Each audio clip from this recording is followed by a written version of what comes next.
I keep my money under my mattress.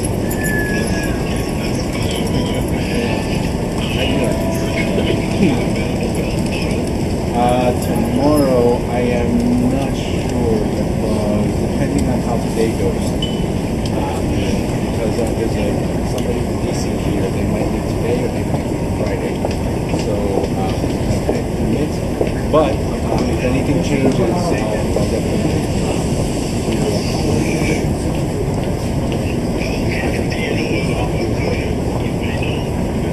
I should know probably by today, the end of the day.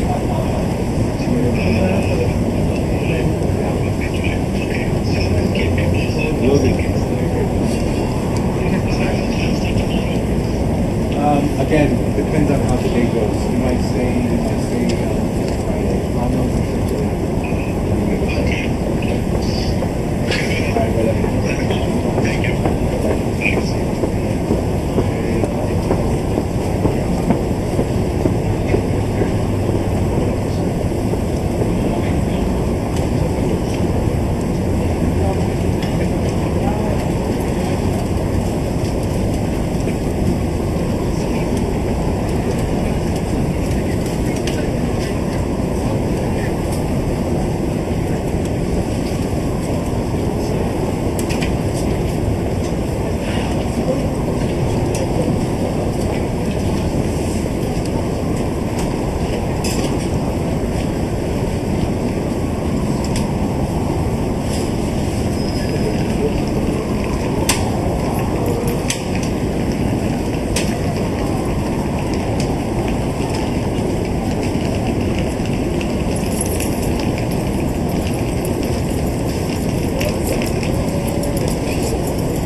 this building is called the federal law. It's called the federal law because April 30th, 1789, first judgment,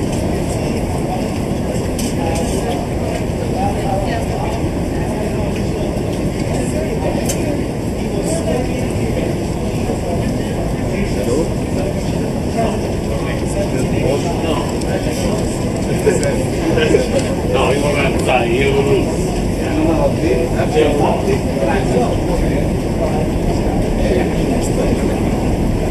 You see his sculpture statue here. This is actually ادينا كمان بعد and he's posing and لا ما انا صورت الكارت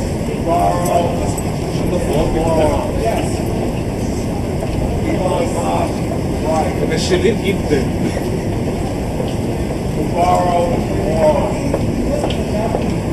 that's the second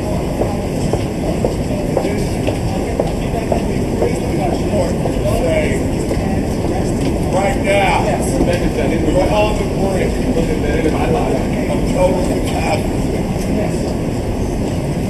Around country X, Y, and ما Z. تقلقش لو ما تبسش انا هبعت ايميل ارد عليك More or less stay away from it.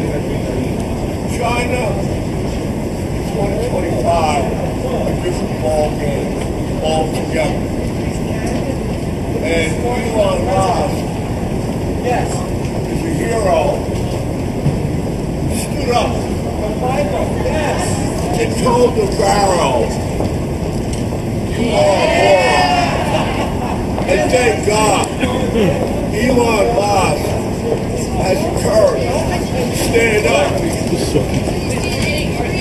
and say, in plain English, what he needs to be said. Because an endless trade war with China can only end in a military World War III. And Elon Musk understands that. The professional China bashers, the old men, قبل ما انام the old gray men, كنت شايف سطر كده في الايميل Navarro, their point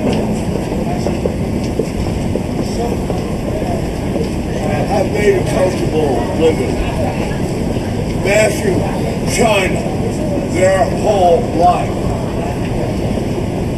And Elon Musk is relatively young, and he's forward looking. And Elon Musk has extensive business in China. And therefore, at this very moment, humanity is staring down the barrel of World War III. If the Navarros of this world have their way. And Elon Musk, God bless him, for having the temerity to say in plain English, how stupid can you get?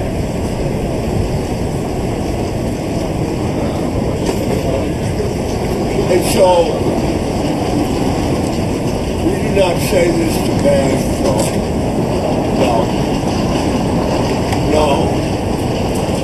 China is in a different category.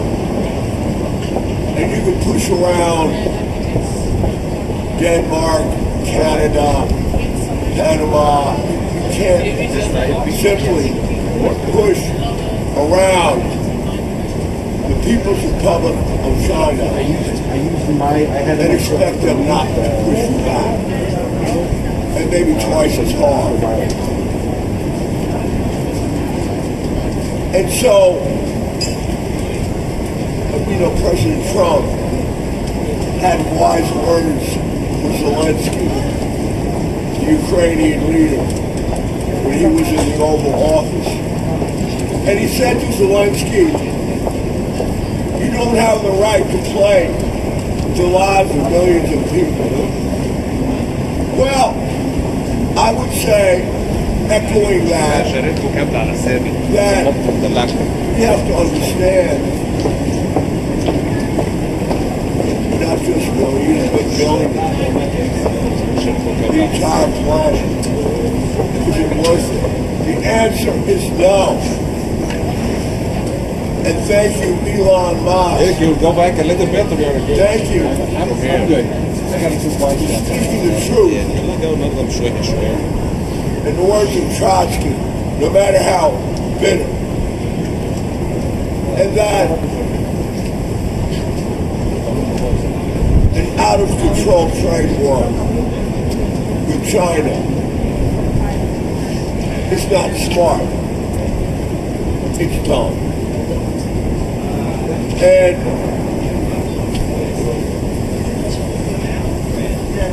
it's a gamble. And the stakes are too high, etc., etc. And so we must stand up and speak out. And if you fail to do so, at this critical crossroad moment, we fail. There's too much going on here. Thank you, buddy. The stakes are too high.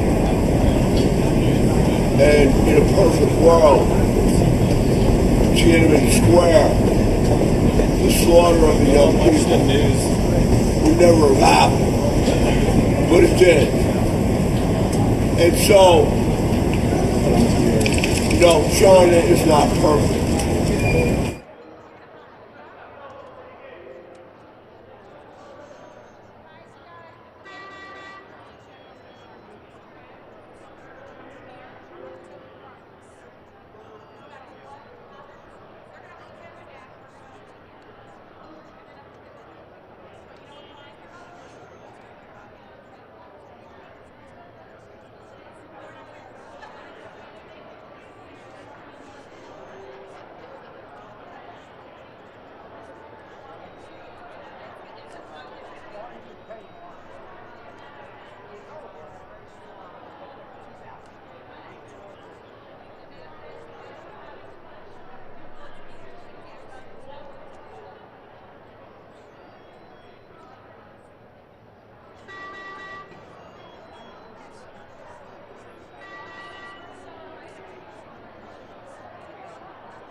Advisors now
Wix is down 1.4%. Still above 50. Semis are up 1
data in 30 seconds.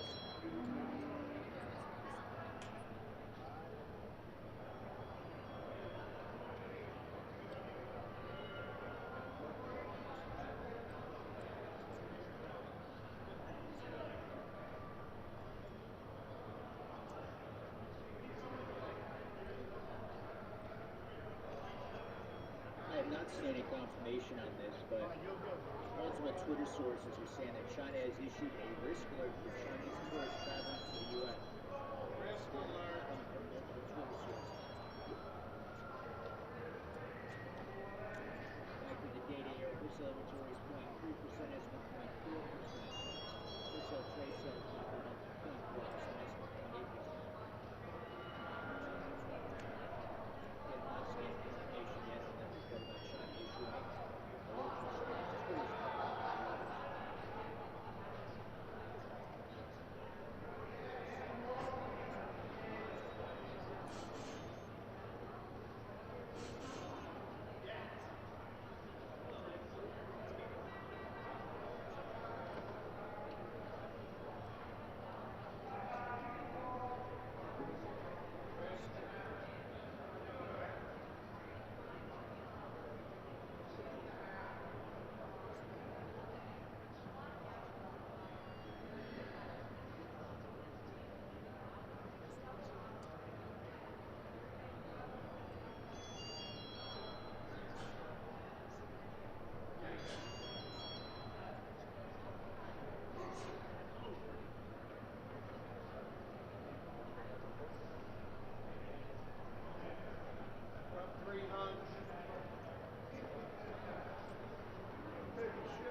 All right, Dennis, we're going to say, bring it back here. I will after I check with Wyatt. Once you hit that, right?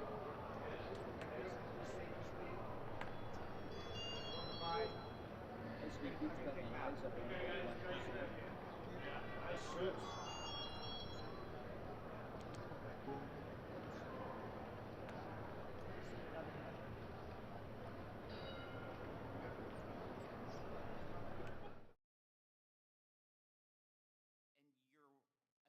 Work on President Trump's bold trade agenda, I know, is keeping you very busy. Thank you for being here with us.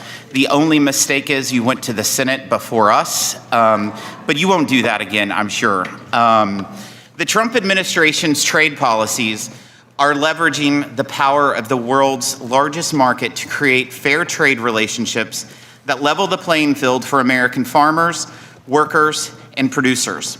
The Trump agenda prioritizes the long-term prosperity of working families and communities ahead of short-term stock market swings. The American people are counting on us to think beyond today's headlines and stay focused on growing the economy and creating good-paying jobs. Prior to President Trump's reciprocal tariff action, an estimated 2/3 of the 600,000 products exported by American companies paid higher tariffs than foreign trading partners paid on similar exports to the U.S. Thailand charges a 50% tariff on U.S. beef. Japan charges a 700% tariff on U.S. rice. Australia effectively blocks the sale of U.S. beef while we imported $3 billion from them just last year alone. The European Union rejects our biotech crops through a torturous 6-year regulatory process. It's only fair that we levy tariffs similar to the ones faced by American-made products. Since Inauguration Day, we have seen more than $5 trillion in commitments for new investments in the U.S., including after the announcement of the reciprocal tariffs. Since Liberation Day, nearly 70 different nations have come to the table asking to reset our trading relationship. This approach will generate more market access under better terms for American producers. And if any nation chooses not to cooperate, these tariffs they will generate significant revenues. Based on President Trump's tariff policies, so far, it seems conservative to expect the U.S. to collect hundreds of billions of dollars in additional tariff revenue each year. President Trump is continuing the successful strategy he used in his first term. Tariffs brought China to the negotiating table for the Phase 1 agreement, which has netted $40 billion in annual tariff revenue paid by importers from China and increased fairness for American producers. Other agreements, like USMCA, opened markets for American-made products and ensured fairer treatment for our workers and businesses. An America First trade policy is needed now more than ever. America ran trillion-dollar goods trade deficits all 4 years under Biden. Previously, America has never run even one year. We ran a $32 billion agriculture trade deficit last year. Under President Trump's first administration, we had an average annual agriculture trade surplus of $5 billion. The Biden administration failed to counter China's moves to reorder the global economy around Beijing. Failure to assess whether China was adhering to the Phase 1 agreement meant the agreement was never truly enforced. The Trump administration is reviewing potential violations of the agreement, as well as exploring Section 232 and 301 investigations to further address unfair trade barriers ripe for enforcement actions. President Trump has made good on his promise to tackle China's abuse of our trade laws and ended its access to the de minimis privilege. The administration's actions mirrored committee legislation passed last year to crack down on the instance of China's trade abuse, and President Trump has now set in motion a process to end the de minimis privilege globally to improve trade enforcement. The Biden administration had to be dragged into fighting Canada's denial of market access to our dairy farmers and Mexico's similar treatment of our corn farmers.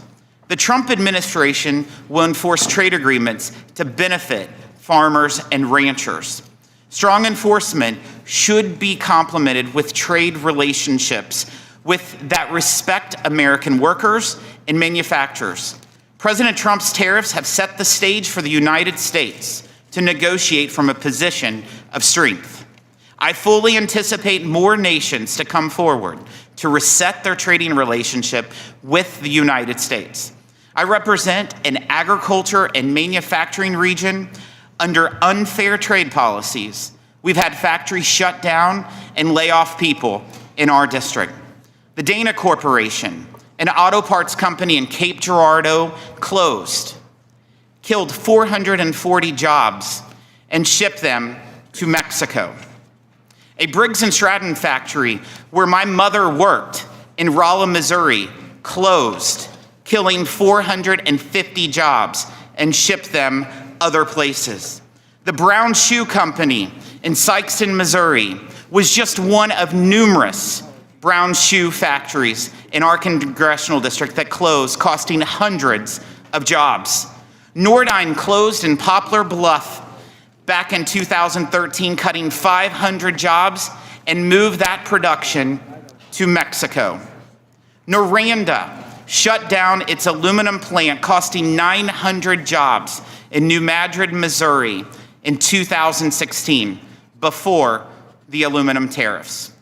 I could go on, as could every member on this dais, changing course and undoing the damage caused by years of unbalanced trade relationships won't happen overnight. President Trump's economic agenda, from tariffs to tax relief to deregulation, is about making it competitive again to build, manufacture, grow, and produce in America. I look forward to working to change our trading relationships to a source of our nation's economic strength and revenue, not a source of decline and dependence. Thank you for coming before the committee, and I look forward to hearing your testimony. I'm pleased to recognize the ranking member, Mr. Nill, for his opening statement. Thank you, Mr. Chairman. And I want to thank you, Ambassador Greer, for being with us today. There's a new political caucus, as you know, that has been formed in this town. It's called Republicans for Tariffs. This is the first time that we've heard them ever embrace tariffs. And I might point out that Liechtenstein doesn't stand a chance. From the economic soft landing that President Trump was handed, a low unemployment rate, 2.9% average growth GDP, and millions of jobs created during the previous 4 years, it's only taken him 79 days to inflict this permanent damage. Recession odds are getting higher by the day. We are following the largest tax and tariff hikes in decades. The average family will confront about $3,800 in new costs. Look at one's 401k, retirement savings, education plans, new home and auto sales been wiped out. The layoffs continue, and the plant closings that the chairman referenced today are continuing as well. Trillions of dollars have been lost just in the last week. The National Review and the Wall Street Journal, hardly left-wing publications, have both warned against the tariffs, and National Review saying today it's time for Congress to assert itself and end this trade war. Last night, the president said he's now coming for higher drug prices. Between the cuts they've planned to our programs at lower cost and the rising prices of these tariffs, their giveaways won't make a dent in the higher cost our colleagues have planned, apparently, for the American people. The Wall Street Journal editorial board said it best. This is the dumbest trade war in history. It's not only dumb, it's unconstitutional. It started with the Trump administration's unprecedented opposition and imposition of emergency tariffs on two of our closest allies. You and I, Mr. Ambassador, know something. We negotiated USMCA. It was a good deal. 195 Republicans voted for it. 196 Democrats voted for it. It was a real negotiation, coupled with the fact that it is to be reviewed next year. Instead, we're now imposing tariffs on two of our longtime friends and neighbors. The president has given himself delegated powers under the International Emergency Economic Powers Act, IEPA. It's not a blank check for this president or any president to utilize without congressional assent. On April 2nd, he stretched it even further to self-delegate more emergency powers. Now he's defying economics and attempting to convince people that the trade deficit that we've had for the last 50 years is suddenly an unusual and extraordinary emergency. I've had the highest regard for USTRs. I've worked with all of them during my time on this committee. I know what they really think. But whether we or you think that this trade deficit is a concern or not, most serious economists say it is. It's clear that it does not meet the definition of an emergency statute.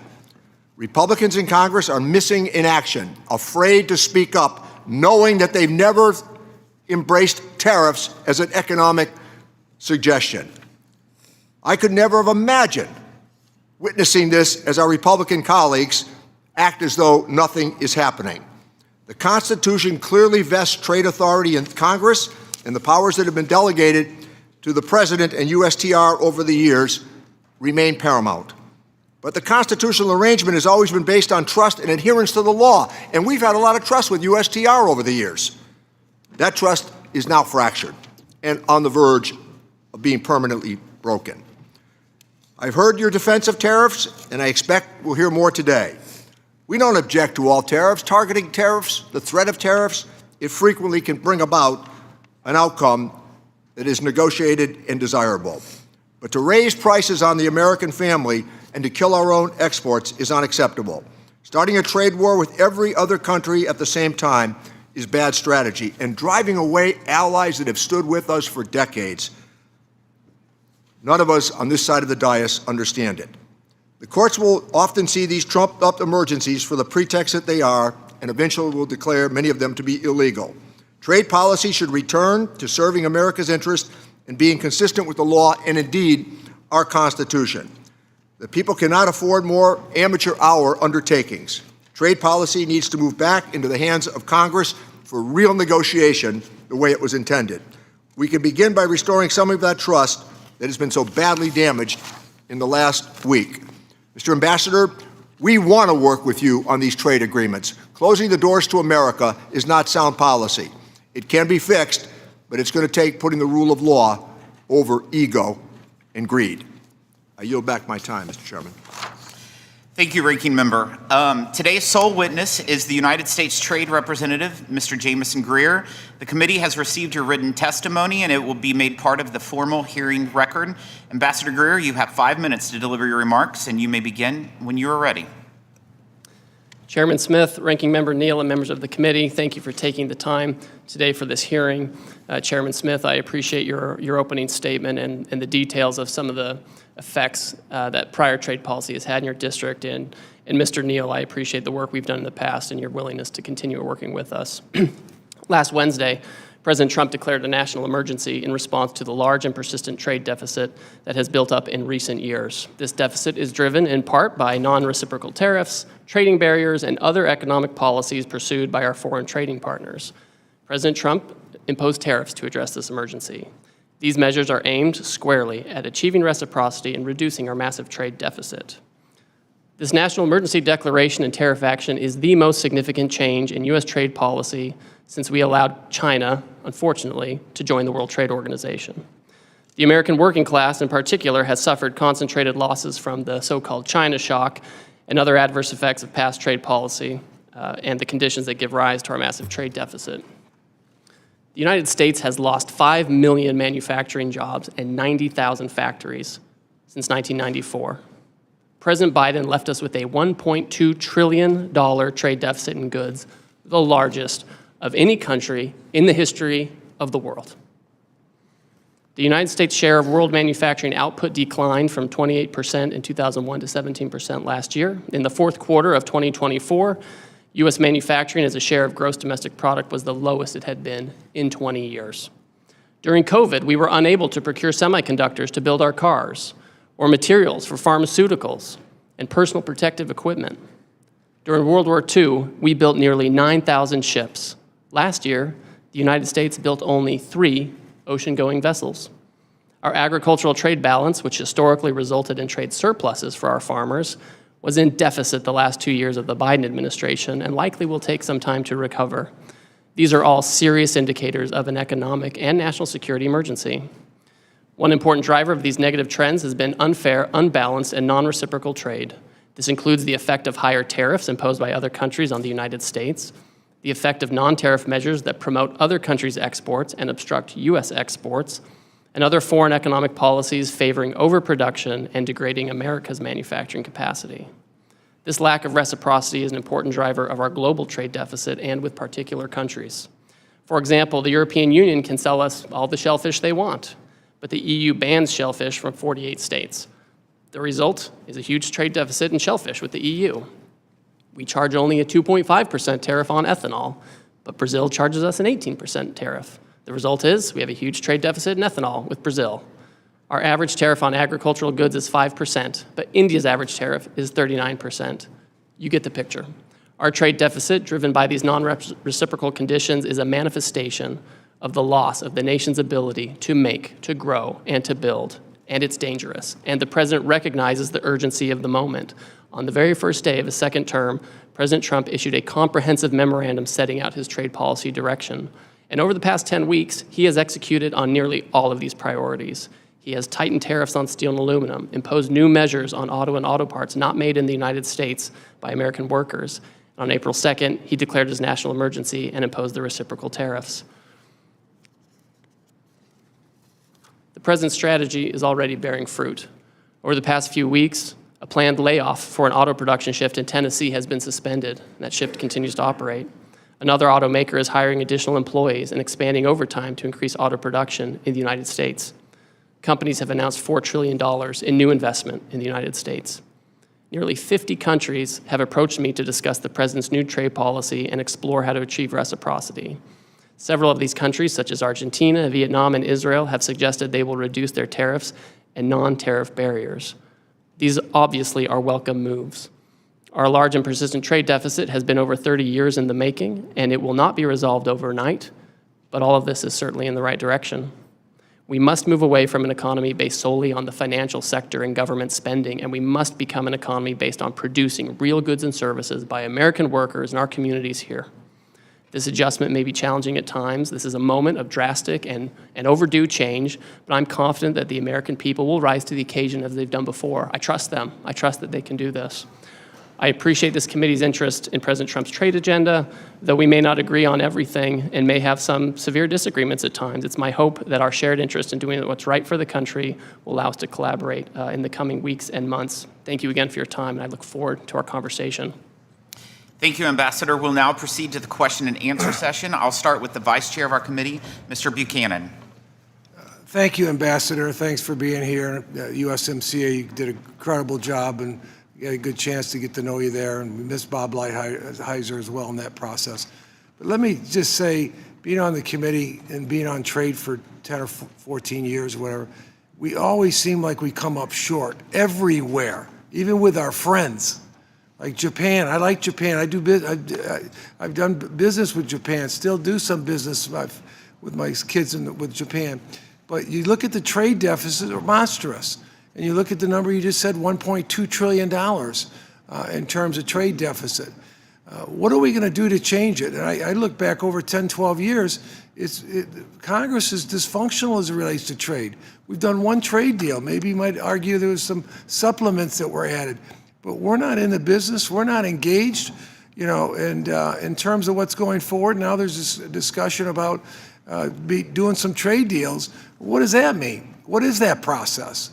Because the process I went through on a couple of trade deals is onerous, and it takes time and effort, a lot of effort by a lot of people to get one deal done, let alone, trying to, let's say someone said there's 50 deals out there, people have an interest. What does that mean? And what's the process for that? So I guess I'm just tired as Americans losing. And like I said, I do business in Japan and other places, but I just hate to see we're always coming up short on most of these deals. And I look at our local area in Sarasota and Florida, in that region, and I look at tomatoes and vegetables, we're 600% surge, or 600% the surge on us. And we come up, and we've talked about that. We worked on that, last couple of 3-4 years. And it's there. Everywhere you look, we're short. And now here we are today. And where is this all going, the process? And what's your thoughts about how do we get, to me, idea of trade is at the end of the day, it's somewhat fair. Somewhat fair. It doesn't have to be perfect. Some countries, maybe you might give them a smaller country, work with them a little bit more. A lot of countries in Africa, it's one thing, try to give them some advantage. But these bigger countries, they're killing us. And they've been doing it on a long-term basis. So as the ambassador moving forward on trade, what's your thoughts? Well, Mr. Buchanan, thank you. I think that's the right way to be thinking about this. The president has stated very clearly over the last few days that he is open to negotiate with countries that actually want to pursue reciprocal trade and get their trade deficit down with us, or where we have a surplus, give us the market access that we should have, so we can treat them like they treat us, and that it's better treatment all around. That's certainly part of this. In the very near term, I can just tell you, yesterday I had a meeting with my counterparts from the EU, from Korea, from Ecuador, and Mexico. And that was after talking to the Senate for 4 hours in the morning. So there are a lot of countries who understand exactly what the problem is that the president has set out and are willing to talk to us and willing to negotiate. And so I think in the near term, there is an opportunity for these countries, if they want to have more reciprocal trade, to bring down their differential tariffs, bring down their non-tariff I'm going to run barriers. out of time. Let me sir. just ask you, is when you talk about these countries, and I heard there's 60, 80 of them, there's a lot of them that seem to have an interest, would want to do something, but what's your idea what that process is? I mean, like I said, it took 10 years to do one trade deal here, and what's your sense of what that process is going to be going forward to make, you get something negotiated, then what? Well, so for example, in the very long term, for countries that think they want a comprehensive trade agreement or something broader, that's a longer term conversation that we have with Congress. Some of that might require, congressional action, of course, and we would want to be very tied in with you. In the very near term, in terms of the reciprocal tariff, countries are coming in essentially with a paper, right, or with a letter that they've sent me. I mean, Vietnam's a good example where they've just said, here are areas where we think. Let me just say, because we got a few minutes. Yes, sir. I agree. You know, hopefully that works out, but we do need to get back in the trade business in a serious way with the process that we have here in Congress, because this might work for some deals, but not all deals. But we have to get serious about trade, and at the end of the day, it needs to be fair. It might be a little one way or the other, but if we're buying their stuff, they need to be buying our stuff. And that's very clear to me, and I just feel so frustrated because I've watched this show for 10 years, and we get little done. It's not Democrat or Republicans, it's both parties. We don't take the initiative on these fronts. Thank you, and I yield back. Thank you. Thank you. I recognize the ranking member, Mr. Neal. Thank you, Chairman. Mr. Ambassador, you, your predecessor, Bob Lighthizer, and Catherine Tai, the eventual USTR, worked with Congress on USMCA. We had priorities. House Democrats worked with you to come up with what was a pretty good trade agreement. Again, almost universally supported in the House and the Senate. We had our priorities: intentional enforcement loopholes, addressing access to medicines, improving labor and environmental standards, and more. We included novel sunset provisions to give all sides a predictable and fair way to reflect and, if needed, course correct in the trading relationship. Now the President has imposed global tariffs with purported objectives of leverage to negotiate new trade agreements. Are you seeking to negotiate comprehensive trade agreements that address the range of labor, environmental, and corruption concerns? Or is it to seek leverage in the future of addressing these trade deficits in a more unbalanced or arbitrary manner? We know that trickle-down economics don't work, but that's what the administration seems to be doing. We're looking at tax cuts for wealthy people, aggressive deregulation, hollowing out essential government services. And let me, with long history, remind all, when NAFTA was negotiated by this committee, at that time the Republican position was you could not amend a trade agreement. No human rights, no labor provisions, no enforcement mechanisms. That's what brought about the demise of NAFTA and our desire mutually to renegotiate for USMCA. So this idea that this all started in January, on January 20th, is simply not true. These agreements are not going to be worth the paper they're written on if we can say, with a review of USMCA coming up next year, that we're going to impose these tariffs in an arbitrary manner right now, leading to layoffs and plant closures because of them. My office is being inundated with calls about people and their 401k plans. They don't know what to expect. Trillions of dollars of market value being lost even as we meet. I understand the desire to address the issue of trade imbalances. It's important for all of us. But some of the suggestions have been clearly exaggerated as we've gone forward, hyperbolic to be sure. We need to go back to what we did, Mr. Ambassador, with USMCA, with a real solid negotiation that led to a desirable outcome. With that, I yield back my time, Mr. Chairman. Thank you. The Trade Subcommittee Chairman, Mr. Smith. Thank you, Mr. Chairman. Thank you, Ambassador, for availing yourself here today on such important matters, and especially given the context, the broader context of timing. I think I don't have to tell you these are important issues, and I am grateful for your service and certainly your intent and desire to move our country forward in many ways. I would say there's no such thing as stagnation in trade. We're either gaining ground or we're losing ground. And I think over the last 4 years, we lost a lot of ground. And during President Trump's first term, though, we made astounding progress through the negotiation of USMCA, the China Phase 1 agreement, U.S.-Japan trade agreement. These efforts unlocked new markets, strengthened supply chains, and empowered cooperation with important partners. Over the last 4 years, however, the Biden administration's trade agenda veered from slow-walked complacency to non-binding frameworks. Let me be very clear, the world was watching then, as it is now, and it was watching as digital trade barriers, which disproportionately impact American companies, were built while USTR actively withdrew from digital trade negotiations at the WTO and in the Indo-Pacific. The world was also watching as a growing number of countries blocked market access for American agriculture with no scientific basis and as the previous administration let negotiations with the UK and Kenya simply fade away. This was particularly concerning given Kenya stood to set an example for other AGOA beneficiaries which are capable of negotiating their own bilateral reciprocal agreements. Consumers, producers, manufacturers, service providers, and our partners expected more. I'm encouraged by the growing list of countries seeking trade negotiations with the United States, including the UK, India, Japan, and South Korea. I am encouraged to also have you as USTR leading these discussions. It's clear President Trump has the world's attention, and it is up to his negotiators to ensure any agreements reached tear down the barriers affecting America's farmers, ranchers, and workers. While I do not expect perfection in the short term, we must find common sense solutions which level the playing field for our exporters, ensuring they receive fair treatment we have offered foreign partners, often unreciprocated, for too long. Over the last few months, our Trade Subcommittee has clearly outlined its priorities for trade enforcement and negotiations, I might add in a bipartisan fashion, and I hope you will look to the subcommittee's work to inform your agenda moving forward. I expect strong collaboration between USTR and Congress to create durable change in our trading relationships. During President Trump's first heat up the agreements with the United Kingdom and Kenya, I am eager for these agreements to be brought to fruition.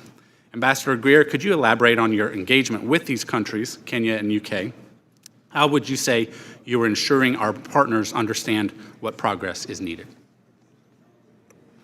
Thank you, Congressman.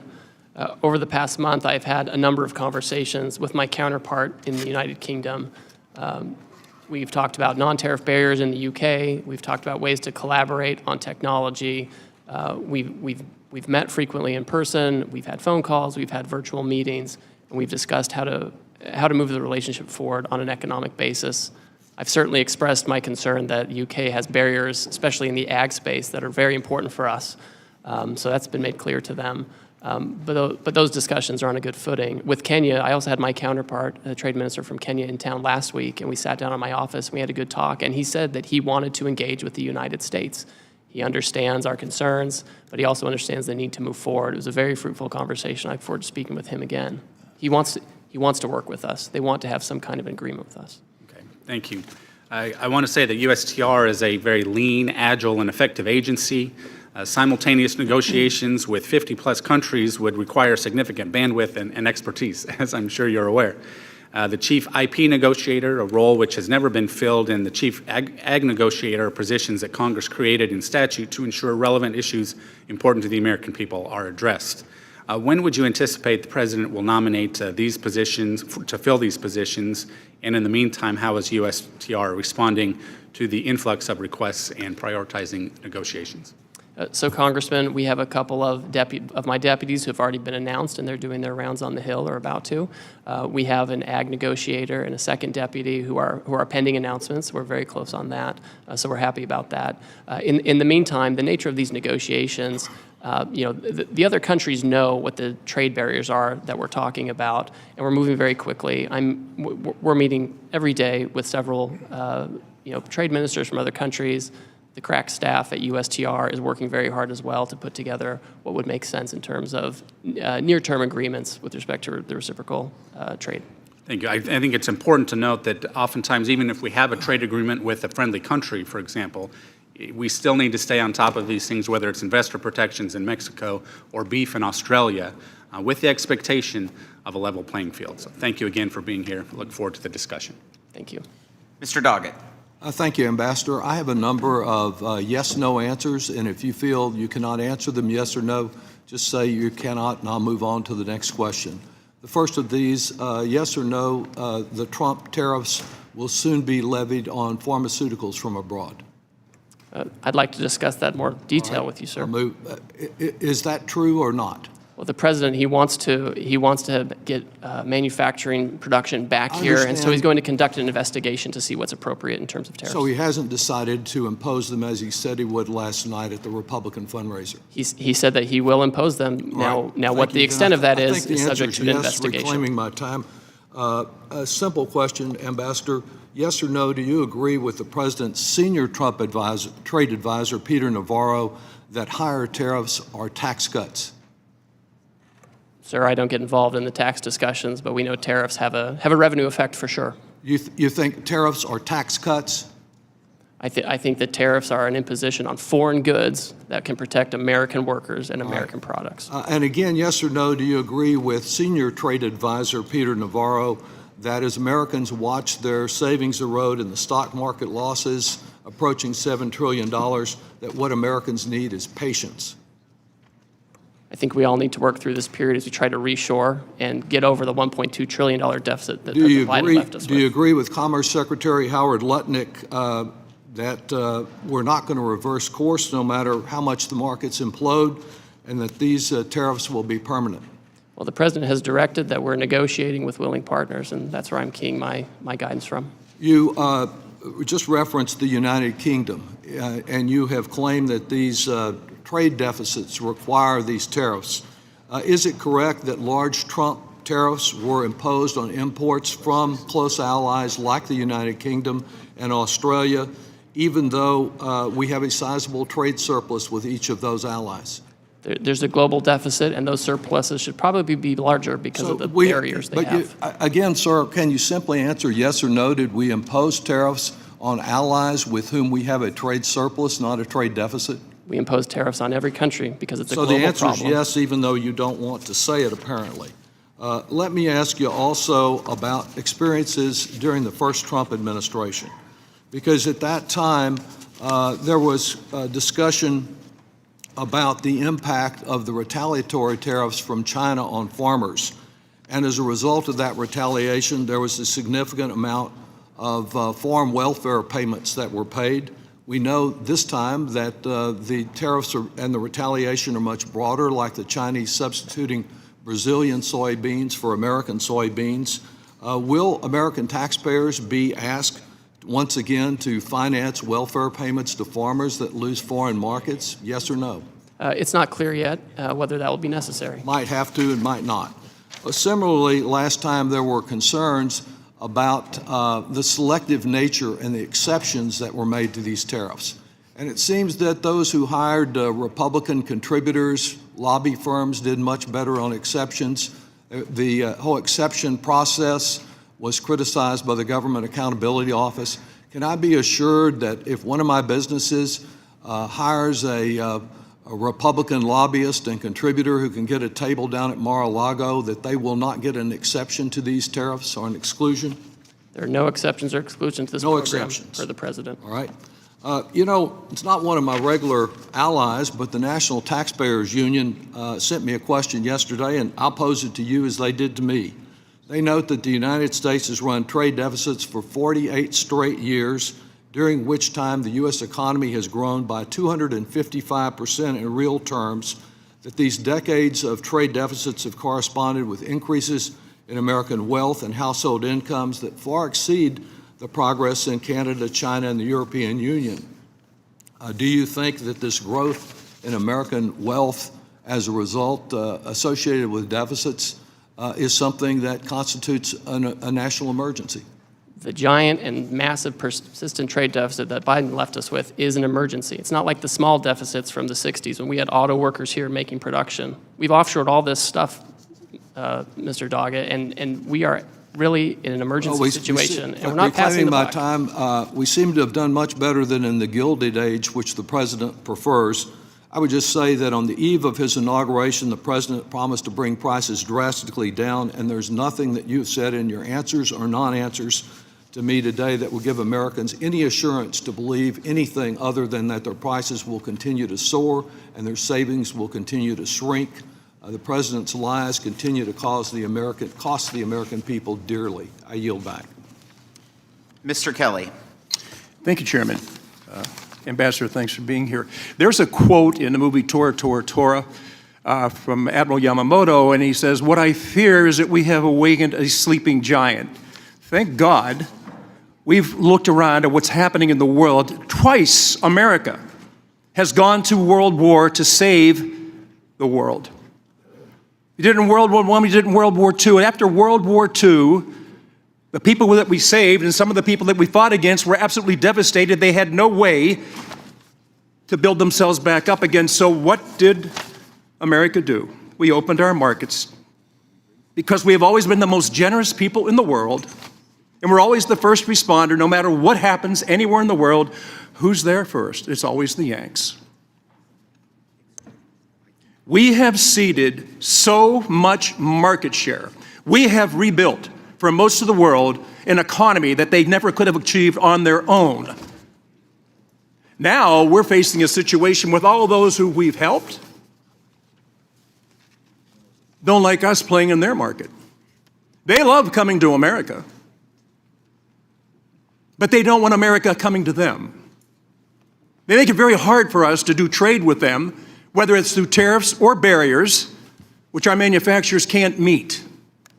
And we sit here today trying to make this a political event instead of a country-saving event.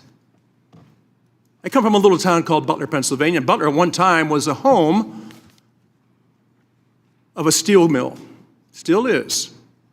We built railroad cars. Pullman was there. We built the first Jeep. We were known as that town. Blue-collar town. People get up in the morning, work hard, and what they look for is that chance to get some overtime. Last summer, we became known as the town with the attempted assassination of Donald Trump. We're resilient. We always bounce back. We always will bounce back. And I got to tell you, I have some statements from the people that actually work every day, get up and go to work, and they're looking at a market that they're constantly losing market share in, and they wonder, who is going to stand up and do something? Who's finally going to talk about the real problems in America and quit talking about the stock market? Stop talking about all these other things, because I've watched it go up, I've watched it go down, I've watched it go sideways, I watched it where some people say, I don't like to play in that because I don't understand how it works. Here's the one thing I do know, and you know it too. It's all about work. It's all about market share.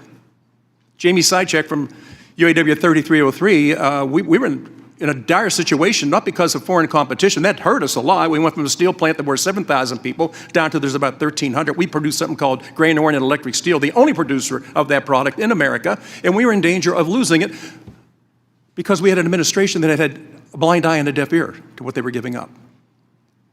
Also, Jim Winnings, who operates a factory down in Mars, Pennsylvania, shares his view with me about how much market share they've lost. So I'm amazed when we try to turn this into a political battle and not a USA saving grace battle where we finally wake up. And just as Admiral Yamamoto feared in World War II, all we have done is to awake a sleeping giant. We have given away so much of our market and been denied access to other markets. We are the first responder every time something goes wrong in the world. I would just like to see the world treat us with the same respect as we have treated them. Level the playing field. That's all the president's asking for. Level the playing field. Don't make it impossible for us to play. Don't tell us, yes, you can come here as long as you meet these standards, knowing that the standards they've set we can't meet. Yet we still allow them to come in. I sell Chevrolets. I sell Hyundais, I sell Kias, I sell Toyotas, and I sell Mitsubishis. People say, why is it that you have to do that? I said, to make payroll. Most of these companies have factories in the United States, and they have come here to help build, not to tear down with American workers. I really applaud what you're doing. I applaud the President of the United States for having the backbone to stand up and fulfill a pledge that others have made before him. They've stood on the floor of the Congress and talked about this and railed about what's happening to our markets and done not a damn thing about it.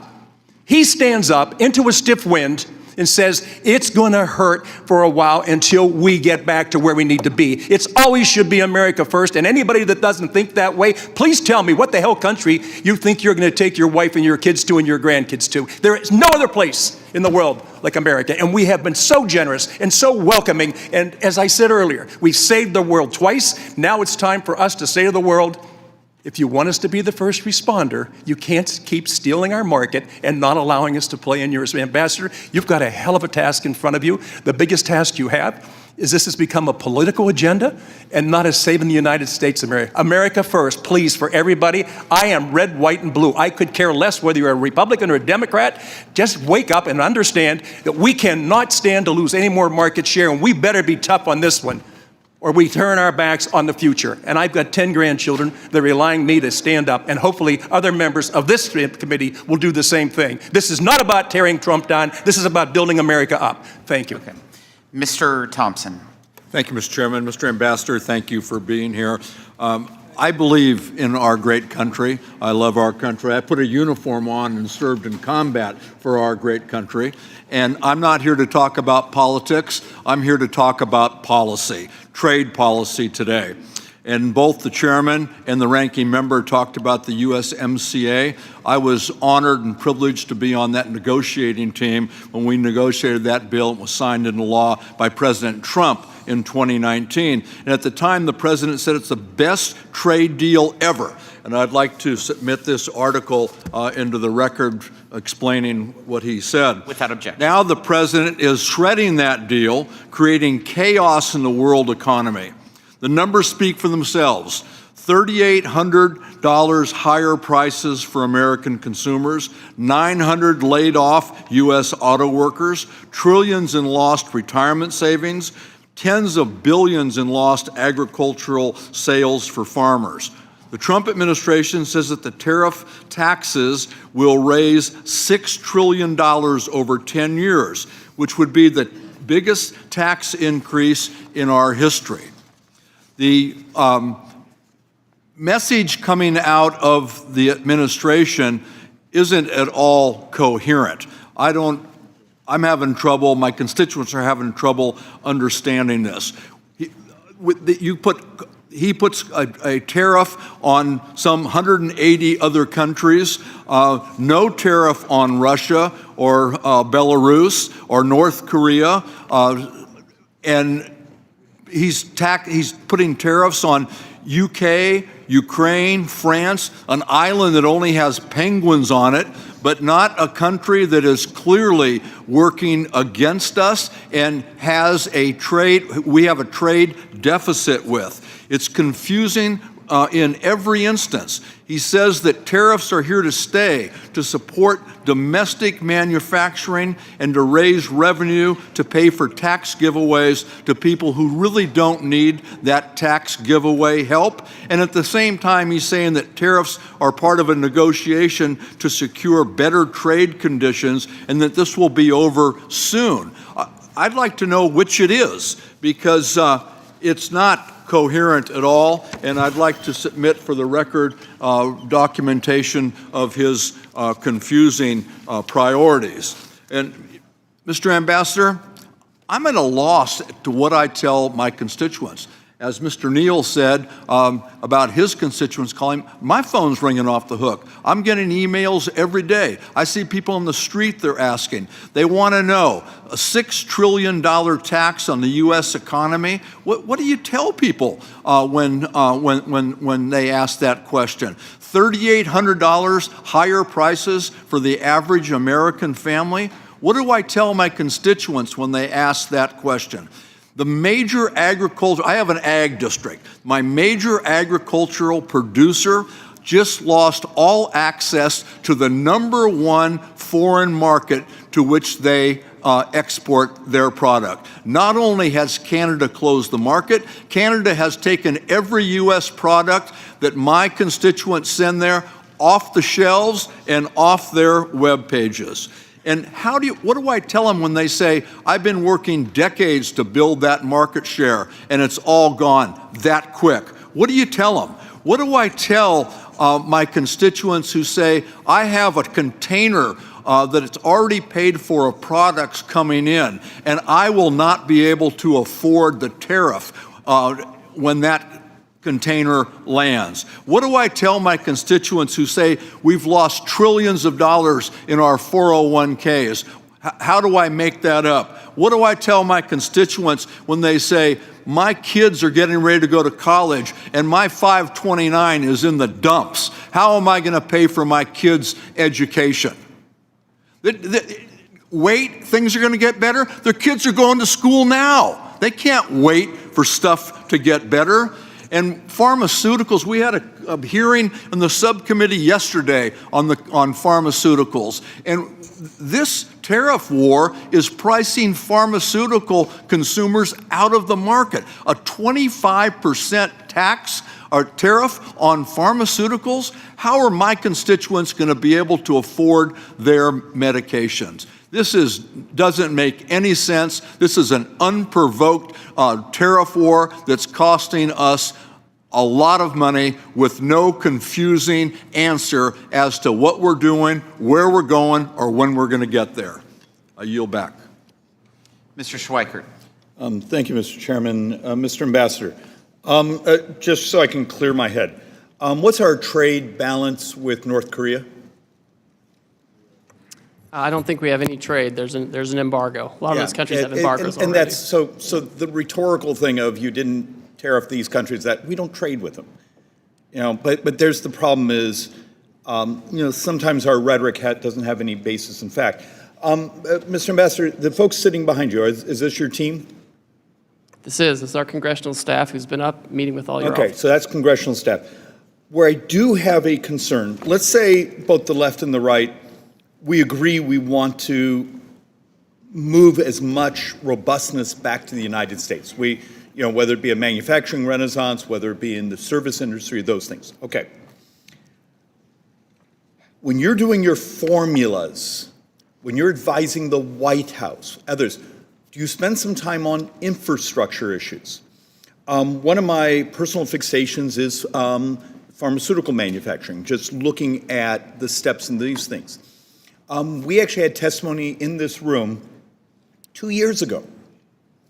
And it was, part of the discussion was, okay, we'd like to make precursor inputs into, small molecule drugs, except it produces some really nasty, toxic byproducts.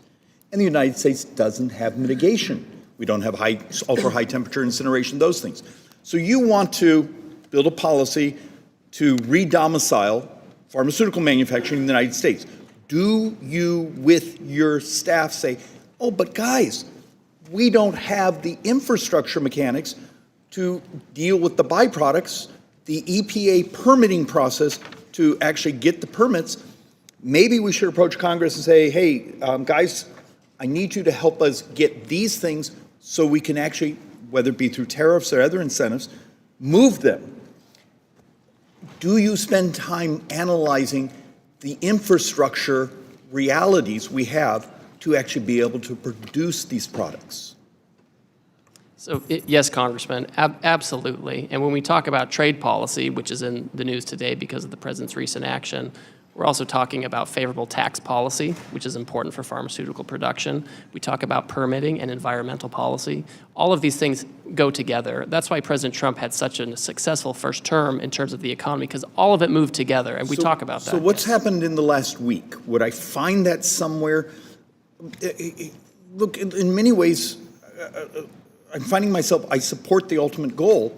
I'm just wondering if the sequencing has been done with the details that are necessary to make it successful. And then I've been waiting for the team to provide people like me the input saying, David, I need you to get off your backside and we need this on permitting reform, or we need this on certain regulatory issues.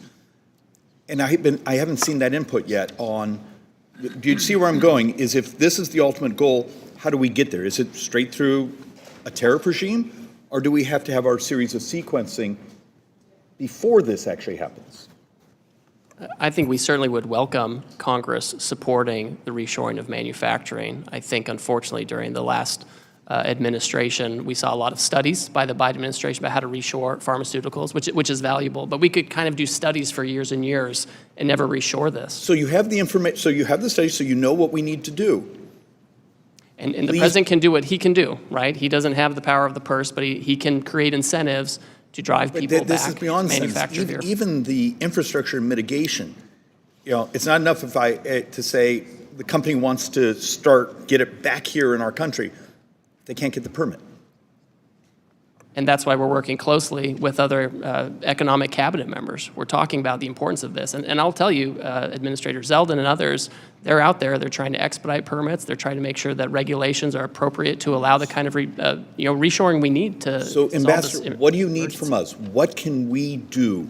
The ultimate punchline here is, what do you need from those of us members of Congress who actually support the ultimate goal? A little concerned about the path, but ultimate goal. What do you need from us? And please bring that to us so we can actually do our work. I have plenty of ideas. I'm happy to talk to the White House Office of Legislative Affairs about that. I think there's a lot Congress could do if they would like to. We look forward to those documents. Thank you, Mr. Ambassador. Thank you, Mr. Chairman. Mr. Larson. Thank you very much, Mr. Chairman, and Ambassador Greer. Welcome to the committee. Thank you for all your service. I just have a direct question because I'm a little puzzled. Being a great James Bond fan, I was kind of wondering what this whole deal is to Russia with love and why,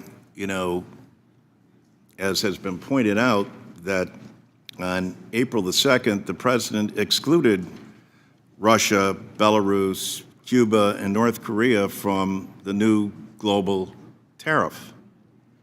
The Treasury sector said Russia wasn't on the list because they already imposed sanctions to prevent most U.S.-Russia trade, making higher tariffs unnecessary. The question's kind of twofold. Is that the case with Russia, Belarus, Cuba, and North Korea? While trade in goods has decreased, trade with Russia is still significant. Last time I checked, it's like $3.5 billion. Well above the volumes of trade for many smaller countries that my colleagues have already been through that are impacted by this. So first, was this an oversight, or is the president trying to reinvigorate trade with Russia? So there's no effort to reinvigorate trade with Russia. Congress did the right thing a couple of years ago and revoked permanent normal trade relations with Russia, so put it in the bad category. And so Belarus, Russia, North Korea, they already have their own high tariffs already in a category that Congress has established. So it doesn't matter. They're not part of this Well, system. it does matter. They already have these high tariffs. They don't have permanent normal trade relations. We have normal trade relations with these others. And I think if there's So trade why with are the Russia, penalties that much more, why are the tariffs that much more higher on other country and allies than they are in Russia? Because we're already doing enough with Russia? No, it's because in the sanctions law, there's always an exclusion for agricultural products, and I think that's the only type of trade we really have with Russia. But all of those folks, they're sanctioned, they're subject to embargoes of one type or another. Congress revoked permanent normal trade relations, and that's certainly the right answer for those folks. We should not have normal trade relations with those countries. Well, let me ask you this then. Would you commit here that if we see trade increasing from last year, that USTR will take action to increase tariffs on Russia? Oh, I'm happy to monitor that and advise the president accordingly. I agree with you. I'm sorry, what? I'm happy to monitor that and advise the president What accordingly. does that I mean, agree you're with going you. to monitor that? Well, you asked if we would see if the would change, if we would see if the trade level would change. I'm agreeing with you. I'm happy to see if the trade level with Russia changes. If it does increase, you will add additional tariffs.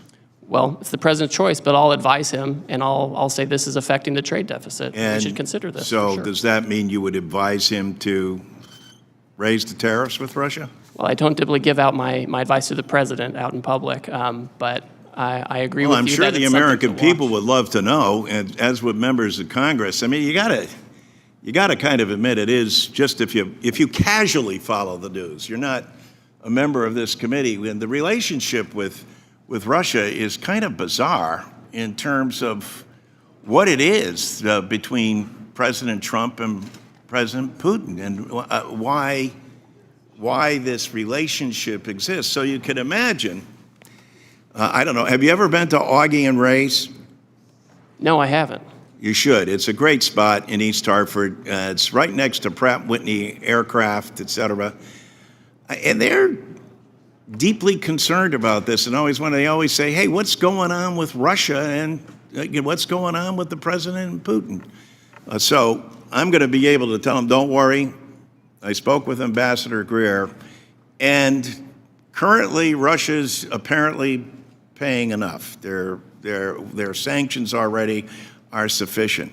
But if we see greater activity and great trade amounts, we're going to make sure that tariffs are levied on them. Is that a fair thing to say? Well, on the last part, I can't make the president's decision for him, right? I mean, Russia. But you would recommend that you would increase tariffs on them. Well, I'm not going to disclose my recommendations. So we're not going to recommend, we're not going to say, see, at all getting raised, they would say, hey, come on, you're BSing us now.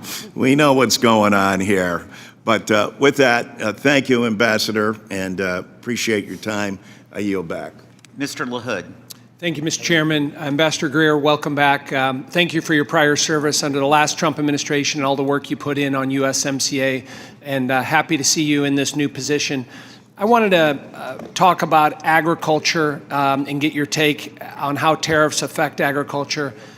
My district that I am proud to represent is the 10th largest ag district in the country in terms of corn and soybean production. The number one industry in the state of Illinois is agriculture. People are surprised by that. Illinois has led the nation the last 12 years in soybean production. We've been second in corn production the last 6 years. And in my district, we load up a lot of commodities on barges on the Illinois and the Mississippi River. They go down to New Orleans, they get offloaded, and they go all around the world. About 40% of the corn and soybeans in my district, again, go to places all across the globe. And so markets and customers are very, very important. And I will just say at the outset that I appreciate what President Trump is doing in terms of addressing long-standing trade deficits and bringing down barriers to trade, and also your commitment for looking for new trade deals and entering negotiations to address tariff and non-tariffs across the globe. But as I talk to my farmers, there's a lot of anxiety, a lot of stress, a lot of uncertainty, because when we get into a trade war, usually the first pawn in the trade war is agriculture. And as we look at the timeline and chronology moving forward, Ambassador Greer, what would you tell my farmers in terms of that uncertainty and anxiety that they're feeling right now? Well, the first thing to note is that almost all countries have announced that they're not going to retaliate against the United States. Obviously, we have China that has made its own choice. They've always given us a hard time. They've always limited our access over there, and they're doubling down on that path. It's an issue of Chinese agency. Indonesia, India, so many other countries have affirmatively said we're not retaliating. And those are actually many of the countries that are coming to us and saying we're willing to take down our tariffs. Vietnam unilaterally decided to reduce its tariffs on apples, cherries, certain corn products, ethanol, et cetera. So we're already seeing the kind of movement we would expect, and that's something that I think is an important message to our farmers. Thank you for that. I want to switch topics to digital trade. And I believe we have a tremendous opportunity in digital trade, and the United States must lead in setting global rules and standards. We can't allow non-market adversaries like China in particular to set these standards and further manipulate the digital trade agenda. Unfortunately, under the Biden administration, we ceded this authority, and we've seen the consequences of discriminatory policies hurting U.S. innovation. I think we can be aggressive working with our like-minded partners and allies to build on the progress made during President Trump's first administration, including the digital agreement with Japan and the robust standards set in the digital chapter of USMCA, which is, in my view, kind of the gold standard for future trade agreements. What can you say today, Ambassador Greer, on how you view the expanding U.S. leadership in digital trade moving forward in this administration? Well, I think it's a huge comparative advantage that we have. Our digital commerce companies and digital trade companies are the most competitive in the world. And they're competing with ones from China. And in that competition, we have to win. And if I have other countries discriminating against our champions, that's bad for America, it's bad for our companies and workers, and it's bad for the world. And I know we're having a national conversation, politically on how to regulate, digital tech, et cetera, but in no case can we allow discrimination to undermine our competitive advantage here. Thank you, Ambassador Greer. I yield back. Thank you. I now recognize Mr. Davis for 5 minutes. Thank you, Mr. Chairman, and thank you, Ambassador. It is important that the executive administration respect and recognize that Congress has authority over trade agreements, and its purpose is to guide and/or direct the administration on the content of that agreement. Unfortunately, what we have seen from the Trump-Musk administration in the trade and tariff space over the past month has been anything but comprehensive, well-balanced, and measured. In fact, the President's recent approach to advancing his America First trade policy has been confusing, chaotic, inconsistent, and at times even contradictory. Ambassador Greer, I represent companies in the vehicle supply industry that assemble and produce parts for the automotive industry. The vehicle supplier industry employs more than 930,000 people directly and 4.8 million indirectly. Individuals across the country representing the largest sector of manufacturing jobs in the United States. Tariff impact on the automotive industry is massive and may result in shutting down businesses within the automotive supply chains, which will harm the U.S. economy as a whole. The automotive supply chain is not agile in its ability to make changes. However, the motor vehicle parts sector and many others have adjusted supply chains to support more regional production. My question is, since it would take years to adjust production and supply chains back to the U.S., in the meantime, the auto sector will be hit with multiple layers of tariffs that will soak up any free cash that could be used for the very investments in the U.S. that the administration is seeking. Is the administration planning any relief for auto part suppliers and the auto industry? And what other help can the government provide to these suppliers due to the most recent changes in tariffs? So, Congressman, the autos action is under the Department of Commerce, but I'll just make two brief points. First of all, right now, if the parts comply with USMCA rules of origin, the agreement we all agreed to 5 years ago, they continue to come across duty-free. So that's a good development. And second, the United Auto Workers are huge supporters of the action on autos and auto parts. And they put out a long statement supporting this long overdue issue. We have Chinese vehicles flooding global markets. The only reason they're not in this market is because President Trump put a tariff on Chinese automobiles in 2018, and the Biden administration kept them and put them in place. It's really critical that we protect our auto industry, and the auto workers understand that. We've accounted for parts that have U.S. content and content from Canada and Mexico, and we have to be very deliberate about doing this to save this industry. Thank you. And let me ask you, have you conducted an analysis on the net impact of tariffs across different sectors of the economy? And what steps is your office taking to mitigate negative employment effects? So with respect to, we have a lot of historical data about tariffs. For example, the International Trade Commission, they put out a report following the Trump first term tariffs, and they found that there were positive effects on domestic production in terms of employment and better profits for domestic production. We know in the first term, when we put tariffs in place, inflation went down, unemployment went down, and real median household income went up. We expect that with good energy policy, good trade policy, good tax policy, good permitting regulatory processes, this can all rise together to again lead to an increase in real median household income for Americans. Thank you. Thank you very much, Mr. Chairman, and I yield back. The gentleman yields back and now recognize Mr. Estes for 5 minutes.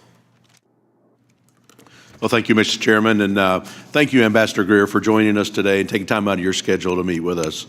Ambassador, just welcome you again to the Ways and Means Committee, which has the sole jurisdiction for trade issues in the House. It's great to have you here working with the administration that prioritizes free and fair trade, unlike the previous administration, which placed pretty much zero emphasis on trade enforcement and on new deals with foreign nations, in effect putting America last. I represent Kansas 4th District, the air capital of the world, which is a microcosm of the United States. We have large aerospace manufacturing core in Wichita, as well as other manufacturing operations, and a widespread agriculture base in the surrounding rural counties. This cross-section of the country every day works to feed, clothe, and provide energy for the entire world. Additionally, skilled workers manufacture airplanes and aerospace components, build computer instruments that power our devices, and it's an understatement to say that our district benefits from free and fair trade, because when Kansas compete on an even term, we win. The aviation industry has benefited from historical zero-for-zero tariff with foreign nations since the 1980s. Nearly every single airplane around the globe contains at least one component made in Kansas. In contrast, our agriculture sector faces stiff barriers with foreign nations. As illustrated in your testimony, ethanol product produced in Kansas faces a steep 18% tariff in Brazil, while the same Brazilian product is only charged a tariff of 2.5%. This type of unfair, excessive tariff on U.S. exports is undefensible. Because of this, I support the administration's efforts to reduce the tariff barrier placed on U.S. products by foreign competitors, and I'm pleased to see the number of countries, 70 plus or so, that have mentioned that they want to make a deal. I'd also like to discuss some non-tariff barriers that functionally disadvantage the U.S. in comparison to our trading partners. I've been a vocal opponent of digital services taxes, DSTs. These extraterritorial taxes enacted by many countries, including France, Canada, and UK, are highly targeted on U.S. businesses and innovators. Many of my colleagues agree that DSTs are a revenue grab by countries that restrict technology, innovation, and envy American companies that are successful in this space. Additionally, in the recently released 2025 National Trade Estimate Report on foreign trade barriers, I was pleased to see the USTR include Germany's extraterritorial assertion of retroactive taxes, known as the Section 49. This law has been dormant for the past 100 years, but disproportionately targets U.S. businesses. These examples aren't from our adversaries, they're from our friends. And these are just a few examples of why it's so important to level the playing field and open markets for American manufacturers and producers, the very effort that you're trying to put in right now. Regarding Germany's Section 49, I believe reaching a resolution on this issue is important. In consulting with Treasury and IRS, it's my understanding that they've engaged with some affected taxpayers and German officials on this issue, but it's yet to be resolved. What's your strategy in terms of working on this issue with Germany, and will you work with me and my staff and the committee as we pursue a resolution for this issue? First of all, I always like talking to you, Congressman, because as you know, I lived in Wichita for 2.5 years and served at the Air Base when I was in the Air Force and had a child born there, so we have a nice connection there. I will work with Secretary Bessent on this issue with Section 49. I've had some good interactions with my German counterpart in the past couple of weeks, and we're happy to work with you on this to see what the best way forward is.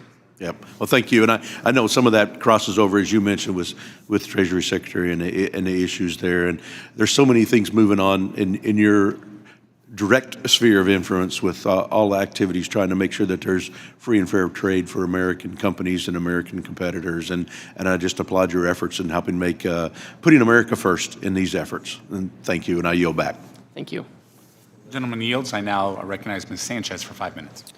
Thank you. As the ranking member of this committee's Trade Subcommittee, I want to say a few words about President Trump's latest scheme, his so-called reciprocal tariffs.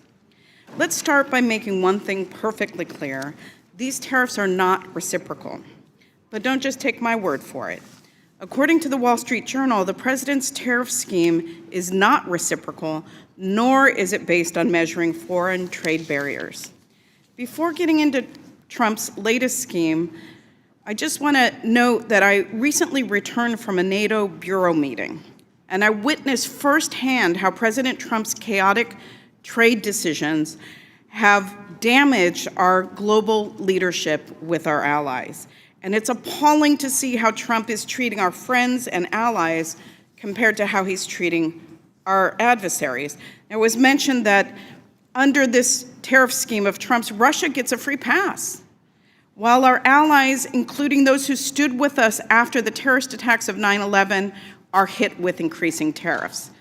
Russia's tariff rate is 35%, and we have hit our trading partners with far higher tariffs.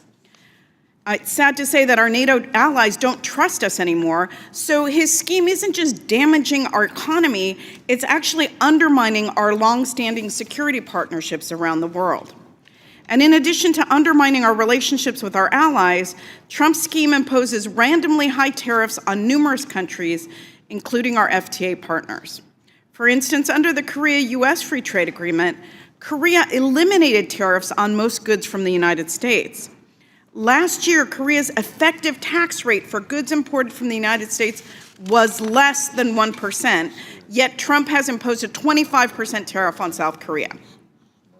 Trump repeatedly insisted that he wanted to impose the same tariffs on other countries as they impose on us.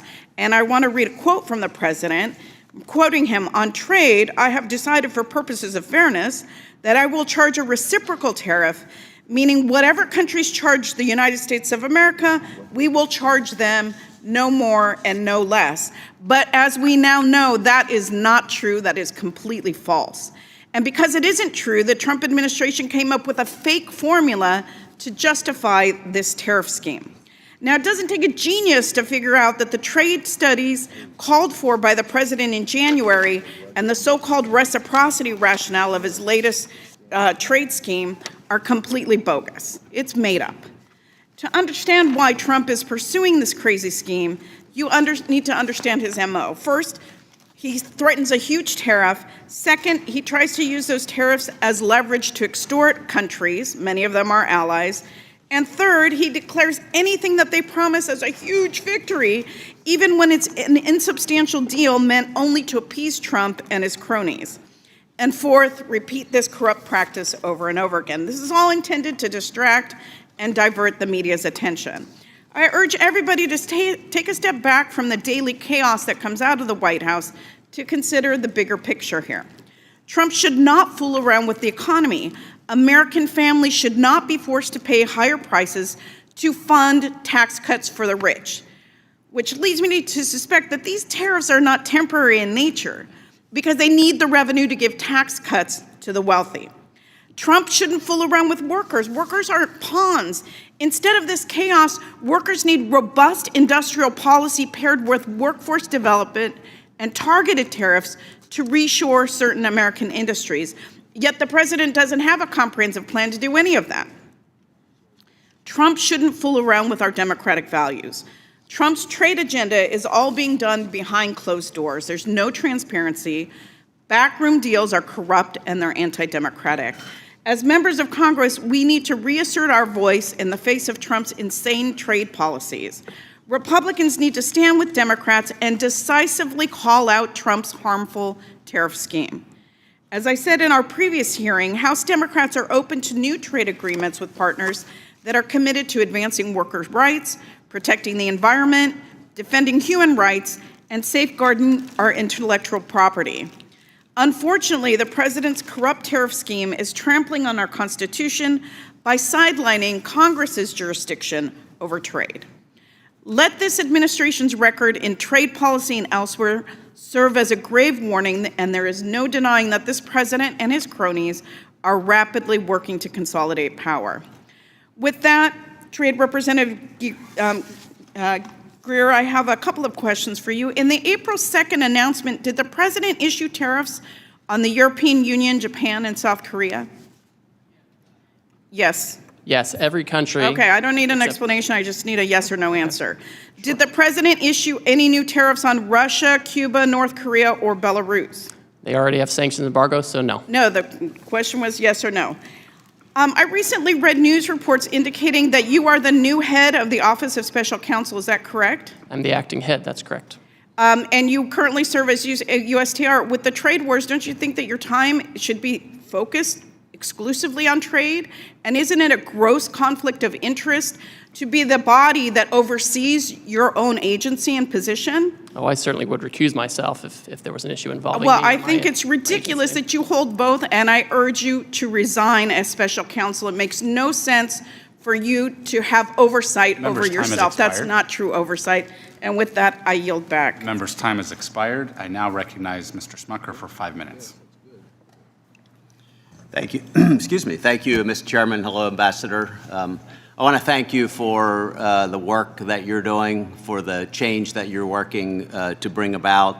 And I also want to point out the differences that we've seen in the past 4 years of the Biden administration compared to the 4 years of the Trump administration, specifically in regards to trade. I think Democrats and Republicans alike were very unhappy with the past administration's approach to trade, basically, which was to do nothing, to try to generate new agreements, and to not do nothing to try to open markets up for American manufacturers, to do nothing to try to bring jobs back to America. And that's just in such stark contrast to what we saw during the previous Trump administration. He had a bold and effective approach to trade, one that really delivered prosperity and brought our trading partners to the table. So we appreciate the work that the president did during his previous administration. We appreciate the work that he's doing and that you're doing on trade. It's a refreshing change to what we've seen over the past 4 years. And we trust the president to get this right again. We believe that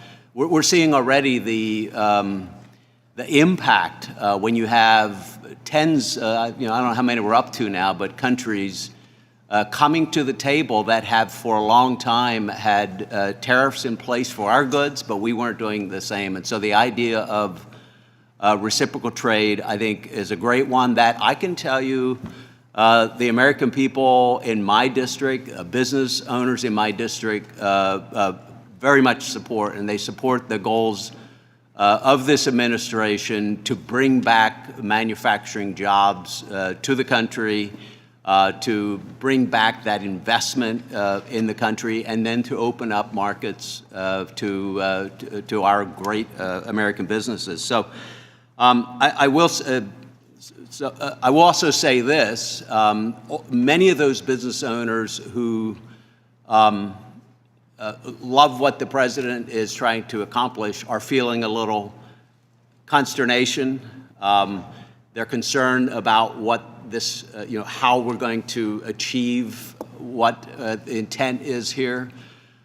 They still believe in what the president is doing, as I think every, at least Republican member here, agrees with that. But I just want to give you an opportunity, if you don't mind, to just sort of expand maybe on some of the things that you've said previously, but with that sort of audience in mind. What would you say to, for instance, a copper manufacturer in my district who you and I have spoken about previously, but this is impacting their business in a big way? And what would you say to other businesses who are in a similar situation? And maybe if you could just paint a picture of what success will look like here, again, in the context of the successes that we've seen with USMCA negotiated under previous administration and all that, but take us out a few months, take us out a few years. What is the end goal here? I think I know what that is, but I'd love to give you a chance just to expand on that. What will success look like? How will that help every American business? Thank you. Thank you, Congressman. I think we'll find that American businesses are much more competitive when they have open markets overseas. People talk about the high cost of doing business in America and manufacturing in America and growing in America. But when we cannot access foreign markets or we face barriers overseas, and not just tariffs, but also all the non-tariff barriers that we've outlined in this 400-page book, that increased costs. And it makes it difficult to be competitive globally and even domestically. At the same time, we have foreign producers who receive subsidies. They have countries where economic policies depress domestic demand. They make more stuff than they can consume. They send it here. And so I think what we're going to see in the near term, we're going to see a handful of partners who open their markets more to us, and it makes it much easier and much more competitive economically to have manufacturing here, to grow products here, to process them here, and export them to the rest of the world. So it's a virtuous cycle that you create when you create a situation where you have open markets, you create broader economic policies, whether it's good tax policy, good energy policy, to give you the tailwind you need. We have to reshore manufacturing. This is an important way to do it. We can have tariff protection as we get rid of the trade deficit, reshore manufacturing, and as other countries open their markets, they can potentially have a different arrangement that helps us as we try to have reciprocal trade and get rid of the deficit and get back to being a producing economy. That's where we need to be. Well, thank you again for your work. I'm out of time, but appreciate your work, and we're with you. Thanks. Thank you. I now recognize Ms. Sewell for 5 minutes. Thank you, Mr. Chairman. Welcome, Ambassador. It was a pleasure working with you on USMCA, and for what it's worth, I still believe that USMCA is a gold standard for our trade agreements that we make. It was done so with Congress and the executive, and that should be the standard. Unfortunately for both of us, President Trump has decided that he doesn't want to work with Congress and that he is not bound by our Constitution or trade laws. President Trump has unilaterally imposed the largest tax increase on working families in decades by implementing broad tariffs that are crashing the economy and threatening the livelihoods of so many working families in Alabama and all across America. Moreover, he is doing so by abusing the International Emergency Economic Powers Act, or IEMPA, clearly states that the president can only use this authority in response to, quote, unusual and extraordinary, end quote, threats. However, both you and the president have described the trade deficit as persistent. I don't know how you can claim that our trade deficit is persistent and at the same time use an emergency authority which requires it to be, quote unquote, unusual. My question to you, I have a series of questions, and really I just want a yes or no answer.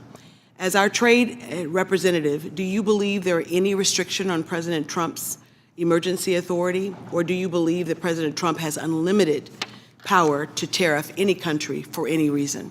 Yes or no? Congress has put a number of limitations on that authority. So is that a no? It is not unlimited. It's not unlimited. Did President Trump ask you, or do you believe that using the emergency authority for this purpose of trade deficit is legal? Of course it's legal, yes.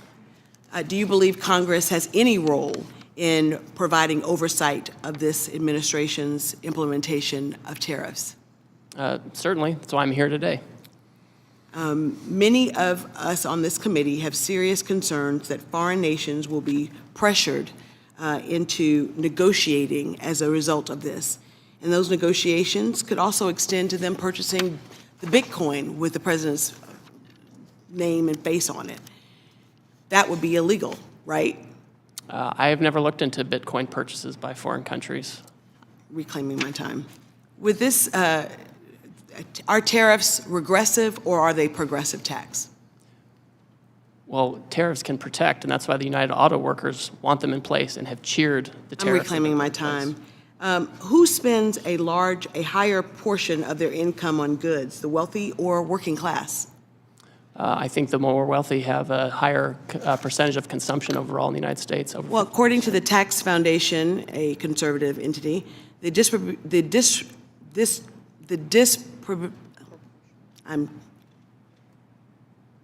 how things are distributed are more regressive and put a higher burden on lower income households more than higher income households. The top 10% of incomes account for about 50% of consumption. They do. And so I think for what I'm getting at, Mr. Ambassador, is that my Alabama constituents are very, very worried. I was home this weekend, and Miss Jackie, who owns Reflections, a coffee shop in Selma, Alabama, right near the Edmund Pettus Bridge, a place that she couldn't have, when she was growing up in Selma, go into, she now owns.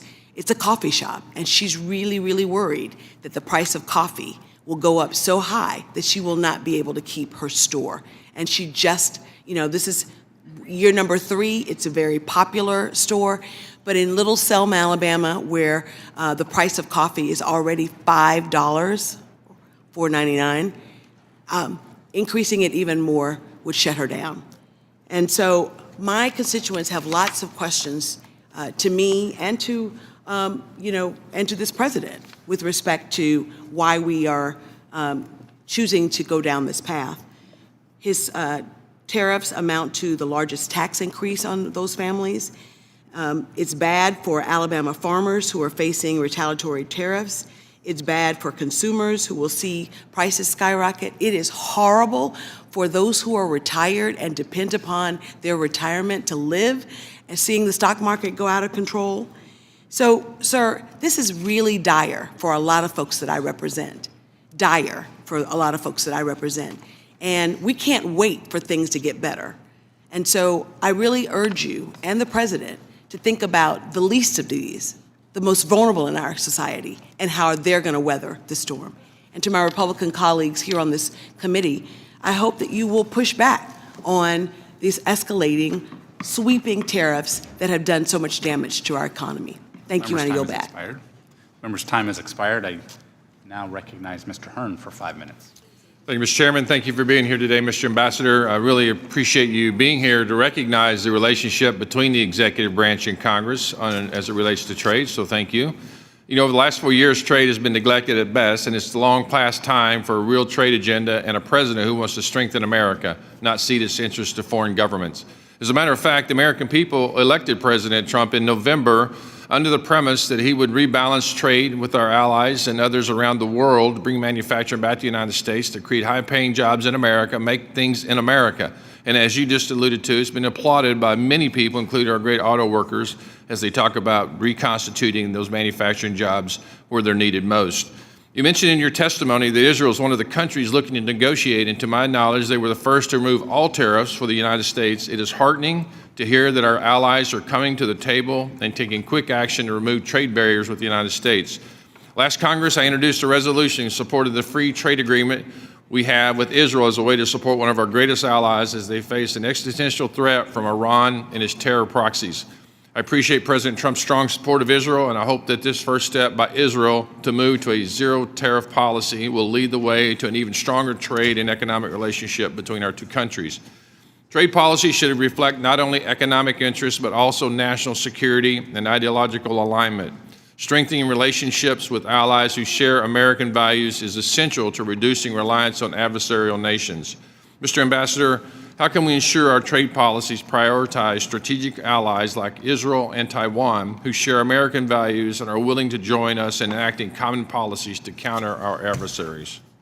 Thank you, Congressman. I'm happy to report that Sunday night I had a meeting with Prime Minister Netanyahu about this very issue, and the Taiwanese have also reached out.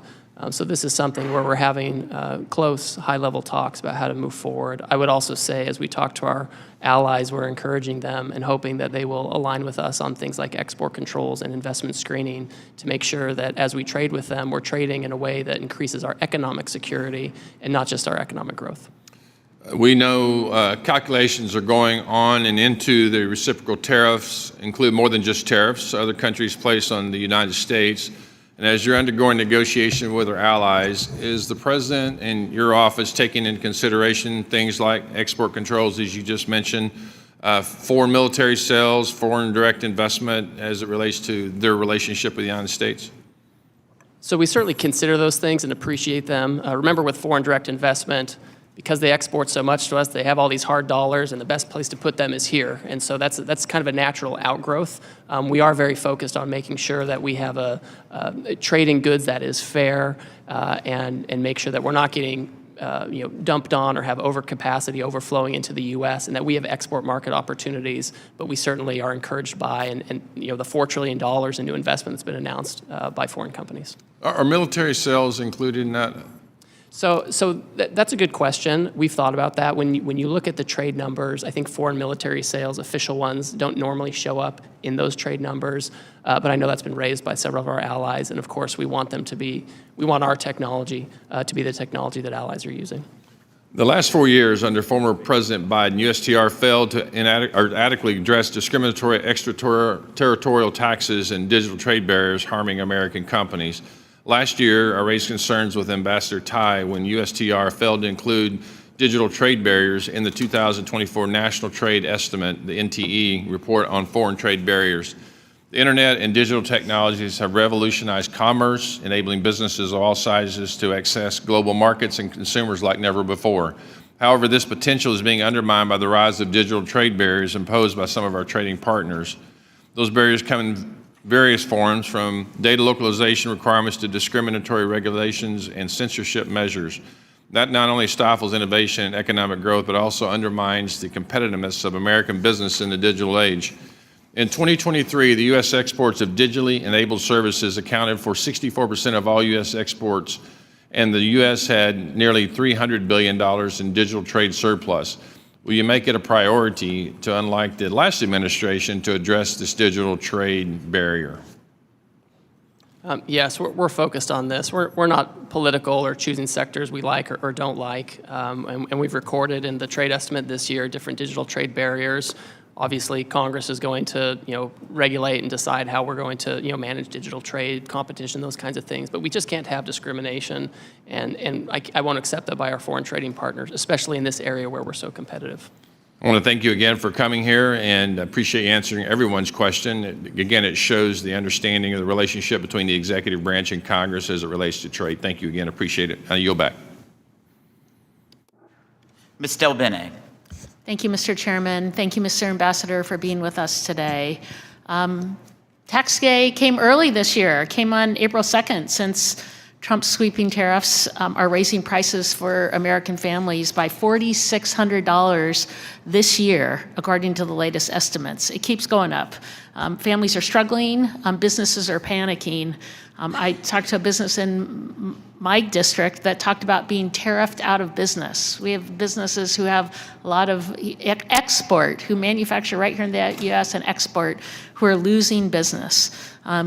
Even Republicans are beginning to break with the president. We've seen several joint bills that would make clear that the president does not have the ability to single-handedly impose sweeping tariffs. The real question we're all wondering is, how do we get out of this mess that Trump has created? Chairman Smith recently said he hopes that the Trump tariffs will give USTR leverage to negotiate new trade deals. But Ambassador, how can any country trust the U.S. enough to make a trade deal? Given that Trump has thrown out existing trade deals like Australia or South Korea, or even USMCA, which he negotiated and Congress enacted, how are people going to trust us when arbitrarily these deals are being thrown out? Congresswoman, thank you. The United States remains the consumer market of choice for everybody. And I hear some of these Wall Street analysts, predicting, imminent catastrophe. And that's just, when we look back at Trump 1, we put tariffs on China and we reinvigorated NAFTA to be USMCA, we saw real household medium income go up. We saw inflation go down, unemployment go down. And the countries are coming to us every day. We're having several meetings with them every day to do these deals. So they're not showing hesitance. It's quite the opposite. But if we have a deal that's being blown up, then you can say you're negotiating a deal. 2 seconds later, you can throw it out. What kind of deal is that? Are these deals that you're supposedly negotiating, are they going to come to Congress for a vote like USMCA did? These are deals, so first of all, if we did a comprehensive free trade agreement, of course we would come to Congress, et cetera, and we will certainly keep Congress up to speed on any kind of any deal that you do. Are you going to bring that to Congress for a vote? We'll do what the law requires. Some of it's consultation, some requires a vote, so we'll follow the law on that front. But the countries are coming, right? If they were hesitant, they wouldn't be knocking down our door. But I don't understand what the countries are coming to do. You put tariffs in place, sweeping tariffs with no specifics in terms of what the goals are, no plans, and then you say countries are coming to what? To individually negotiate with President Trump, and it's his whim what's acceptable or not acceptable? So for example, I get a letter from the Vietnamese, which I received recently, and it outlined a number of tariff lines where they want to reduce their tariffs and non-tariff barriers that they want to remove. and they want to engage with us on reciprocal trade. But what are the objectives of the negotiation? You didn't lay those out. The plan, there's no plan that was laid out by the president. I've seen no plan from USTR on what the goal of the tariffs are. We're damaging companies.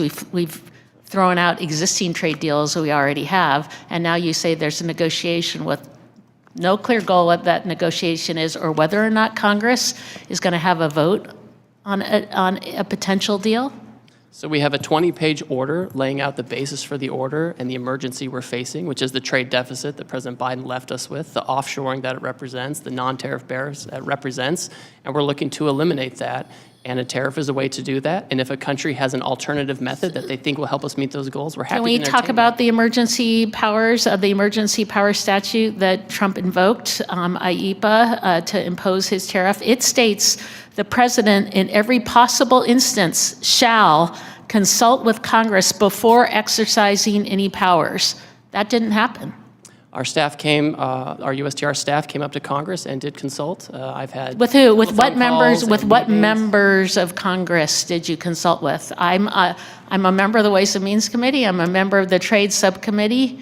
I called both the chairman and the ranking member the day before, the morning of. So My if you staff talked came to, up and briefed. if you called my to, jurisdiction. how could you consult with folks when there wasn't even a deal that was proposed? In fact, it wasn't until April 2nd when the tariffs were put in place, no one even knew what exactly was going to happen. There was nothing to consult on. So how did that consultation take place? I had a phone call with Chairman Smith and Ranking Member Neal. About a non-existent deal. Well, I told them about the IEPA action that was coming, and I sent my staff up here to brief the committee staff as well. I argue now we did not have that consultation. Here we are. There was no plan in place. There's no plan in place going forward. The American people are hurting, and now in the rule vote that we're going to have just after we are done with this hearing, Republicans are already putting in a provision to make sure that they don't have to vote on the tariffs that are in place. Congress should have a role here. It's terrible that my colleagues on the other side of the aisle aren't willing to have a vote too. Thank you, Mr. Chairman. I yield back. Ms. Miller. Thank you, Chairman Smith. Welcome, Mr. Ambassador. Thank you for being here. It's my opinion that part of the reason President Trump has taken such drastic action on trade is due to the fact that there was no trade agenda under the Biden administration. And I didn't hear any sniping from the other side about that. The past administration's failure to engage in meaningful conversations with our trade partners opened the door for countries to run afoul of the World Trade Organization tariff agreements and to impose excessive non-tariff barriers.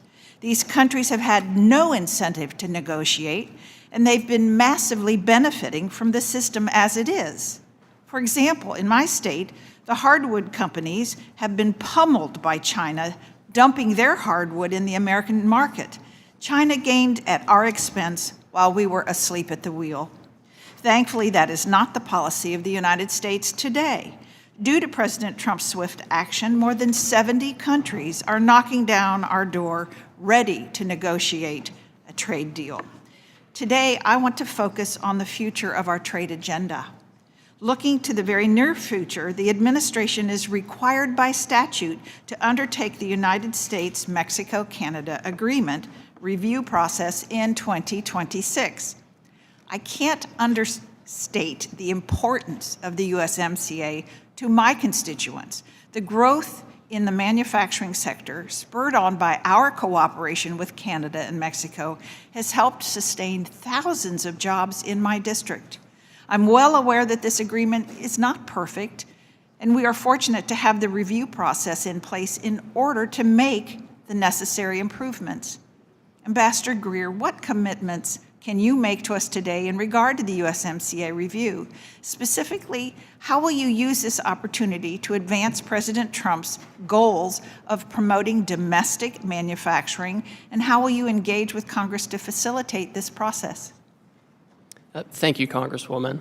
And I'll just note that goods coming from Canada and Mexico right now that comply with the rules of the agreement continue to enter duty-free. This is an important agreement.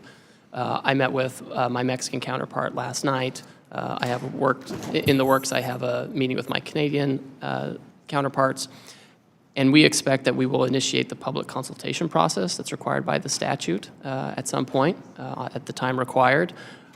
I think with the USMCA, it's important that Canada and Mexico not be used as an export platform for third countries. That's not what we want. USMCA should be an agreement that promotes manufacturing in America, and that we can rely on our partners to the north and south if needed. But it can't be a situation where countries can just come in, China or Vietnam or somebody, build a factory in Mexico, assemble it with parts from there, and send it across, and get the benefit of an agreement where they've taken no obligations. So I want to make sure that it truly is an agreement that helps America first.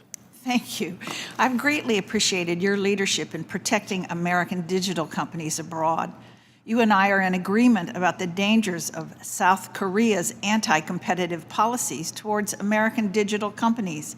I intend to reintroduce legislation that seeks to ensure that American companies are not being harmed by one of our closest allies, while Chinese companies are left unscathed.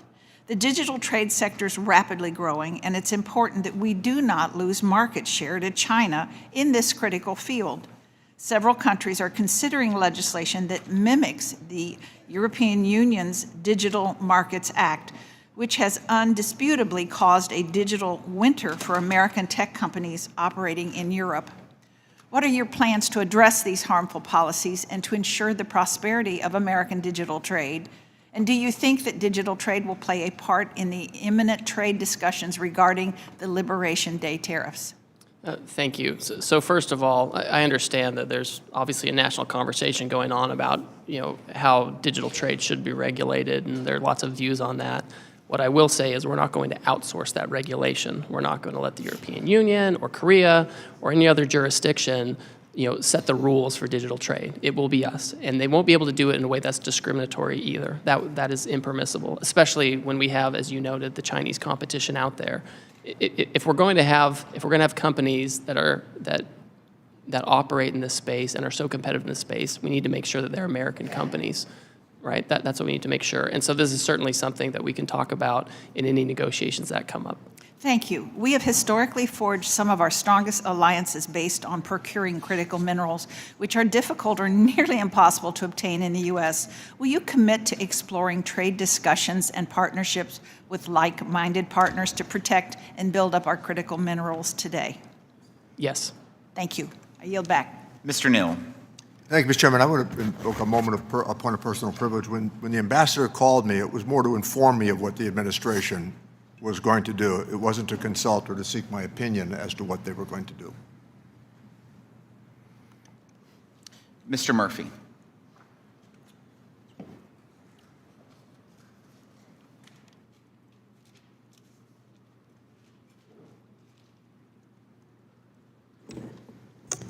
Thank you, Mr. Chairman. I just want to show a slide to everybody documenting where we are with the United States and the U.S. trade deficit. I think this really shows why this is an emergency. If you look at where we are with manufacturing goods, that's in the red column here. If you look at what has happened to the manufacturing capacity of the United States, we have plummeted, absolutely plummeted down.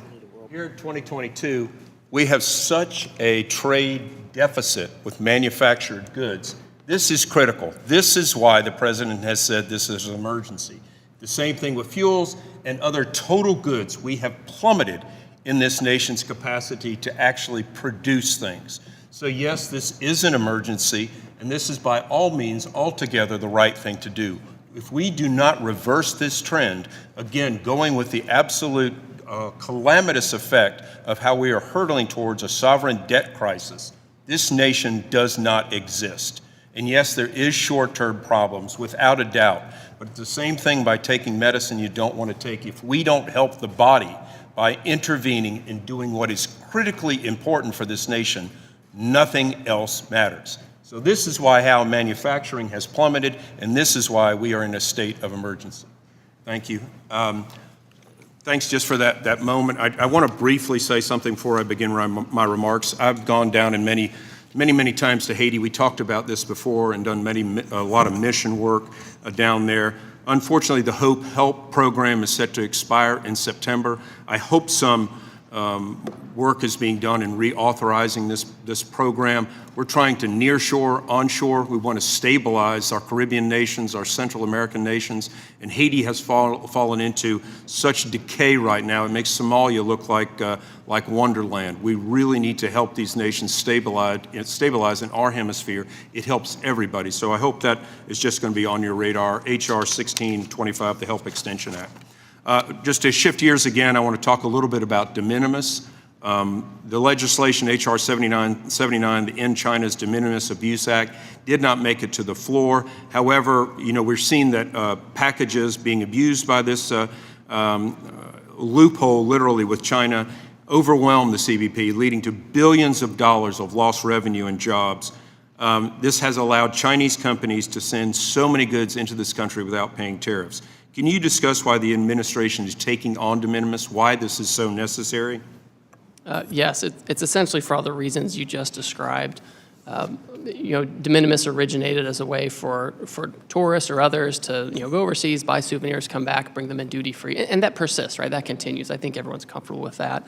But what we saw were foreign companies abusing the system and taking advantage of it and building a commercial case for it, their entire business on it, and that ended up undermining a lot of retailers here in the United States. And so it's important to make sure that tool is used for its original purpose and not for other countries to avoid duty payments or things like that. One of the comments were that we shouldn't be doing tariffs to our friends. Friends don't treat friends with horrible tariffs like we're being done by other countries. So I think, sunlight is the best disinfectant. So we're able to see what the rest of the world has been doing to the United States. I don't think the American public understands this. And this is why I think it's just so critical that we shine the spotlight on this. Quickly, just with one thing that happened in the pandemic, I'm a physician, and we saw that our supply chain for pharmaceuticals, for health-related PPE, et cetera, is critically at risk during these things. If China were to shut off all its exports overnight, medical supply chains would be one of the industries hardest hit, and we would have American patients literally dying because they could not get medicines or other type of devices. Can you discuss how the Trump administration's trade is helping to secure our health supply chain? Yes. So first of all, we have to reshore. We have to reshore pharmaceutical production to avoid the very situation you talked about, and we have to do it now. We can't wait for the next crisis. We can't wait for the next conflict. We have to do it now. I understand the Commerce Department will be undertaking an investigation of the pharmaceutical supply chain to assess what tools we can use. The president's talked about tariffs that might apply to certain things to incentivize reshoring, but I assume that investigation will also have other ideas as well. We have to make sure that in this tariff incident, we're not hurting American companies and hurting them over helping out foreign countries. And, going back to, Kamala's famous phrase of getting to the root causes of immigration, they did absolutely nothing to bring industry nearshore, trying to prop up Caribbean nations so they won't have everybody trying to run over a border.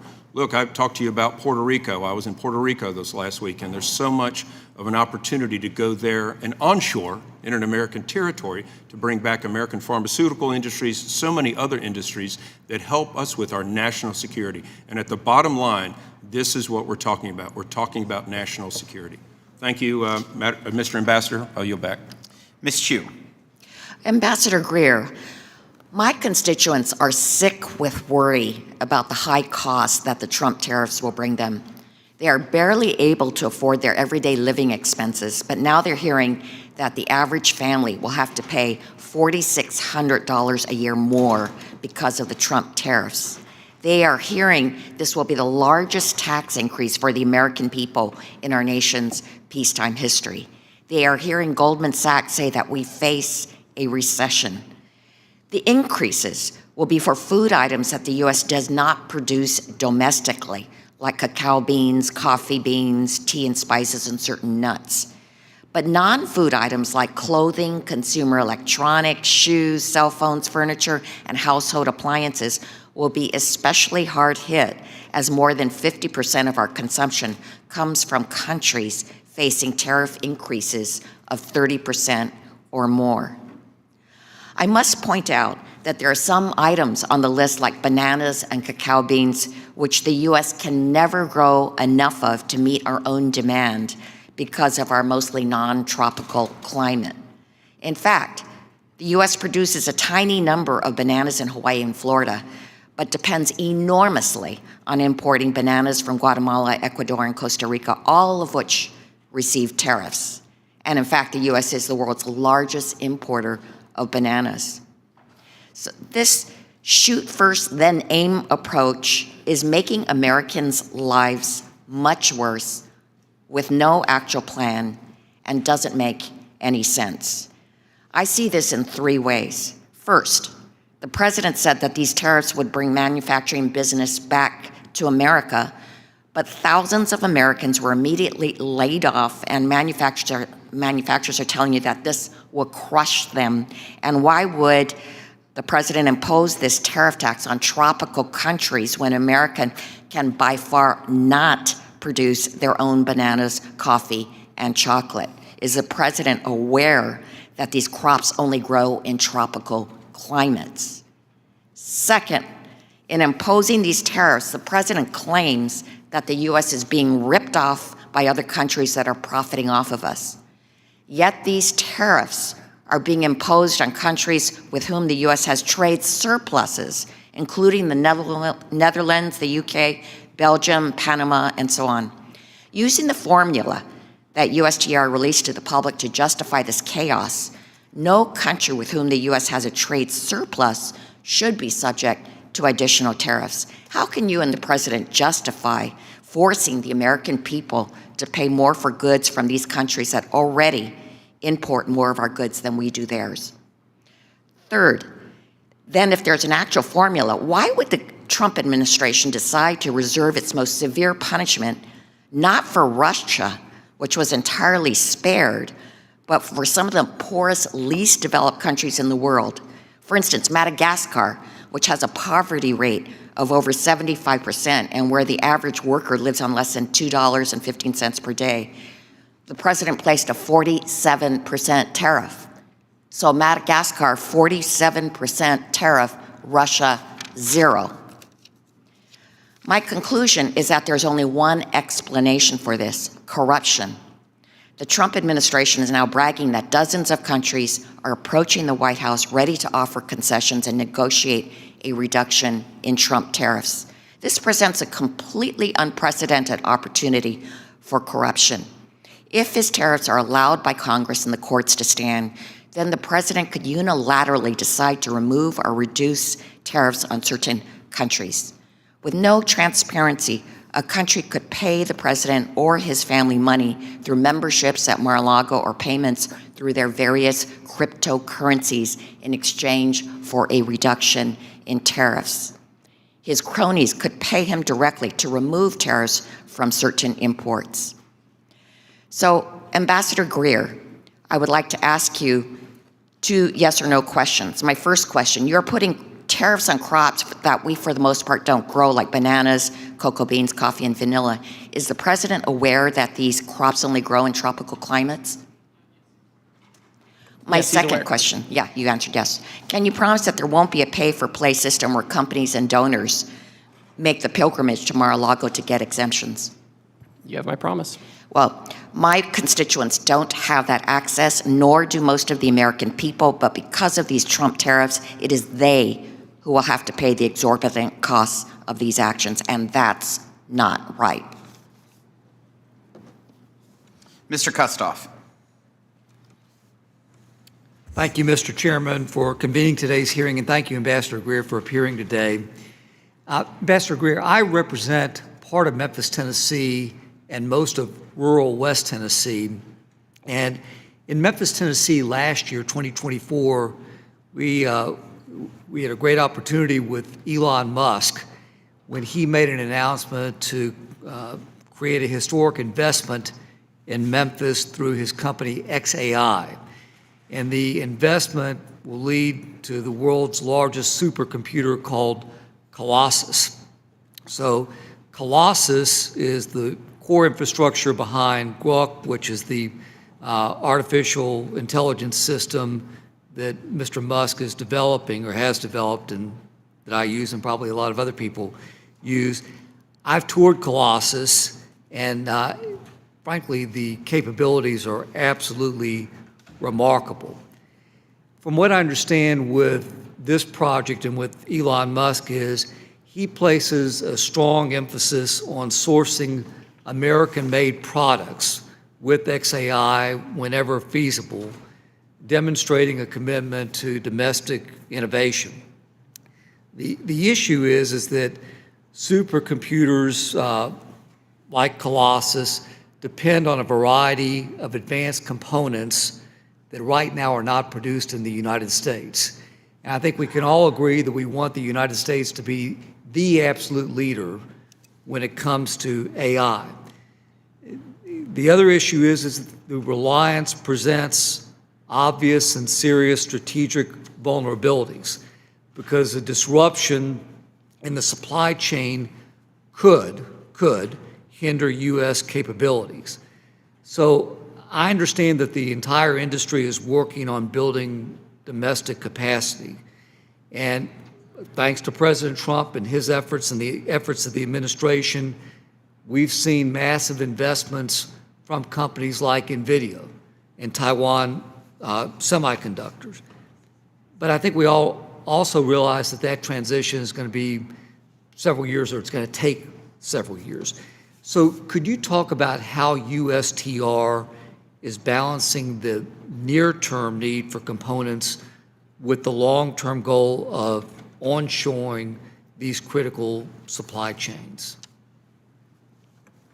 Certainly. So when the president took his action on reciprocal trade, there were some items that were not covered by the new tariff because further investigation was needed. This includes pharmaceuticals, as I've discussed, but it also includes semiconductors. And so many semiconductors are not covered by the reciprocal tariff because the Commerce Department, as I understand it, is looking into doing a further investigation to see where tariffs may or may not be appropriate on semiconductor chips or the downstream components. And that's something I know that the Commerce Department is looking at very closely. Thank you, Ambassador. If I can, because there's been a lot of talk here, some talk about Russia and the suggestions that the Trump administration has let Russia off the hook when it comes to tariffs. My recollection is that this committee, several years ago, took the lead on bipartisan legislation to change the trade treatment as it relates to Russia, specifically revoking the permanent normal trade relations, specifically banning the import of all energy products from Russia, specifically by providing a path to raise tariffs on many other products from Russia. So in fairness, I know that both the Biden administration and the Trump administration have added to this legislation by imposing a wide range of sanctions on Russia, which cut off most of trade and investment. So my question to you is, would any Russian exporter feel that it has better access to the United States market than our non-sanctioned trading partners who may face higher tariffs right now? Oh, no, by no means. Russia is subject to a very high tariff due to the good work you did here in Congress, as well as other kind of bad actors that fall into that category. Bipartisan. On a bipartisan basis, that's correct. Yep. Thank you, Ambassador. Thank you, Mr. Chairman. I yield back. Ms. Moore. Thank you so much, Mr. Chairman, and thank you, Mr. Ambassador, for visiting with us. I'll have to say that I have really appreciated the discussion that we've had here today with our colleagues, and as is always the case with me, I have remarks that are planned, and then I make the mistake of listening to what other people have said. And I really do want to agree with some of the things that my colleagues have said, like Mr. Schmucker and Mr. Kelly, that we need, and you, Mr. Ambassador, have said that we need to have access to markets. Specifically, Mr. Kelly said, we can't afford to lose any market share, and I agree with him. He went on to say that we need to level the playing field. Mr. LaHood talked about his soybean farmers in Illinois, and I'm from Wisconsin, sir, and so I do know that we have $1.3 billion worth of soybean product, and our main partner is with China. And so I think Wisconsin farmers, that's just one example of how we are at risk of losing market share. And then Mr. Doggett went on to say how, instead of allowing, like my soybean farmers, to do that, what we would revert to would be to give them welfare. And I guess I don't agree with that characterization. I don't even agree with it as a characterization of a subsidy, because it's actually a ripoff. Farmers lost about $27 billion in the first Trump administration, and they only got about $23 billion in subsidy return. So they lost money, they lost market share, and they lost lives. In Wisconsin, there was a study done, and they looked at suicide rates, and suicide rates among farmers are like 3.5 times more than in other professions. It's a very stressful career. And so I am very concerned, and I wonder what's going to happen to them. You haven't said to us, I think you sort of skirted the question about whether or not we were going to give them subsidies. But even if we would give them subsidies, that would not prevent them from losing market share. And farmers they don't want a check. They want to be able to farm. I also wonder, sir, I'm just saying, I think that when you look at trade deficits, I think we have to look at more than just what a tariff may or may not do. Our trade imbalances over time have been caused by us not having a trade balance on issue of labor laws, making sure that there's no slave labor and child labor, that the environment is protected when we extract materials and do stuff, that people have the ability to bargain in their countries and to make sure that they get a wage that's commensurate with their efforts. And, I agree with Mr. Kelly that we need to level the playing field on those fields, and that a rising tide will lift all boats. I do wonder, Mr. Ambassador, whether this administration's trade policy, and it seems that it does, my colleague here just mentioned the trade deficit that we have with Madagascar. I had the privilege to go on a trip with the committee to Madagascar where there was a 75% poverty rate. So I'm wondering if they will ever be able to give us a trade balance. Speaking of Madagascar, they belong to AGOA. And I'm wondering if this administration's policies would eliminate something that's been bipartisan, the trade preference programs that we've had under AGOA. Yes or no? Are we going to have an AGOA? So, Congresswoman, thanks for your AGOA. remarks. Well, it's up to Congress. Congress has to decide if they're No, going up to the president. He's in charge of trade. We've sort of. Do you have a bill? I haven't seen the bill yet on this. If there's a bill, I'll advise the president accordingly on how we should approach it. Okay, I'll just say one last question to you. You say that we have got to reshore manufacturing. You did not say where folks will get the money and the confidence, really, to make these investments. Is any of the money that you plan to get from tariffs going to be targeted to incentivizing manufacturing? I've got a factory that made car frames, A.O. Smith. 10,000 people working there. When are we going to reopen A.O. Smith, sir? If the chairman. I would love to reopen that. And when? Will I be alive? I'm going to be 74 in 9 days. I hope so. We should go there, you and I, and talk to them about what they need in order to reopen. We put tariffs in place. I mean, they've been shuttered for years. We want to create incentives so they can reopen. What's the timeline between the suffering that they're doing now and when A.O. Smith is going to open again?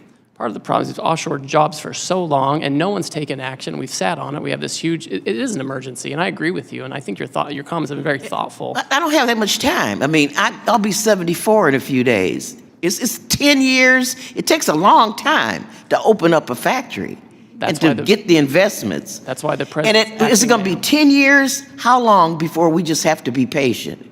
That's why the president's acting now, because we can't wait anymore. We have to reshore now. Now, like a microwave now. Thank you, Mr. Chairman. And I yield back. Thank you. I'll recognize myself for questions. Ambassador, thank you for calling and consulting with me before a lot of these trade agreements. So I appreciate the correspondence there because you have.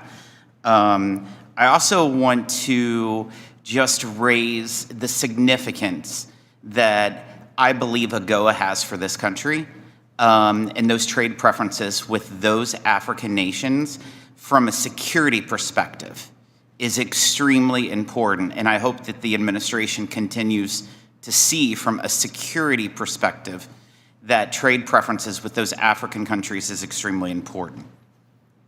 Well, Chairman, I will certainly share your views with the President, and I've shared them before with others in the White House. And I understand the importance of AGOA to this committee and Congress, and I would encourage the committee, as you look at it and potential renewal, to think about ways to improve it.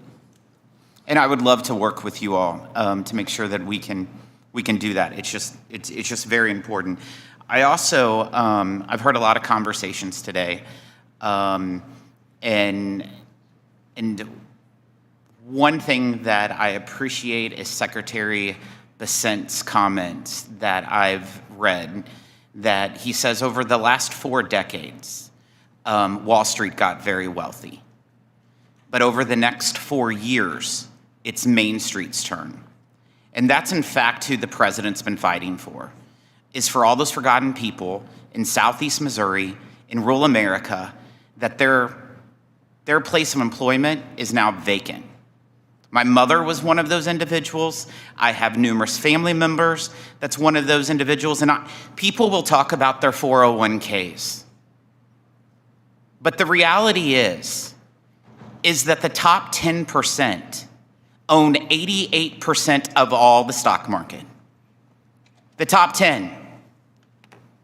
Then the next roughly 12%, as the Secretary has said, the next 12% ownership of the stock market is the next 40%. So that bottom 50%, the people who make less than $42,000 a year, those people, they're worried about their debt, their credit card payments, their interest rates. And that is who President Trump is fighting for in bringing more jobs and manufacturing, open up factories and coming down here. And I want to thank you for standing here. I want to thank you for working for this cause. And I think it's extremely important, and it will be transformational. It may be bumpy for a while, but it's about time Main Street is representative instead of Wall Street. I want to ask you a few questions about the European Union. As you know, I have shared my opinion about the European Union and how disappointed I am of how they've taken advantage of U.S. farmers and U.S. agricultures. I heard him say that they're willing to lower their tariffs on industrial goods. That's not good enough, Ambassador. They have to address their non-tariff barriers when it comes to agriculture goods. The country of Honduras purchases more pork than the entire European Union. And there's only 10 million people there. There's 450 million people in the European Union. And then you look at the country of Angola, one of those African countries. They purchase more chicken from us than the entire European Union. And the European Union has a GDP times 200 of that in Angola. These are trade problems. And this administration better continue to fight for the American farmer, that Missouri farmer who's been screwed for such a long time by our friends. And I want to thank the president. I want to thank you for continuing with it. I do want to ask you, do you agree that there's a serious trade problem when it comes to agriculture in the European Union? Yes, Chairman. It's fundamentally unfair. It's structurally unfair. It has been for decades, and I've been very clear with them that any kind of agreement or negotiation or anything, it has to have an ag component for all the reasons you described. Super important. Last year, I requested the International Trade Commission to complete a detailed study of the competitiveness of the U.S. rice industry, with a particular focus on the ways that unfair subsidies and other practices in other rice-producing countries harm American rice farmers by distorting markets and reducing export opportunities.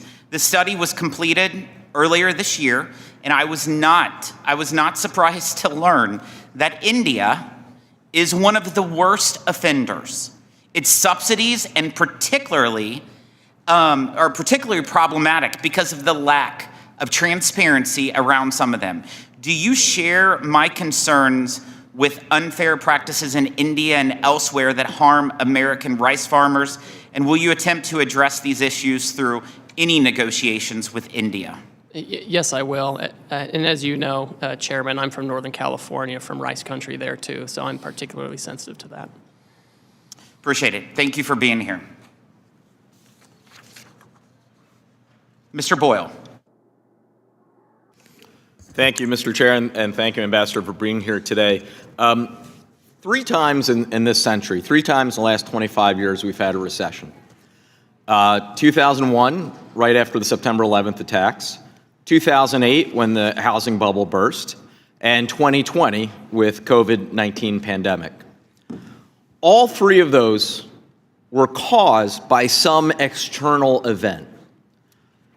Now, most economists and most Wall Street firms agree that it is more likely than not we're either in a recession now or headed to one. This will be the first recession in at least 25 years directly caused by the president's policies. The last week has been an unmitigated disaster. Markets are roiled, retirement savings taking a hit, 401ks becoming 201ks. People are genuinely scared, especially those, including a couple I talked to yesterday, who are just hitting retirement age. So I would really like to know why exactly the president is doing this. China, I completely understand. I think actually there's been bipartisan agreement around here for quite some time that we needed to get tougher with respect to China. But why going after Canada? Why going after our closest allies in Europe? This does not make any sense. And frankly, it doesn't exactly inspire confidence when the so-called formula that was advertised last week came from absolutely no textbook that any of us are aware of. I mean, yes, it had 2 fancy-looking Greek letters. That does not make it well-thought-out policy. So I am curious what exactly the strategy is of going after Canada and our closest allies and actually uniting the whole world right now, not against China, but against the United States. Well, Congressman, I know that Wall Street and you and your colleagues want the status quo. That's what I'm hearing. Excuse me, reclaiming my time. That is not what I'm arguing. I want an end to the chaos. I represent a very working-class district in Philadelphia. I don't think there's one person in my district who counts as one of the top 1% of Americans. Hardworking families, whether white, black, Hispanic, Asian, from Northeast Philly to North Philly to the River Wards, are all being directly impacted by what is happening over the last week. So I want to know, they want to know, why is it that 3 months ago, no one was predicting a recession? Everyone had growth projections. The Fed, most economists, whether liberal or conservative, and now the base case is a more than 60% chance of a recession. That is directly because of White House policies. So when will it be enough? Really, I can't take all this winning, and nor can the American people and the folks in my district I represent. These Wall Street analysts are the same ones that predicted decline in the first Trump administration, where real household median income went up by $7,000 coupled with tariffs. The president has to get the trade deficit down. We've lost 5 million manufacturing jobs. It has been a massacre in American manufacturing, and we have to have those jobs back, and it's urgent, and we can't keep passing the buck. President Biden did nothing on trade for 4 years. That's what I've heard from both sides, and we have to act. We have a huge trade deficit with the European Union, which we heard about from the chairman. We have a huge trade deficit with foe and friend alike, and we have to deal with it. And that's why our friends are coming to us and saying, why don't we talk about how to achieve reciprocal trade? They're not running away. They're not announcing retaliation. So since I have just under a minute left, can we look forward to hearing about these big, beautiful trade deals over the next week, like with Canada? What exactly is going on? These countries that are clamoring, talking to us apparently right now, according to your words, do you have any hope that you can offer us that we're going to see one of these trade deals inked very soon? Congressman, I can't prejudge the timeline, but I'm spending all my time when, I'm not here with you all doing consultations, talking with them. So I'm hopeful that we can move quickly on a handful of countries. And finally, just in the final 17 seconds, when will this end? What does success look like? Because a lot of people right now, whether Democrat, Republican, or Independent, are really trying to figure out what exactly the end game looks like here. Because right now, we all see the chaos and not what the actual end result would look like. The deficit needs to go in the right direction. Manufacturing as a share of GDP needs to go in the right direction. The non-tariff barriers and tariffs we face in other countries, they have to go down in the right direction. Those are the things that we're looking at. Those are the basis of the national emergency. That's what we're looking at. Time's expired, so thank you. I yield back. Mr. Stubbe. Thank you, Mr. Chairman. And thank you, Ambassador Greer, for appearing today. Under President Trump's leadership, we've seen a bold reassertion of American economic strength and leverage on the global stage. I'd like to walk through some of these wins and clarify the intent behind the administration's trade actions. Ambassador Greer, can you start by reminding this committee why President Trump felt it necessary to take such divisive action with tariffs and what problems he inherited from decades of failed globalist trade policy? Yes, certainly. As I've mentioned before, President Biden left us with the largest trade deficit for any country in human history, $1.2 trillion. It's extreme, it's unsustainable, especially when we have a $36 trillion debt and a $2 to $3 trillion budget deficit. None of these numbers are sustainable, and anyone who wants to pass this on to the next generation or to our kids or to the next session, they're doing a disservice. We have to deal with it now, and we need to deal with the reshoring and remanufacturing now before we're in another crisis, whether it's a conflict or a pandemic. That is not the time to try to get back pharmaceuticals and semiconductors and autos and all these kinds of things. We have to do it now. What distinguishes the Trump approach from the past 30 years of so-called free trade policies that gutted our manufacturing base? Well, Wall Street, we've heard a lot about Wall Street today and how important Wall Street is and all their analysts. And their entire goal has been just to make money for that top share of the elite, right? That's been their goal. And so they've been focused on offshoring so they can have more efficiencies, so they can have cheaper labor, no environmental regulations. They can go to these low-cost jurisdictions. And what does that mean? It means that we have workers who train their replacements in foreign countries. They lose their jobs, and then they're in their hometown without a factory, without a job, and they live lives of despair in many cases. And that's what's different with President Trump. He wants to reverse that, and he wants to change it. And isn't it true that over 60 countries have already come to the table to negotiate since the president announced the new reciprocal tariff structure? Well, I'm starting to lose count, but yes, that's the neighborhood of the folks who want to come in and work with us on reciprocal trade. And what does that say about the global leverage we've regained under this administration? Well, that's exactly right. We are the market destination for both consumption, investment, et cetera. And other countries want access to our market. They understand now that we have to have it on fair terms, and that's why they're here. They'd be running the other way. That's why almost all of them have said, we're not going to retaliate, we're going to work with the administration. And how important is it from a national security standpoint that we reduce our dependency on foreign steel, aluminum, and automotive components, and how have the tariffs moved us in that direction? That's a great point. With steel and aluminum, the president put tariffs on steel and aluminum in his first term. The Biden administration kept those in place. He's tightened up some of those tariffs now, and so we are able to maintain a steel industry. We're able to maintain an aluminum industry. These are things you have to have as inputs for weapon systems, for our infrastructure, and a country that doesn't have that kind of hard manufacturing power behind it isn't going to have the soft diplomatic power you need to navigate a challenging world. And do you believe that President Trump's tariff policy has reestablished American economic sovereignty, where we no longer have to beg foreign governments to treat us fairly? Yeah, I think there's no question about that. And we can see it from the first term when we imposed tariffs on China in an effort to get them to change their unfair trading practices. When that happened, we saw our trade deficit with China decrease, which is really important. So it shows that we can become less dependent on foreign powers for the most critical goods and services. And how important has President Trump's leadership, his willingness to stand up to global elites and foreign governments, been in reasserting the United States as a trade power?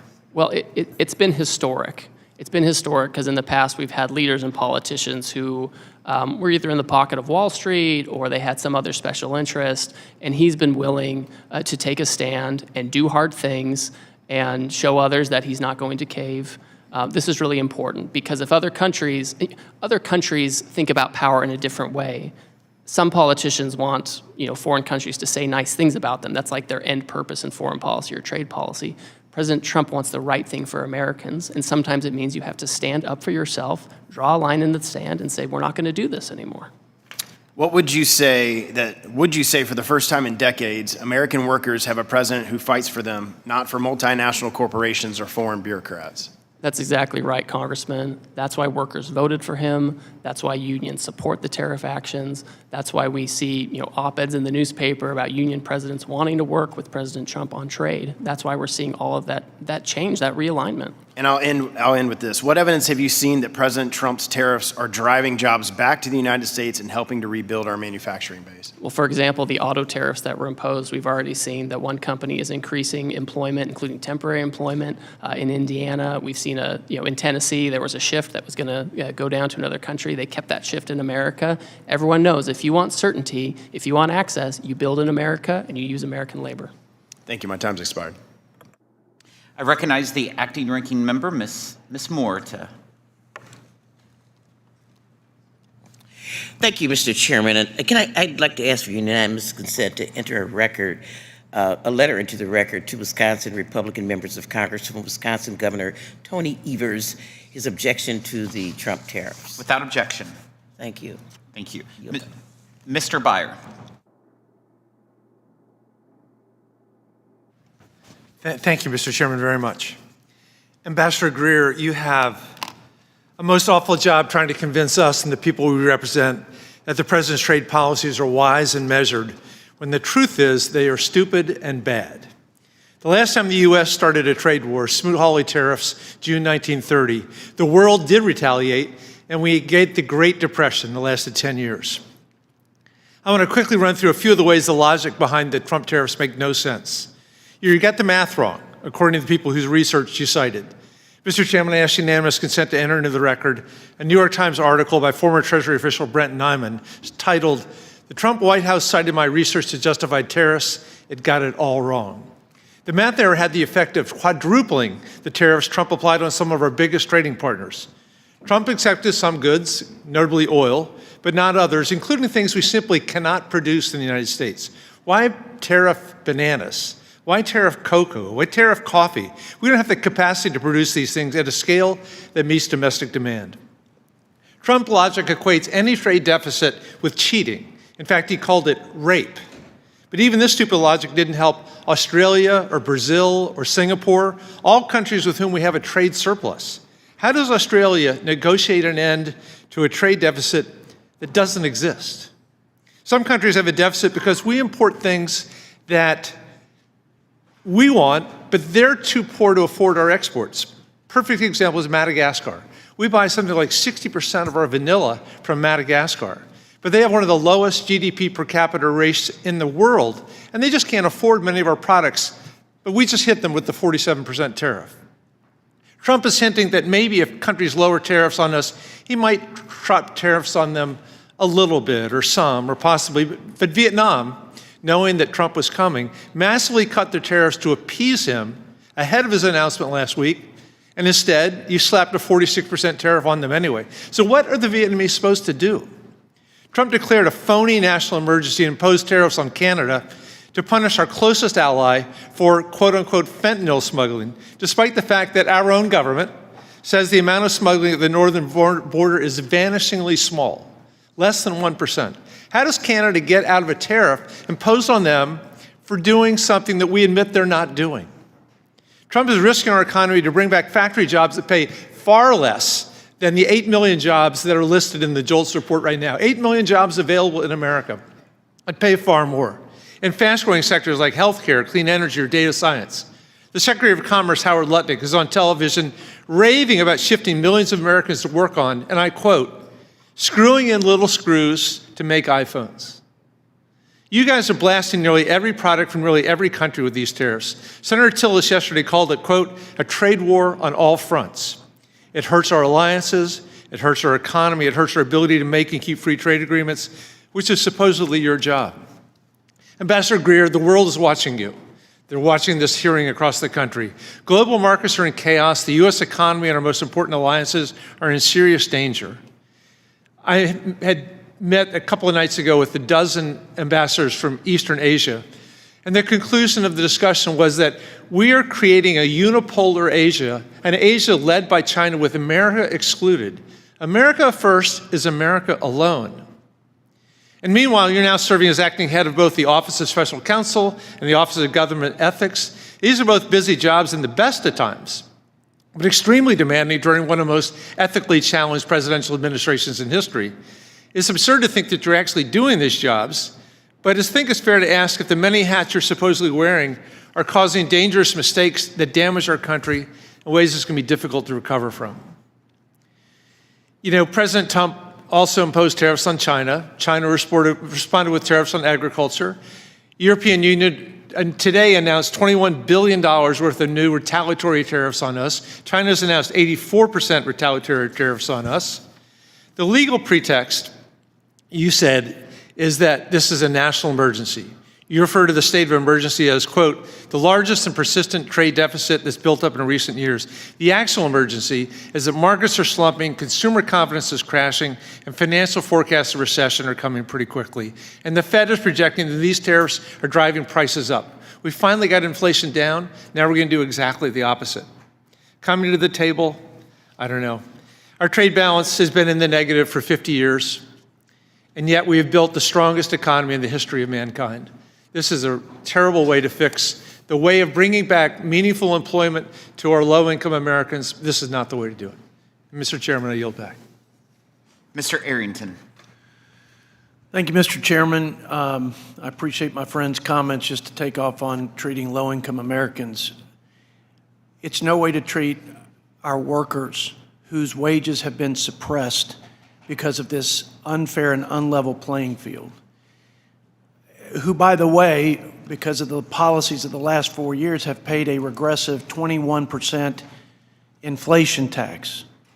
So our working families and our manufacturers and those who make the wheels turn in this economy have suffered a great deal. But other countries will flat put us out of the manufacturing business, out of the energy production business, out of the food making business if we let them. I thank God that for such a time as this, He raised up a leader with the political courage to take on the political and corporate establishment that is going to do everything in its power to stop you and the president from hitting reset before it's too late. Before we not only beg for our drug making and our chip making from other countries whom we are totally dependent on, but before we have to beg to feed our families and fuel our economy. I can't think of, other than the budget deficit, a greater threat to America's economic vitality, prosperity, and national security. I'm 100%, unwaveringly, unequivocally in support of President Trump's and your reciprocal trade policy. I can't imagine anyone along the spectrum from right to left politically who wouldn't want head-to-head competition for our guys. And we have allowed this unfair trade dynamic to persist for so long, there's no way out of this without some front-end pain.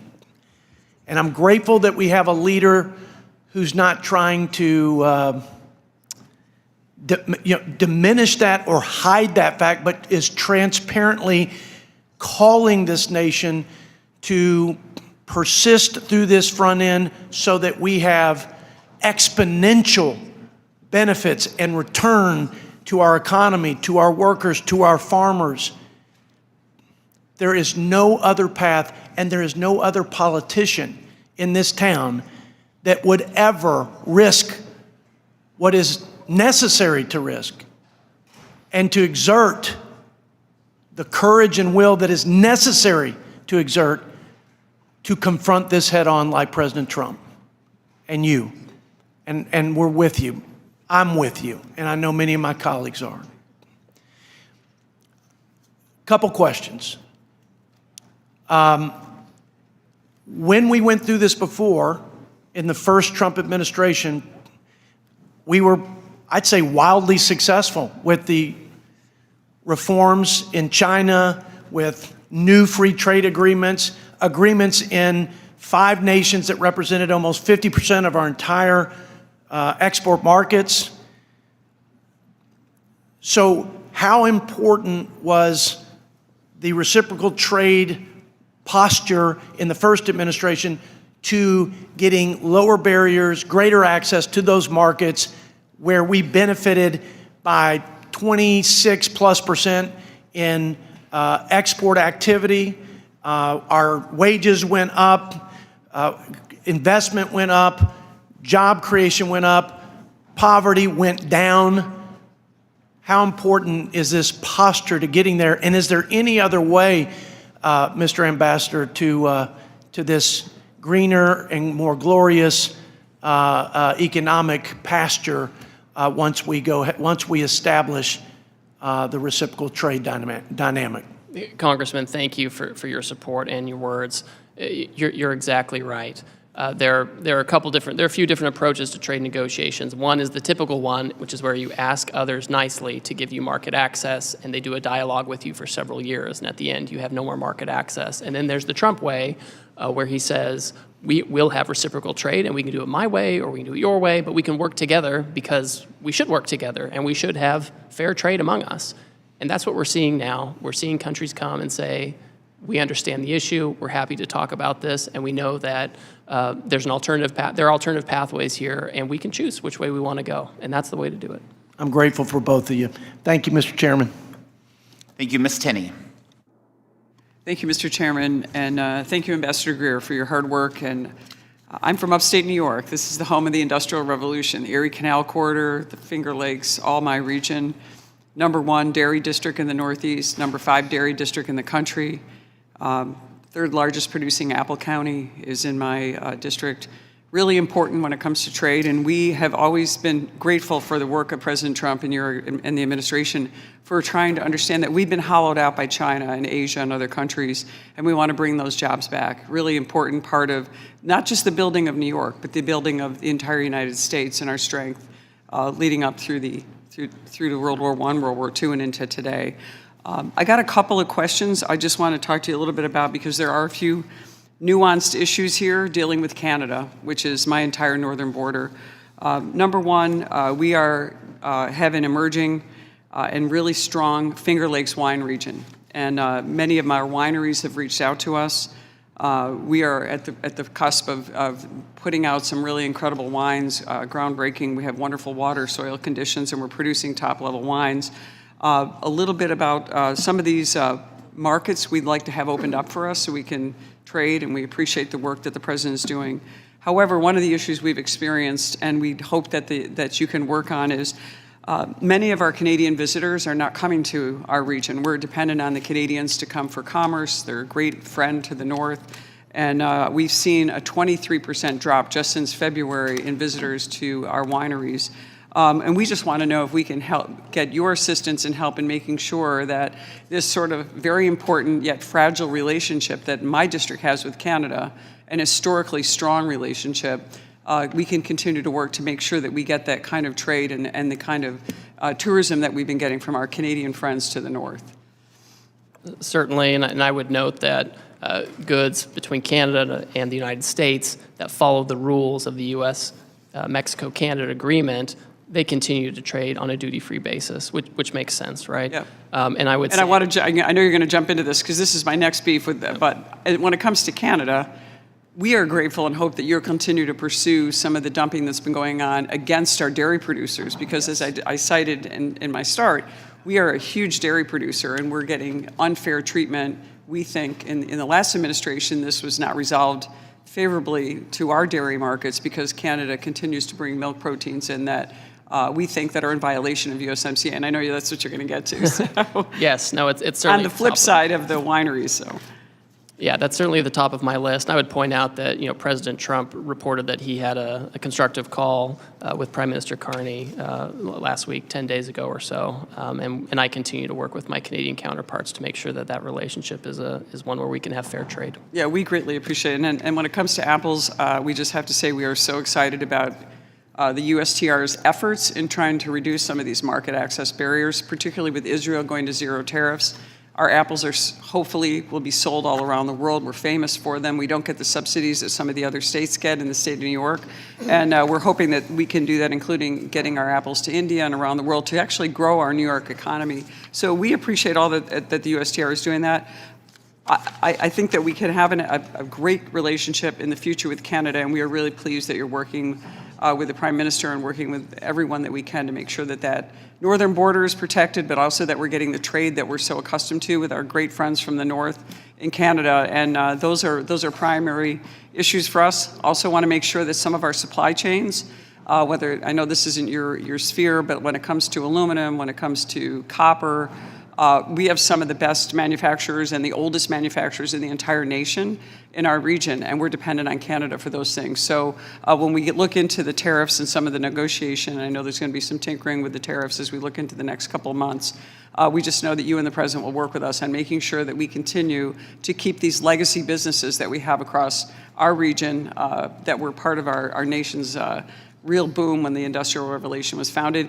And I have to mention, it's not technically in my district anymore, but our famous patriot Paul Revere actually started his copper company in my region. Revere Copper is still operating today after being founded in 1801. So it's really important to New York that we continue these legacy businesses and continue to work to bring our supply chains back. And I just want to say thank you, helping us with dairy, with apples, and also making sure that those Finger Lakes wines become premier and actually continue to grow as we see them emerging with so much hard work being done by so many people in my region.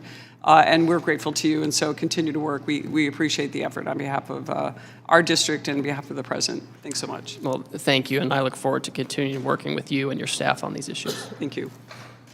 Mr. Evans. Thank you, Mr. Chairman. Mr. Ambassador, I'm deeply concerned about the tariffs, and we are talking about it today. Philadelphia is the poorest big city in America, and it's hurting lower people income. There's a lot of money for a lot of people. Tariffs can only be used in a smart and effective way, and I feel from what I heard it is not. It is something that we are concerned about. And I'd like to start out with this question, Ambassador Greer. My first question, what specifically is the President hoping to help the residents of Philadelphia deal with the higher cost of living that these tariffs would put on the average household? Does the President have a very specific plan and strategy to address the near-term harm it has created? Congressman, the President wants to ensure that we have good manufacturing jobs that pay higher wages to your constituents, just like what happened in the first term. He wants that to happen again, that they can have more money, better jobs in a stable environment and reshore manufacturing at the same time. So what would you say specifically would you say? How would you describe that? Well, I would say to your members and your constituents that we've had a long period of 5 million manufacturing jobs going away. It's dangerous for our country. It's bad for our economies and our families. And the president is taking action to create economic conditions to have more factories here, jobs here in their communities where they can have the types of income that they need to have stability for the working class, for the middle class, not just for the super rich who go and get 3 or 4 degrees, but for people, honest, hardworking Americans who graduate from high school and need a job. And they can have one that's stable and supports our manufacturing. Mr. Ambassador, Pennsylvania exports today $46 billion in manufactured product. These exports support 150,000 people and jobs in the state. I'm concerned that the threat of retaliation from the trading partners will further help Pennsylvania. So can you specifically speak to that issue? Yes, this is something that we watch really closely as well. And so in advance of the tariff action, I had many conversations with our major trading partners, and we told them, wait and see what happens on April 2, and then we can talk about what comes next. And so now most of our major trading partners have said, we're not going to retaliate against you. We want to talk to you about how to have more reciprocal trade. And that's a good outcome. I want to also talk about industry and small business, the effect that it will have, specifically when you talk about Philadelphia, on small business. Can you speak to that? Certainly. I've actually tasked my staff to work with the Small Business Administration to make sure we're getting the feedback we need from our small businesses. I have an advisory council on small business at USTR, and I've asked my staff to convene that council so we can hear directly from them because we want to make sure that we are hearing feedback in real time. I can give it to the president, and we can understand how the program is working. I'd like to thank you, Mr. Ambassador. Thank you, Mr. Chairman. Thank you. Mr. Fitzpatrick. Thank you, Mr. Chairman, for holding this hearing. Ambassador Greer, thank you for being here, and thank you for your commitment to spend time with this committee today and answer everybody's questions. Leveling the trade relationship the United States has with other countries, I believe must be a bipartisan goal, especially when our nation's security and well-being are on the line. I do believe that the means by which we accomplish that vision, however, matters a great deal. My priority, which I'm certain that you share and I hope this whole committee shares, is to ensure that any long-term economic gains which the American people could achieve in a more balanced trade environment are not washed away by the near-term pains they may feel at their local supermarket, hardware store, pharmacy, or restaurant. I believe it's essential that Congress and the administration come together to find that middle ground, to maximize the benefits and limit the costs of our nation's trade policy. Above all else, we must deliver greater certainty and economic stability for our consumers, our workers, and our families. I want to zoom in on medicines in particular, sir. What work do you believe can be done with our closest partners and American companies who are operating in the European Union to ensure that the cost of distinct, innovative prescription drugs and medical devices are affordable for our nation's seniors, particularly those with rare diseases or disabilities? Well, I think if we can have a supply chain that's more secure, more resilient, and more local, that's going to be something that's going to help with efficiency. This idea that we have this very fragile supply chain where we ship initial inputs from China to India, and they go elsewhere, and they get finished in another country, and they come here. That may work in a world where there's just-in-time manufacturing and where you're ignoring manufacturing jobs in the U.S. But in a world like we're seeing now, where there's conflict, there are pandemics, there are wars, that model doesn't work very well, and the costs become very high. And so if we are able to reshore large aspects of that or have it with close allies, that's going to be helpful. Switching gears to national security, I want to thank you for your work to end the de minimis exemption for the People's Republic of China. This loophole has been more than an economic giveaway to foreign competitors at the expense of American retailers and manufacturers. It's also allowed our adversaries to funnel fentanyl and other synthetic opioid drugs into our communities. I was down at the El Paso Intelligence Center, EPIC as it's called. Their chief complaint, and this is coming from the Department of Homeland Security, they focus on the de minimis exception as a major vulnerability for fentanyl getting into this country. So in addition to the manufacturing issue, we had the fentanyl issue as well.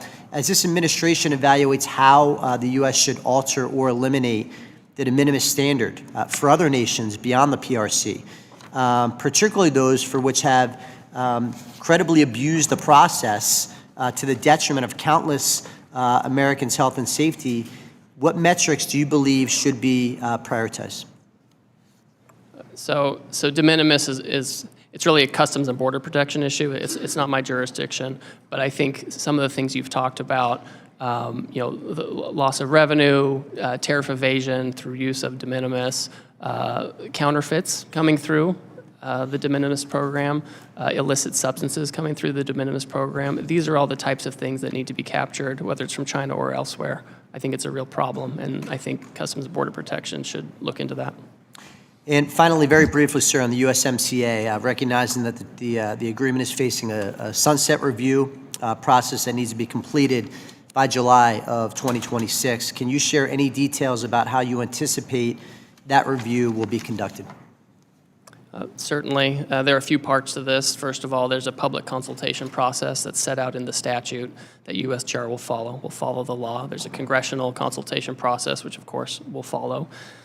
When I think about ways to enhance USMCA or our relationships with our trading partners, one thing that I'm very focused on is making sure that other trading partners don't benefit from the agreement without agreeing to the obligations of the agreement. I'm thinking of China or other Asian countries that want to use Canada and Mexico as an export base into the United States and benefit from the USMCA. I don't think that's the right approach. We need to change that. Just one follow-up. Will USMCA qualifying trade, which was not covered under the April 2nd tariffs, continue to be excluded in advance of this review to ensure certainty for our manufacturers? That is currently the status right now, and again, I'm not on the homeland security front here, but I understand that Canada and Mexico have been working with the administration on those issues, and so for now, that status continues. Thank you. I yield back, Mr. Chairman.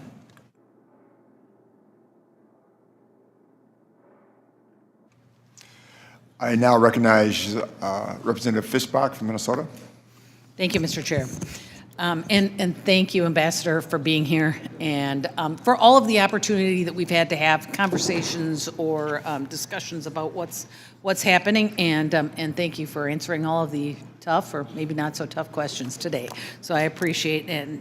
And you may already know, but I represent a large rural, mostly agricultural district. And so we do it all. We've got corn, soybeans, hogs, turkeys, and dairy.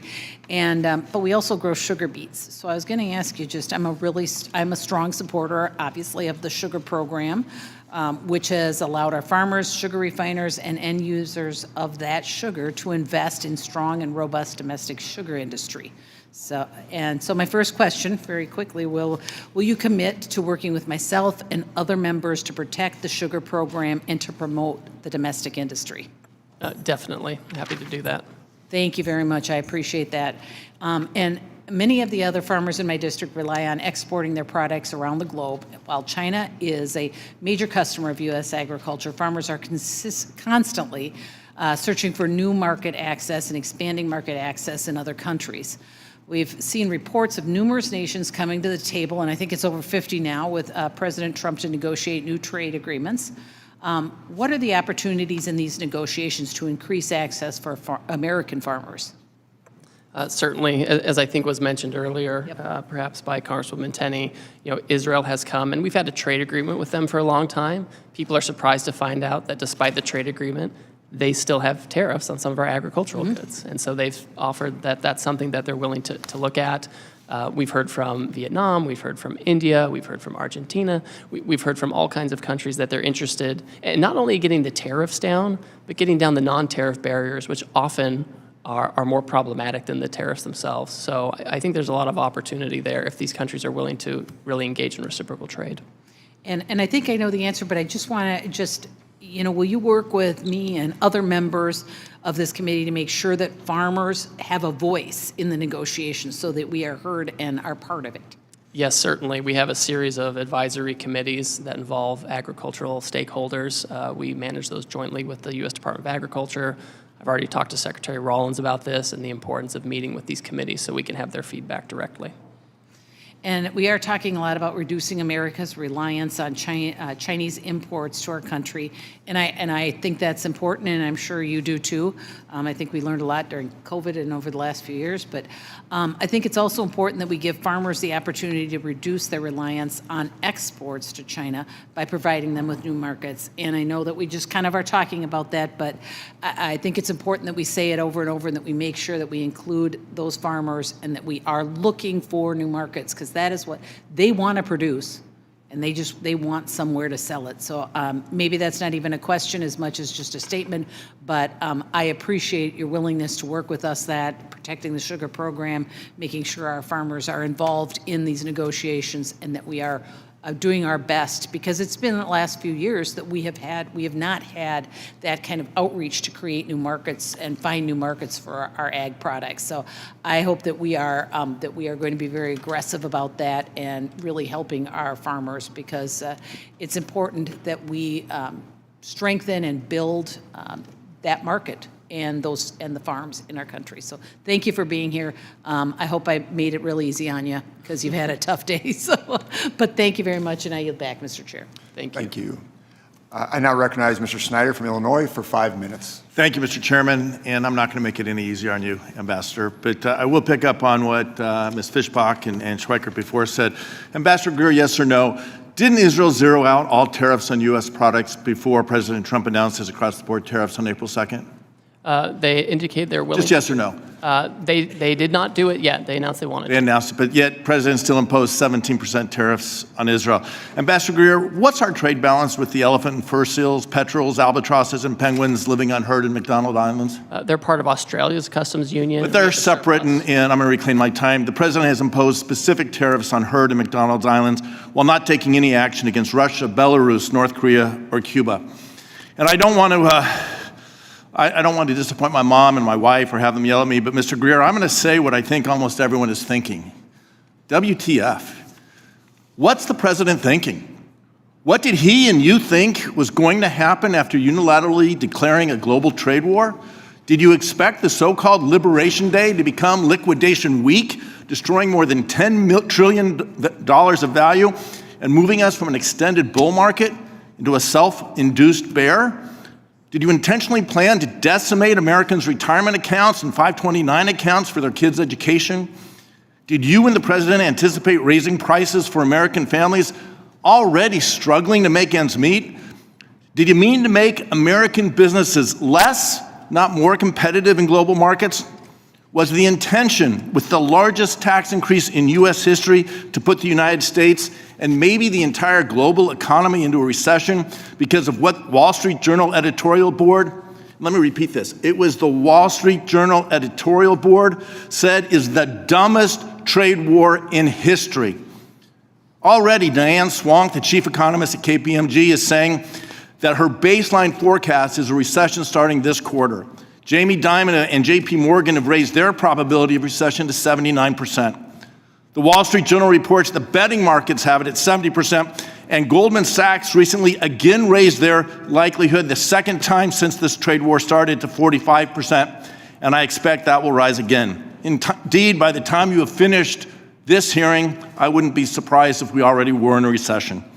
Less than a week after President Trump's declaration of, again, the largest sales tax in U.S. history, global markets continue to roil as a result of tariff-based recession fears. The president's newly imposed tariffs have real-world impacts on every one of my constituents, who will see higher prices at the grocery store, shortages of critical products, and less money in their retirement accounts and the accounts for their kids' education. American families deserve relief, but instead, thanks to President Trump and you, they're heading to the store to panic buy essentials before retailers raise their prices. I've heard from literally thousands of constituents about the pain that President Trump has said this country will suffer as a result of these tariffs. They have written to me sharing that they have lost as much as 20% of their 401k and 529 accounts in the last week alone due to market fluctuations that are responding in real time to the president's announcements of arbitrary and capricious tariffs. Seniors who recently retired are worried about having to return to work to make sure they can make ends meet, and today wonder if they will now outlive their retirement savings.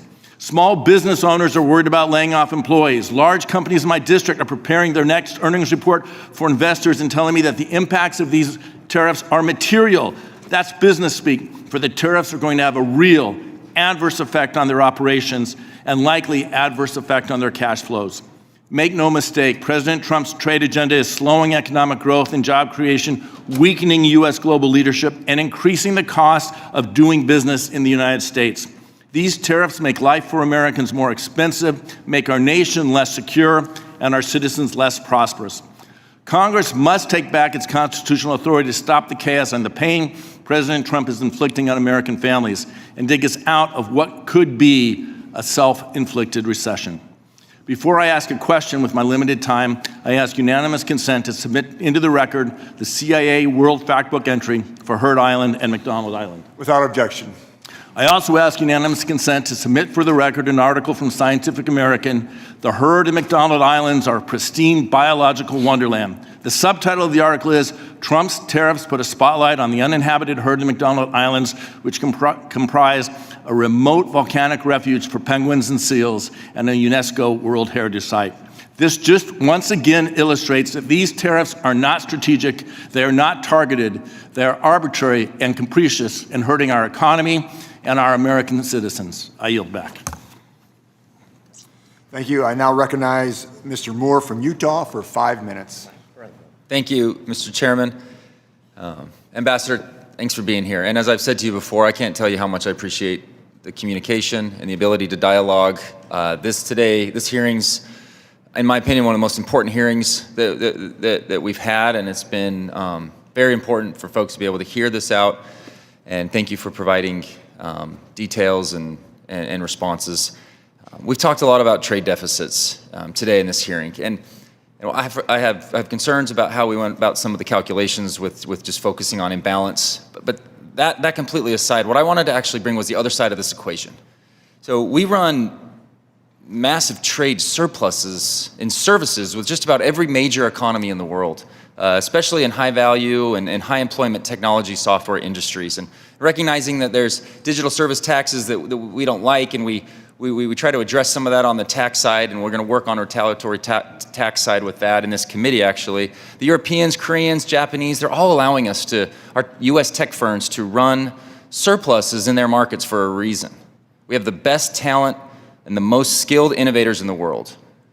My question here is, what are the consequences for American power and national security if they were able to retaliate and restrict access to American services in their market because we've chosen to restrict goods in their market? In response to that. So the good news on this is all of these countries, most of them have said that they are not going to retaliate and they want to talk to us. And they're mindful that even though we have surpluses in many of these areas, they still have a lot of barriers against our folks, right? And this giant book that we put out, that I hope one day we never have to put out again, a lot of this are about the services barriers we have, including in our friendly partners. So my expectation is that they will bring those barriers down. That's my expectation. And this is where I draw some optimism.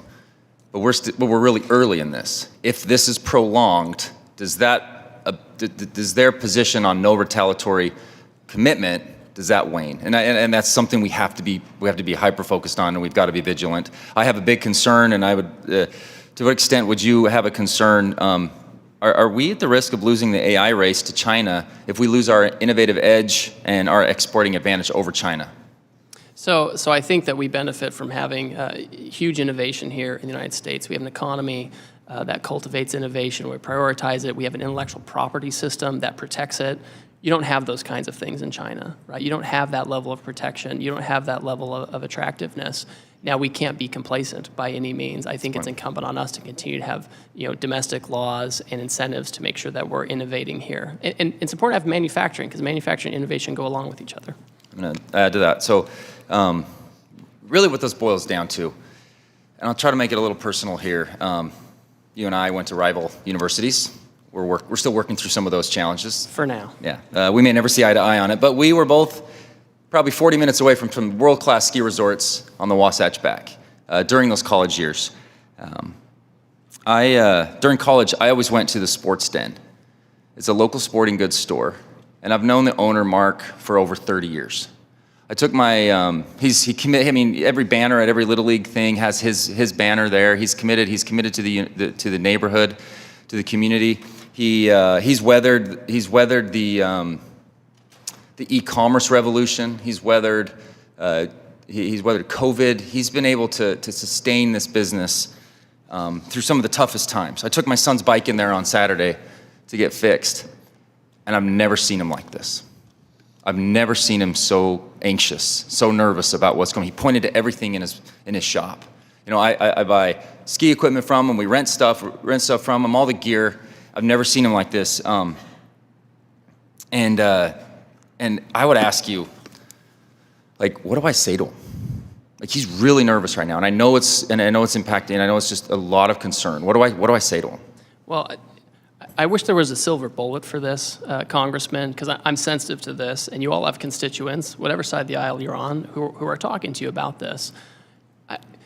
The challenge is that we've seen 90,000 factories leave the United States, and we can have either the status quo and continue to lose that and continue to be dependent on other countries, in many cases foreign adversaries, for our businesses. I mean, to me, that's very fragile. To me, that's very high risk that we have to be so import dependent for our well-being. We're always going to trade. We have to have this reset. We need to move quickly. We have countries in right now trying to negotiate their way to more reciprocal trade. A country like China, they're always going to have their own agency and make their own decisions, and they've never been a reliable trading partner in a lot of ways. We've always kind of been at the mercy of that. So, you know, it's hard to go into your constituent and say that, because they'll say, well, you know, Ambassador Greer said this kind of macro thing. I understand that. Please keep in touch. I mean, as we hear these, you know, the effects of this, it's good for me to know about it so I can tell the president and I can continue to communicate this. We've heard stories about this, and we are concerned. So that's what I said to him. I said to him, because of our communication, he's still just as nervous, and that's just why I wanted to share with you and your team how important and crucial your job is over the next little bit. Is if this is looming, you have an incredible opportunity to do some of the good we did in the first Trump administration to get us to there. We're not there. I'm scared that we're not going to get there. I don't see the strategy to get there, but I know we can, and I really have a lot of confidence in you and your team to be able to get us there, and I yield back. I now recognize Mr. Panetta from California for 5 minutes. Thank you, Mr. Chairman. I appreciate that. And Ambassador Greer, thanks for being here. I admit, before this week, talked to a lot of my colleagues about you. They actually said a lot of good things about you. You got a good reputation until this week, I have to say, because I actually wanted to work with you on solutions when it comes to free trade agreements. I think we still can once we get past this, and I hope that's the case. But unfortunately, you're defending a policy here from President Trump that's absolutely incoherent and inchoate. It's a self-imposed tariff regime of 10 times the amount of tariffs that were in place before this president took office. It is the largest self-inflicted wound to our economy in history, a self-inflicted wound that, if it stays in place, it could constitute the largest tax increase on working families in more than 40 years, costing households more than $3,800 per year, a self-inflicted wound that prompted one of the largest three-day moves on the markets since World War II, and it's a self-inflicted wound that's leading investors to expect a severe economic slowdown. 8 years ago, this president talked about American carnage. Little did we know that he would create economic carnage that is spreading something similar across the entire global economy. Now, the reason for these tariffs is based on a national emergency that we have trade deficits, according to him and you. Unfortunately, the president's thinking about trade is reflected in this policy. This weekend, after the markets tanked, after small businesses fretted, and after the president played golf all weekend, the president said, "I consider any trade deficit a loss." That type of scorecard thinking, combined with the president's 40-year fetish for tariffs, that has put this policy in place and put us in the global economy in this position. Now, I know the president is painting all trade deficits as bad, but they are a product of larger macroeconomic factors relating to a number of things, as you know well: savings, investments, cultural, demographics, and so on. But the president is acting completely irrational when it comes to trade deficits. He believes that trade deficits are subsidies paid by Americans to other countries. His scorecard ignores our trade surpluses and services to the tune of $250 billion annually. He is oblivious to the relationship of trade deficits to foreign investment in America, in that when we send dollars abroad for goods and services, most of those dollars ultimately come back to America. And he refuses to grasp that tariffs are taxes paid by American importers and Americans, not foreigners. A perfect example of this unreasonableness is our reasonable trade deficit with Canada. The reason we have a trade deficit with Canada is because, starting with FDR, we entered into an agreement that would sell us oil at well below market prices. We entered into and maintained that deal because we maintained a trade deficit with Canada so that we can buy cheap oil, which is a huge benefit for America. And if we took that oil out of our trade relationship, guess what? We'd have a trade surplus. Yet Trump says we're getting ripped off, even though we are actually getting the benefit of that sweetheart deal. Now, absolutely, sometimes a trade deficit is a loss. Foreign trade barriers are a problem. That includes tariffs and non-tariff barriers, but there are ways to remedy these things. Free trade agreements, as I talked about. Free trade agreements that don't require a tariff policy that cripples our economy. Yet, due to the president's fetish for tariffs and superficial thinking on trade deficits, the president has imposed a trade policy that makes the global baseline of 10% with countries that have trade surpluses like Singapore, Australia, Netherlands. Countries we have free trade agreements are getting tariffs at 10%. Countries that are free trade countries are getting tariff at 10%. It does make no sense. It makes no sense of exactly what the president wants to fix or how he's going about these tariffs. Now, it's really contradictory based on the lack of clear messaging out of your administration. If other countries eliminate their tariffs and we eliminate ours, that's just deal making, and we don't raise revenue, and businesses don't relocate to the U.S. If it's a permanent revenue source and you want to relocate to the U.S., then going to have these tariffs permanently, and there are not going to be any deals. So what is clear is that you can't have it both ways. Additionally, tariffs undermine our national security, as we're seeing in the Indo-Pacific region. Look, I know the president wants to bring back the Rust Belt. I get that. But a big part of that is political. It's nostalgia. And nostalgia, as they say, is the rust of memory. We are not victims here. Our economy is the envy of the world, partly because it was our choice to invest in other countries over saving. It was our choice to have bilateral trade deficits. This is not some unexpected crisis here. This is no extraordinary or unusual threat. This is because we chose to invest in other countries where labor is cheaper and therefore products are cheaper. And as we know, it's okay for working families to want to pay low prices for products in this country. I know that the president is saying we're getting screwed, but the fact is that Trump is screwing us with these incoherent, inchoate tariffs that in the short term and in the long term, domestically and internationally, and for our economy and for our national security, they are making us weaker. Thank you. I yield back. I now recognize Ms. Van Dyne from Texas for 5 minutes. Thank you very much, Mr. Chairman. Ambassador Greer, I'm sure it's been a long afternoon for you, but thank you for sitting it out. I want to thank you for being here today and for your engagement thus far on trade matters that are very important to all of us. Quite the contrast from your predecessor. I know that we've heard that the trade deficit, according to the president, isn't fair, but it's fact, is it not? That we are experiencing a $1.3 trillion deficit in trade, that Americans pay out over $360 billion last year in tariffs, and yet the U.S. collects less than $80 billion. I would say that that's fact. That's not just what the president thinks. It's fact. And let me be absolutely clear. President Trump's tariff policy is not a fetish. It's results-driven. For decades, we let our trading partners take advantage of us. China flooded our markets with subsidized steel. India slapped double-digit tariffs on U.S. goods. And the EU buried our industries in red tape. And meanwhile, Washington shrugged. But thanks to this administration's unapologetic use of tariffs, countries like Israel, India, Vietnam, Mexico, and the European Union are back at the table. And they're engaging because they know the United States is now finally serious. And when I hear Democrats criticize tariffs as some kind of economic sin, I have to ask, what's their alternative? Appeasement? President Trump's approach isn't theoretical. It is producing concrete results, as we have seen in the last few weeks. Results that the last administration only talked about. Tariffs are working, and not because we like them, but because we need them. They're leverage. And now they're actually making deals from a position of strength. I think that is very important. In North Texas, look, I've seen firsthand the value of trade that is fair, reciprocal, and firmly rooted in America's strategic interests. These are principles that are championed by you and President Trump.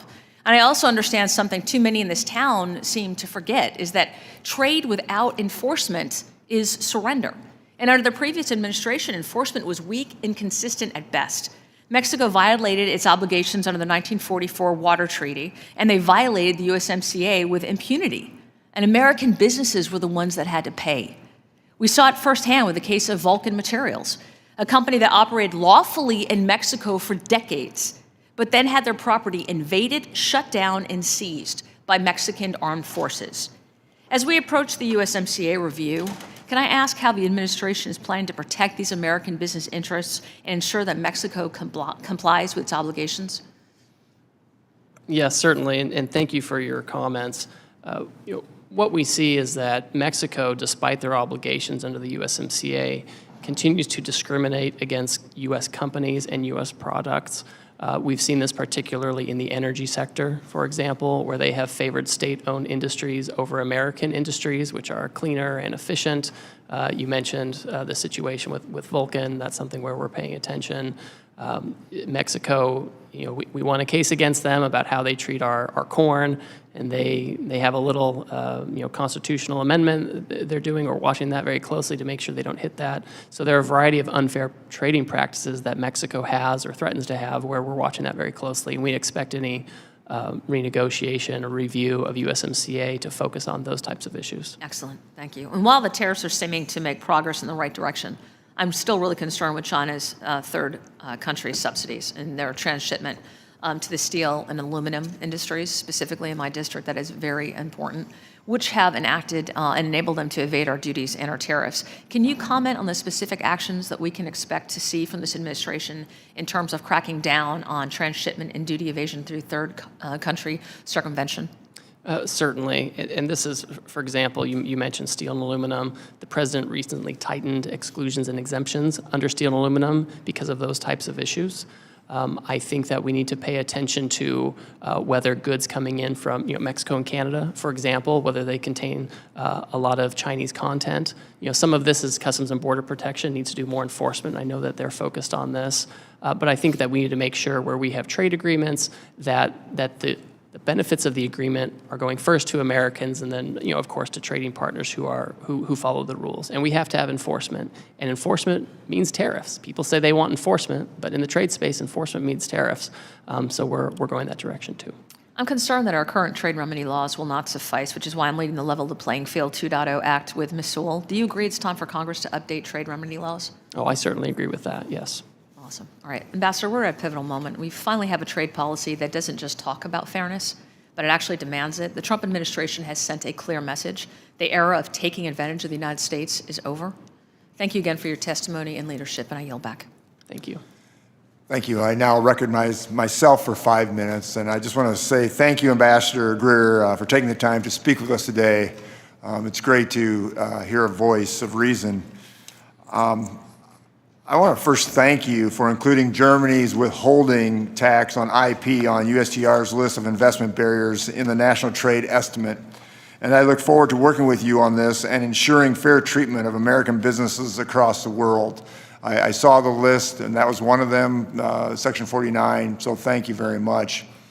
I am from a district, the second largest ag district in the country, #1 in cattle, hogs, corn, soybeans, and so forth. 20% of our ag production in the United States goes to the export market.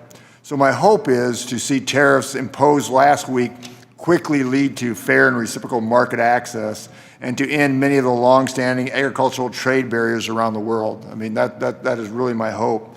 So if I may ask you, it's a really interesting time. We have 70 countries that President Trump said last night, 70 countries that want to negotiate, which is incredible. Can you talk to me, do you have the staff and resources to manage all these negotiations at this time, and how can we help? Thank you. I, of course, could always use more staff. We had some folks leave, USTR career folks leave during the last administration. We have my deputies who are currently going through the confirmation process, but we have a strong staff. We have most of our political appointees in. We have career veteran USTR folks who know these issues, who have been there for many years. I know them from the last time I was there. I work very closely with them. This is a situation where we have embraced the agency, and these folks are truly at the tip of the spear. They're the ones who helped put together this book with all the non-tariff trade barriers that we're putting together. So they know their brief, they know what they're doing, and when the countries come in, there's not a lot of extra homework that needs to be done because we know exactly the barriers we're targeting. So we're doing our best with what we have. I always welcome more staff, of course. That's great to hear. So there's two types when it comes to trade. Obviously, there's the barriers, the concerns, but also there's the opportunity. I think about agriculture, that we can expand our markets to the UK, to India, to Kenya. There's so many areas that we can expand. Can you just touch on that? We're negotiating with 70 countries, but then we also want to expand these markets, these other markets. Can you just briefly talk on how we can create expansion for our agricultural community? Certainly. Again, the foundation of the president's action is to achieve reciprocity because we think the lack of reciprocity, we know the lack of reciprocity is a driver of this trade deficit that's left us in such a challenging situation. And so as you're seeking reciprocity, and again, we have countries coming and saying we're interested in reciprocity, part of that is making sure that they're treating us as we treat them.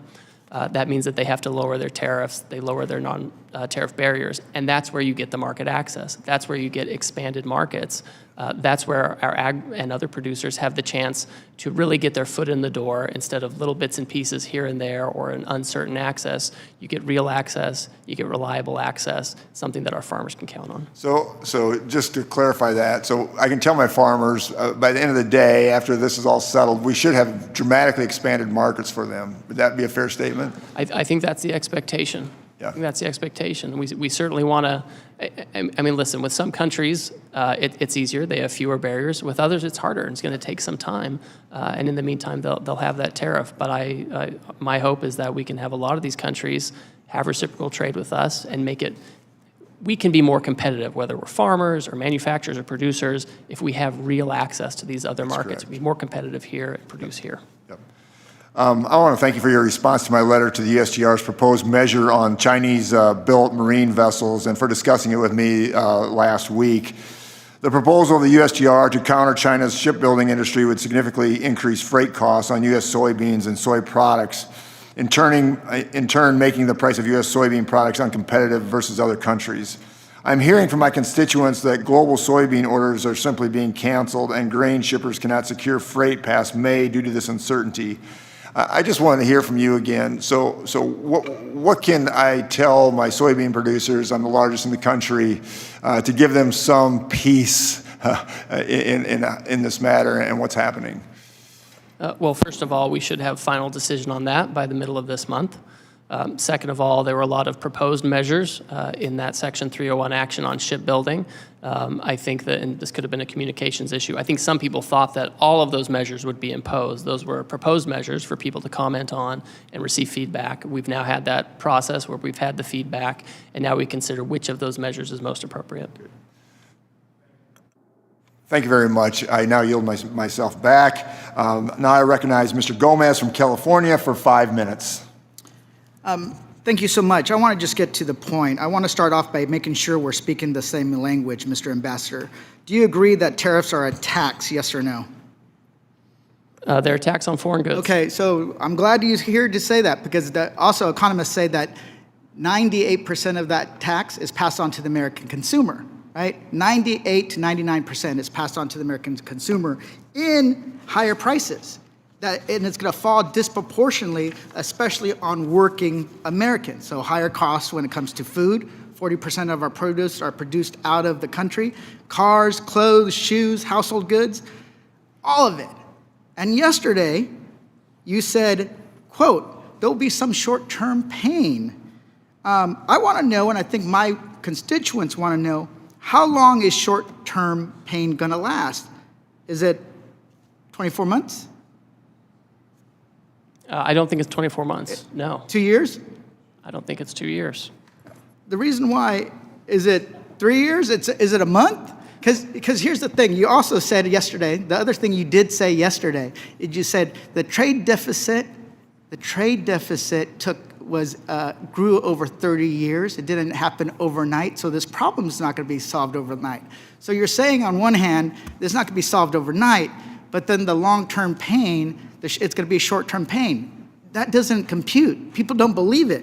And here's the thing. Just yesterday, it was said that it was going to be a $3,800 a year increase falling on working families and the cost of higher prices. It increased to $4,600. We had to actually cross that out because we made this board yesterday. What is the tax increase going to be tomorrow? Is it going to be $5,200? So, and the reason why is that we have different definitions of short-term pain. What was your last, before beginning confirm at USTR, where did you work? I worked at King & Spalding. King & Spalding. How much does a partner make at King & Spalding? Well, it depends on a lot of different factors. But so I can pull up your financial disclosure. I don't have it in front of me. But one of the things that we're shown, it's about $1.5 million.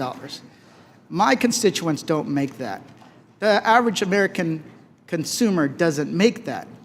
The way we do it is every single month, we look at our budgets and see how much we spent, and then actually have to decide what do we have to pull back on. I grew up in a mobile home working several jobs. So here's I know what it means. Here's the thing.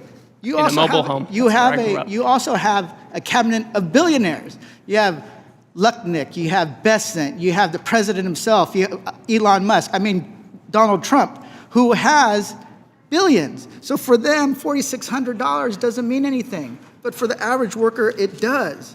So this is where I say, you guys are out of touch when it comes to things. And I recognize you're working a lot of different jobs. So I'm going to move on to ask a question. In your testimony, you said Ms. Sanchez said you are the acting head of special counsel. Aren't you also the acting head of the Office of Government Ethics? I was recently assigned to that position, yes, Correct. Mr. Gomez. So let me get this straight. You are the chief USTR representative, the active chief of ethics. You're also the chief whistleblower, and now you're leading negotiations of 70 countries. So where's your priority? Those other jobs, or is it the trade agenda? Well, my first job is USTR, and we have staff at the other agencies So to the help reason why execute it doesn't seem right, here's why. Because I've learned over the years, if you want to make somebody feel special, you give them more titles. Because in the end, who did Donald Trump said was actually running the trade agenda? Well, the Commerce president, Secretary Lucknick. That's who he said. Here's another question. Are you using Signal to communicate with the executive branch? Yes or no? with the community, we do some logistics from time to time. Okay. Well, make sure you're as required by the Presidential Records Act and Federal Records Acts that you're submitting those for posterity. We'll talk to our general counsel to see what's required by law. Also, do you still stand by the formula that was used to assign the tariffs? Oh yeah, the White House economist. Yeah, it's driven by the deficit. Okay, the reason why is that conservative economists have said that this formula was actually, there's miscalculations in the formula. That some people are even saying that it was ChatGPT was used to come up with the formula. That's not true at all. So it's completely false. Here's the reason. It's completely false that ChatGPT was used. The reason why is nobody has confidence in what you're doing. Because you're basically, you guys are saying, trust us. Trust that's going to be short-term pain. But here's what we see. We see a plan that doesn't make any sense, a formula that has flaws in it that people have torn apart, that you've seen the price increase in the stock market crashing and red lights blinking on a recession. So, and then you impose tariffs on an island that is inhabited by penguins. So the consumer confidence is plummeting and it's going down, down, down. And you guys are saying, trust us. That the Republicans, Donald Trump, Elon Musk, and you guys know what you're doing. So that doesn't pass the smell test. It doesn't make any sense. We worked on other issues before, and I hope we can work on other issues moving forward. But you guys need to be straight on who's running the show, because this is going to fall and hurt the American worker. With that, I yield back.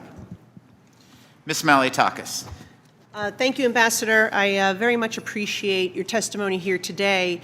And I understand the President's goal of wanting to reduce unfair tariffs that are placed on the United States, that he wants to level the playing field, that he wants to reduce the trade deficit, that he wants to remove barriers to entry, and he wants to reshore manufacturing.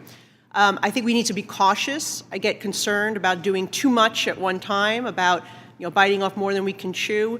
To date, though, we have seen trillions of dollars in new private investment since the president has taken office. Domestic and foreign companies are expanding or opening new facilities here in the United States. And as you mentioned in your testimony, there's over 50 countries that are coming to the table because they want to make deals.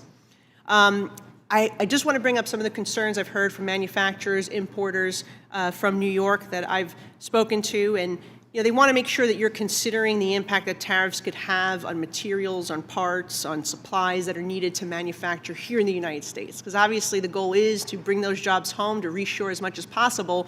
But if there's tariffs on plastics, lumber, metals, it obviously makes it very difficult to manufacture here at home. And also, some of the importers that I've been speaking with have invested a lot of money to divest out of China and move into other friendlier nations, Cambodia, for example, Vietnam. And they're concerned that the across-the-board tariffs in Asia are impacting their supply chain and ultimately their businesses. And they're hopeful that deals will come forward very quickly. But they've made it also very clear that they can't wait 90 days for a deal to be made.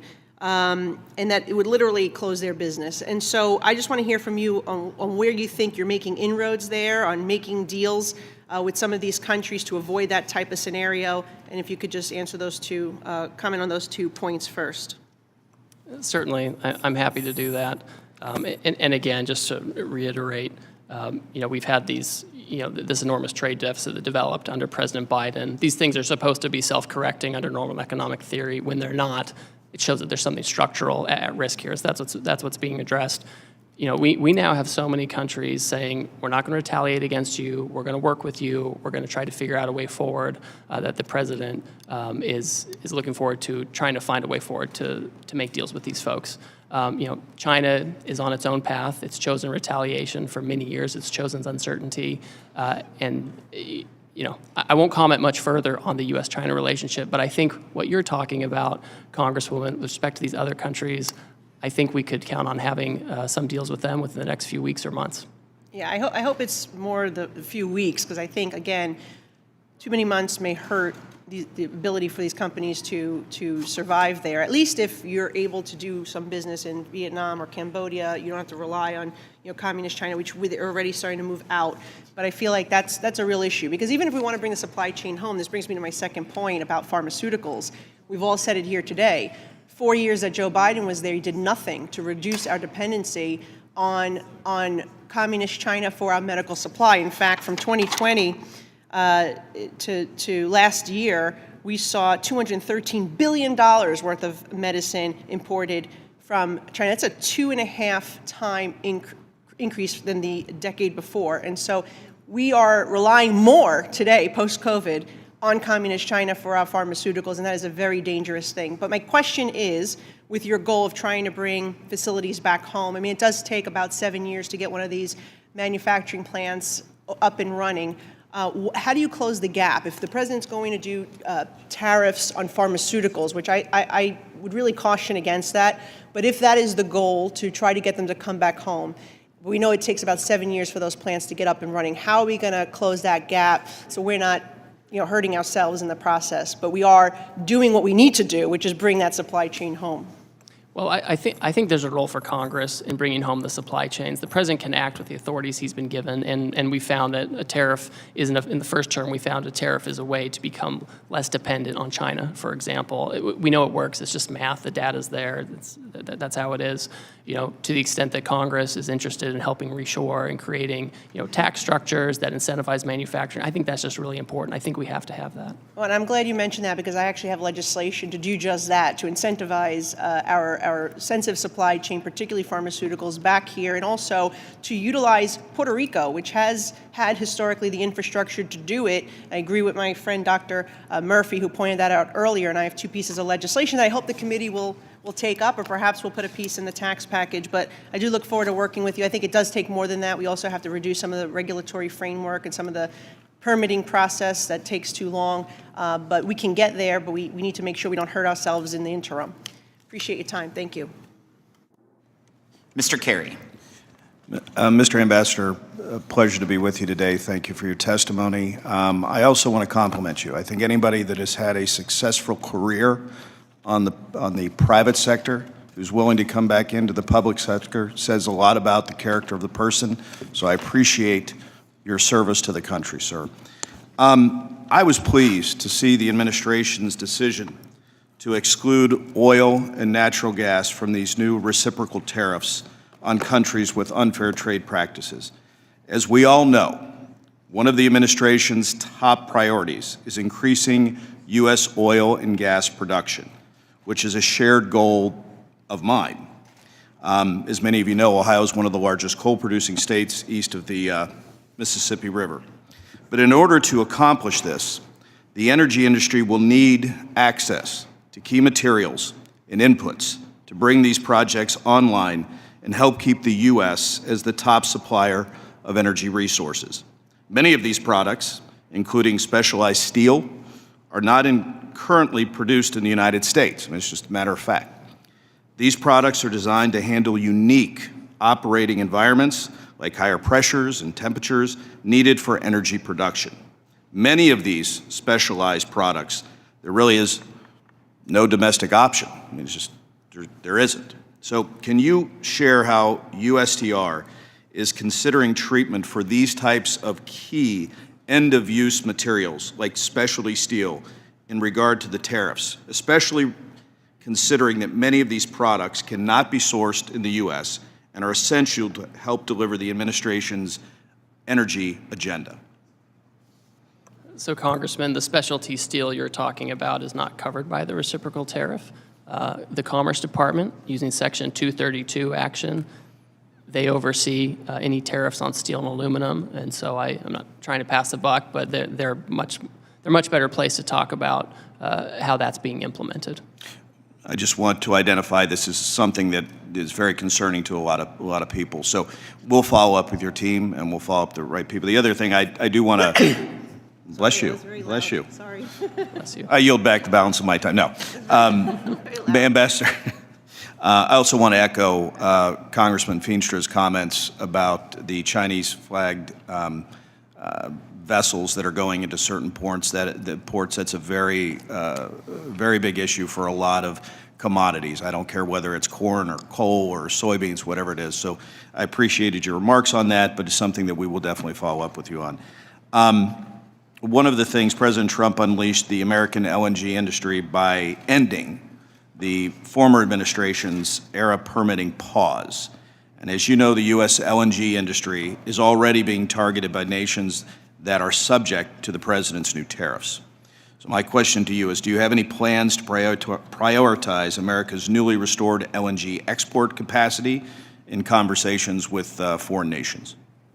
That's something that comes up regularly. Obviously, we've been talking about the trade deficit, and many countries have been quick to say, one area where the U.S. is very competitive is oil and LNG, and it's something that they want to buy. And so it's been very common in these conversations for them to suggest that that is one way to help achieve, more trade balance, et cetera. I appreciate your answer. And lastly, I'd like to briefly touch on the USMCA sunset review, if you don't mind. USMCA qualifying trade was excluded from the tariffs announced on April 2nd. This will help many of the U.S. manufacturers. The reason I wasn't in the room most of the days, they were in my office, that have made investments under the rules President Trump negotiated 5 years ago. USMCA is facing a sunset review process that needs to be completed by the end of July of 2026. Will the tariff exclusion continue to the lead-up of that review to give the manufacturers more certainty in the upcoming months? Well, that's the current status, all right? I don't want to get ahead of the president on how he wants to treat that, but that's certainly the current status, and I would expect that if Canada and Mexico continue on this path, that would continue to be the status.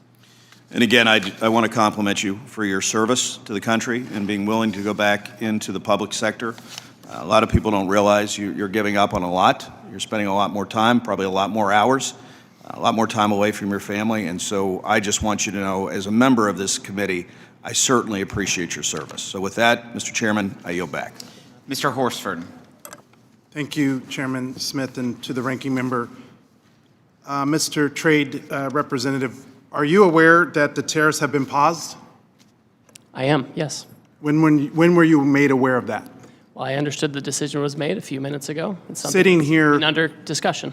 Sitting here, under discussion. So did you know that that this was under discussion, and why did you not include that as part of your opening remarks? So typically what I don't do is divulge the contents of my discussions with What are the President details of the Congress. pause? Well, my understanding is that because so many countries have decided not to retaliate, we're going to have about 90 days. No, excuse me? China increased their tariffs on the United States. Trump blinked. What's the blink, sir? What do you know about this pause? What are the details of it? Well, the details, as I understand it, is that China continues to retaliate.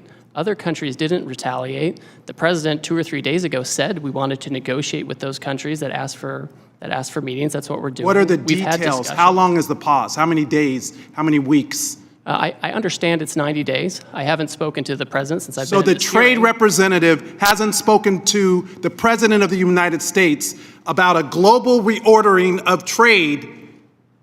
Yes, I have. I've And just yet been in the hearing with you, sir. But yet he announced it on a tweet.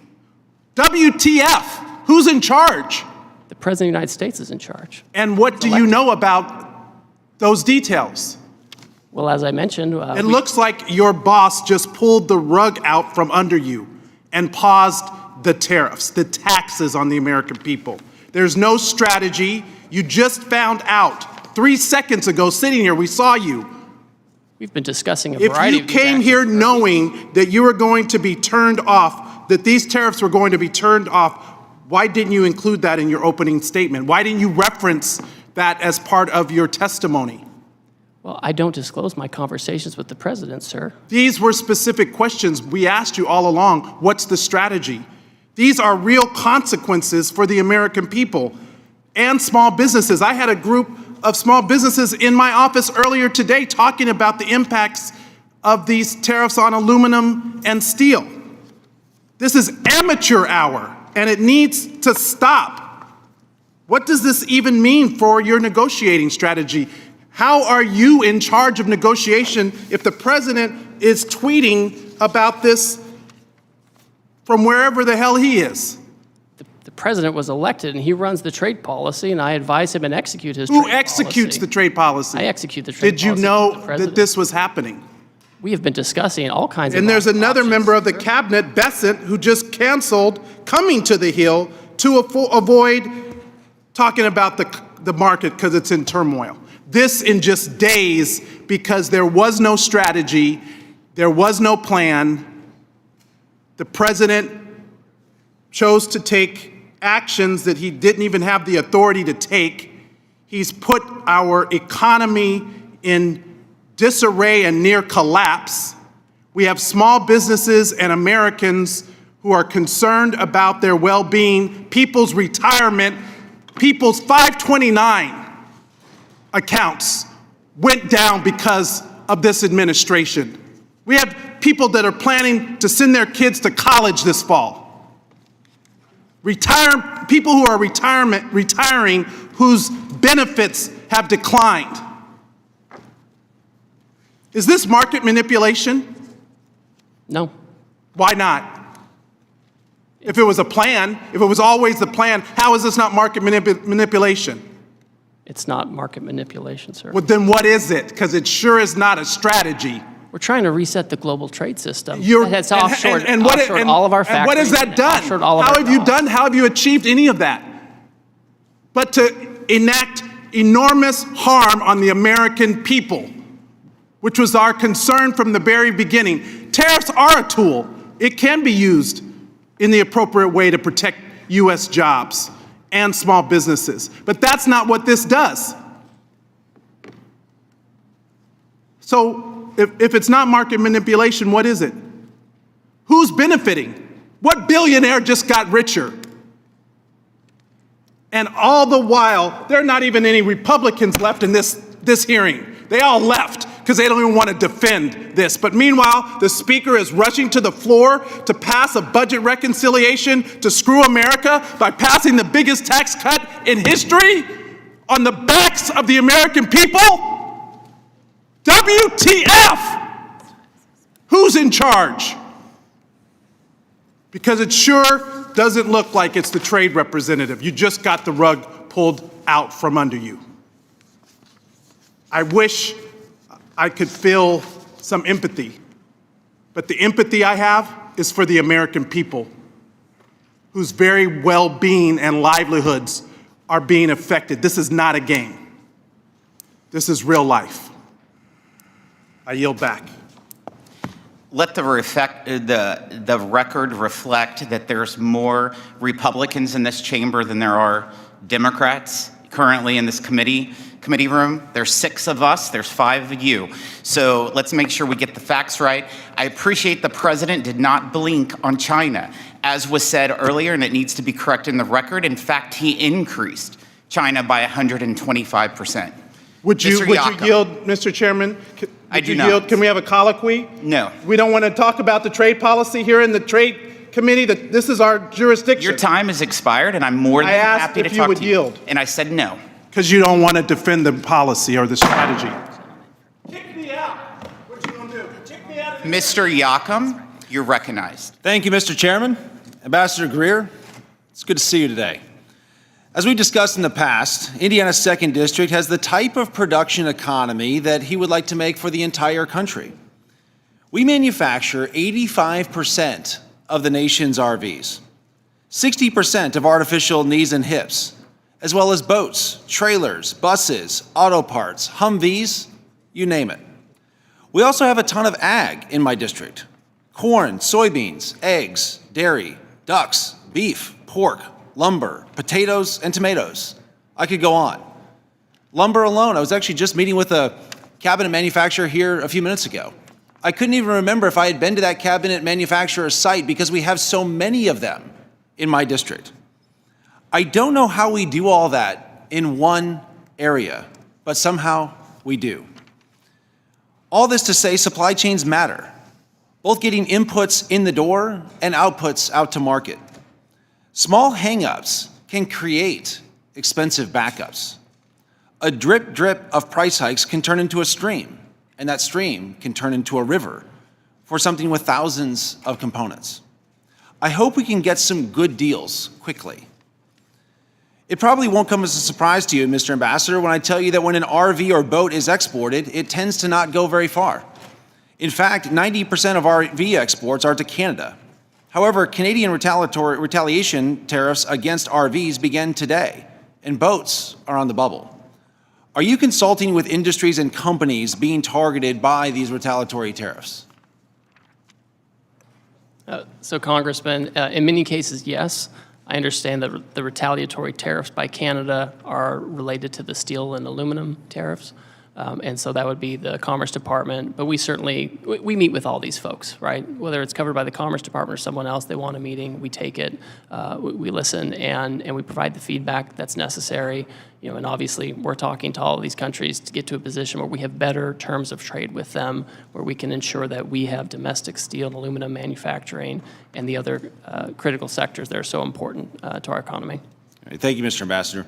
I also want to get your thoughts on a recent New York Times article titled "The Tsunami is Coming." China's global exports are just getting started. It reports that Chinese state-controlled banks lent an extra $1.9 trillion to industrial borrowers over the last 4 years. But all those factories aren't just churning out gizmos and gadgets destined for their domestic consumption. China's promised shift to a consumption economy remains just that, a promise. Increased production paired with low consumption just means that China continues to double down on overcapacity. And these numbers bear that out. Exports rose 13% in 2023 and 17% in 2024. It seems like there's a global recognition that the threat posed by China's overcapacity is real. The EU, Brazil, Indonesia, Thailand, and others have also imposed tariffs on China to counter the flood of cheap exports. It's not just us. Reports suggest that Canada and Mexico are open to coordinating with the United States on China's overcapacity. Are you able to comment, Mr. Ambassador, on reports that Canada and Mexico are open to coordination on Chinese overcapacity? And if they were to coordinate with us, would that potentially create an off-ramp for Canada and Mexico on the U.S. tariffs? So in the first instance, I appreciate you highlighting that. And overcapacity in China, it infects the whole world, right? It can displace products in third countries that come to us indirectly. And that's often why we do a global tariff action, because the Chinese actions are not just bilateral. They cause a problem for the whole economy. And so we have to take global actions to make sure there aren't loopholes or Swiss cheese. With respect to Canada and Mexico, I won't get into the details of our negotiations with them. I'll defer to their public statements. But for my part, I would say we have encouraged, we being American policymakers, we have encouraged for years our close trading partners to take stronger action against China of the types of actions that we are taking. Right. What about other countries and allies? Do you think there's room for them to coordinate with us on some of these tariffs as it relates to China? So I think there's room for that. Some of these economies are closer geopolitically and economically to China. It makes it a harder choice for them, Southeast Asia, that kind of thing. But in my own view, it's in these countries' own interest to, frankly, manage their trade with China so that they don't become victims of a second China shock. Great. Thank you, Mr. Ambassador, for being here today. I'd also like to thank you for your patience that you've certainly shown with us today. And with that, Mr. Chairman, I yield back. Thank you, Mr. Miller. Thank you, Mr. Chairman. Ambassador, it's good to see you in a different capacity. I remember last time we were together in the last administration, I was seeing you for a visit, but it's good to see you and welcome. Thank you, Mr. Chairman, and thank you, Ambassador Greer, for your time and testimony today. From day one, this administration made it clear through his America First economic agenda that the United States will no longer tolerate unfair trade practices or accept the chronic trade deficits that have hurt American workers and industries for far too long. The farmers and manufacturers I represent depend on strong, enforceable trade agreements that ensure their crops and products can compete and thrive in global markets. They are not asking for special treatment, only a level playing field. As you noted in your testimony, under the Biden administration, we saw consecutive years of agricultural trade deficits, a deeply concerning trend that reflects a broader lack of urgency to fight for American farmers, empower our workers, and focus on advancing U.S. economic interests abroad. Additionally, the prior U.S. trade representatives' retreat from efforts to negotiate critical market access from the American leadership in digital trade has created a dangerous vacuum, one that China and other adversaries are incredibly eager to fill. Without a clear, assertive economic strategy, we risk losing ground not just in agriculture or manufacturing, but also in innovation, technology, and long-term economic security. Now is the time to advance a bold, pro-growth trade policy that restores American leadership, defends our producers, and sets the terms of tomorrow's economy. Ambassador Greer, as you know, there are certain goods critical to supporting the United States manufacturers and consumers that are either not readily available in sufficient capacity or cannot be produced at all domestically due to geographic and climate limitations. Coffee and cacao are clear examples where small-scale production exists in places like Puerto Rico and Hawaii. However, this production comes nowhere near meeting domestic demand within our country. Given their importance to both consumers and domestic food manufacturers, could you please speak to how the administration is working with industry stakeholders and international trading partners to maintain secure, reliable access to these essential imports? Certainly. First of all, I appreciate your comments and pointing out this, because the global economy is complex. Among some of the countries that I have coming in to speak, I'm meeting, for example, with Madagascar within the next day or two. And as has been mentioned here, vanilla is sourced from Madagascar, among other things. So we're certainly engaging in conversations with those countries, including those who have some of those things that cannot necessarily be grown here. So that's certainly part of it. We're sensitive to those needs. And again, I've mentioned this before with respect to U.S., Canada, and Mexico, where we have a lot of components and parts that may come across. That's currently not subject to a duty if they comply with the rules. Thank you very much, Ambassador. In your comments yesterday to my colleagues in the Senate, you mentioned that roughly 50 countries have reached out in recent days to negotiate with this administration's following last week's trade action. I'm particularly interested in the engagement with countries of the Indo-Pacific and Africa, where many American businesses compete with companies subsidized by the Chinese Communist Party. Among the countries that have reached out, how's the administration considering these unique challenges while ensuring critical market access for advancing U.S. economic and strategic interests? So for example, you mentioned Southeast Asia. Some of the things we've seen Cambodia and Vietnam, for example, come forward and say that they want to engage in reciprocal trade. You know, they've made certain proposals on lowering tariff levels. I think that, you know, it can be challenging because they do have Chinese businesses operating there too. So I think if you're going to get to a situation where you're having to deal with some of these folks, you know, one, you want to make sure it's real market access they're giving you, not just tariff levels, but also the non-tariff barriers. And you also want to make sure you're not giving a benefit to Chinese companies operating in those countries, right? We don't want some deal with them only to have it become Chinese companies, you know, pushing product to the United States through Vietnam or Cambodia. So that's something we're looking at in terms of rules of origin, et cetera.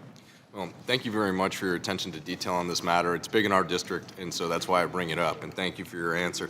And if I may, and you know, it's a little bit of a tough one, but on what timeline do you expect these negotiations to move, and the outcome, what should we be watching for as the trade commitments from our partners across the globe? Certainly. Well, before the action even went into place, trading partners knew action was coming, right? They heard the president, as everyone had, and so they came in advance to talk about you know, possibilities where they could have more reciprocal trade with us.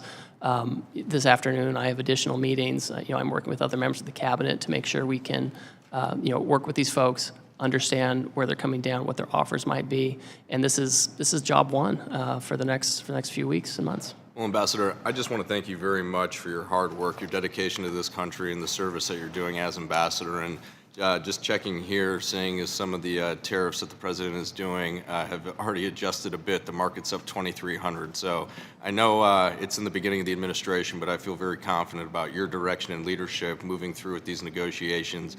Thank you very much. Thank you, Chairman. I yield back. Thank you. Ms. Plaskett. Thank you very much, Mr. Chairman and Ranking Member. Ambassador, good afternoon. I had quite a number of questions about tariffs, but since that's on pause, I'm going to pause on those questions and deal with one that is more specific to my district and one that I'm concerned with, and that's regarding a proposed rule that you have that has been put out, and I know that there have been testimony about it. In the U.S. Virgin Islands and throughout the Caribbean, as well as some of the other territories, in Hawaii, we import virtually everything needed for daily life, from food products, poultry, groceries, vehicles, etc. 97% of the food that's consumed in my district comes from imported goods. I'm deeply concerned about the impact of trade actions, particularly because it seems very apparent that I don't know if the American territories have been thoroughly thought through and the impact this will have on us in some of these tariffs as well as some of the proposed rules.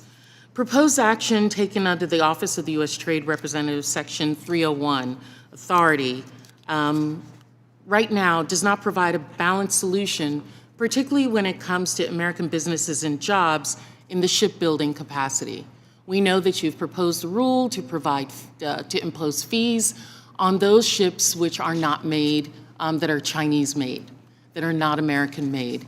However, a large portion of ships which are much smaller than those that are made in American ports, the American ports are predominantly making those for the military purposes. It's cost effective for them to do it for the military, but not for those kinds of cargo shipping that's done in the Caribbean region. It doesn't provide a balance for us, and we are concerned not only in the Virgin Islands, but Puerto Rico, as well as the other Caribbean islands, that this imposition of $1 million per port that is being proposed will bear incredible impact on us.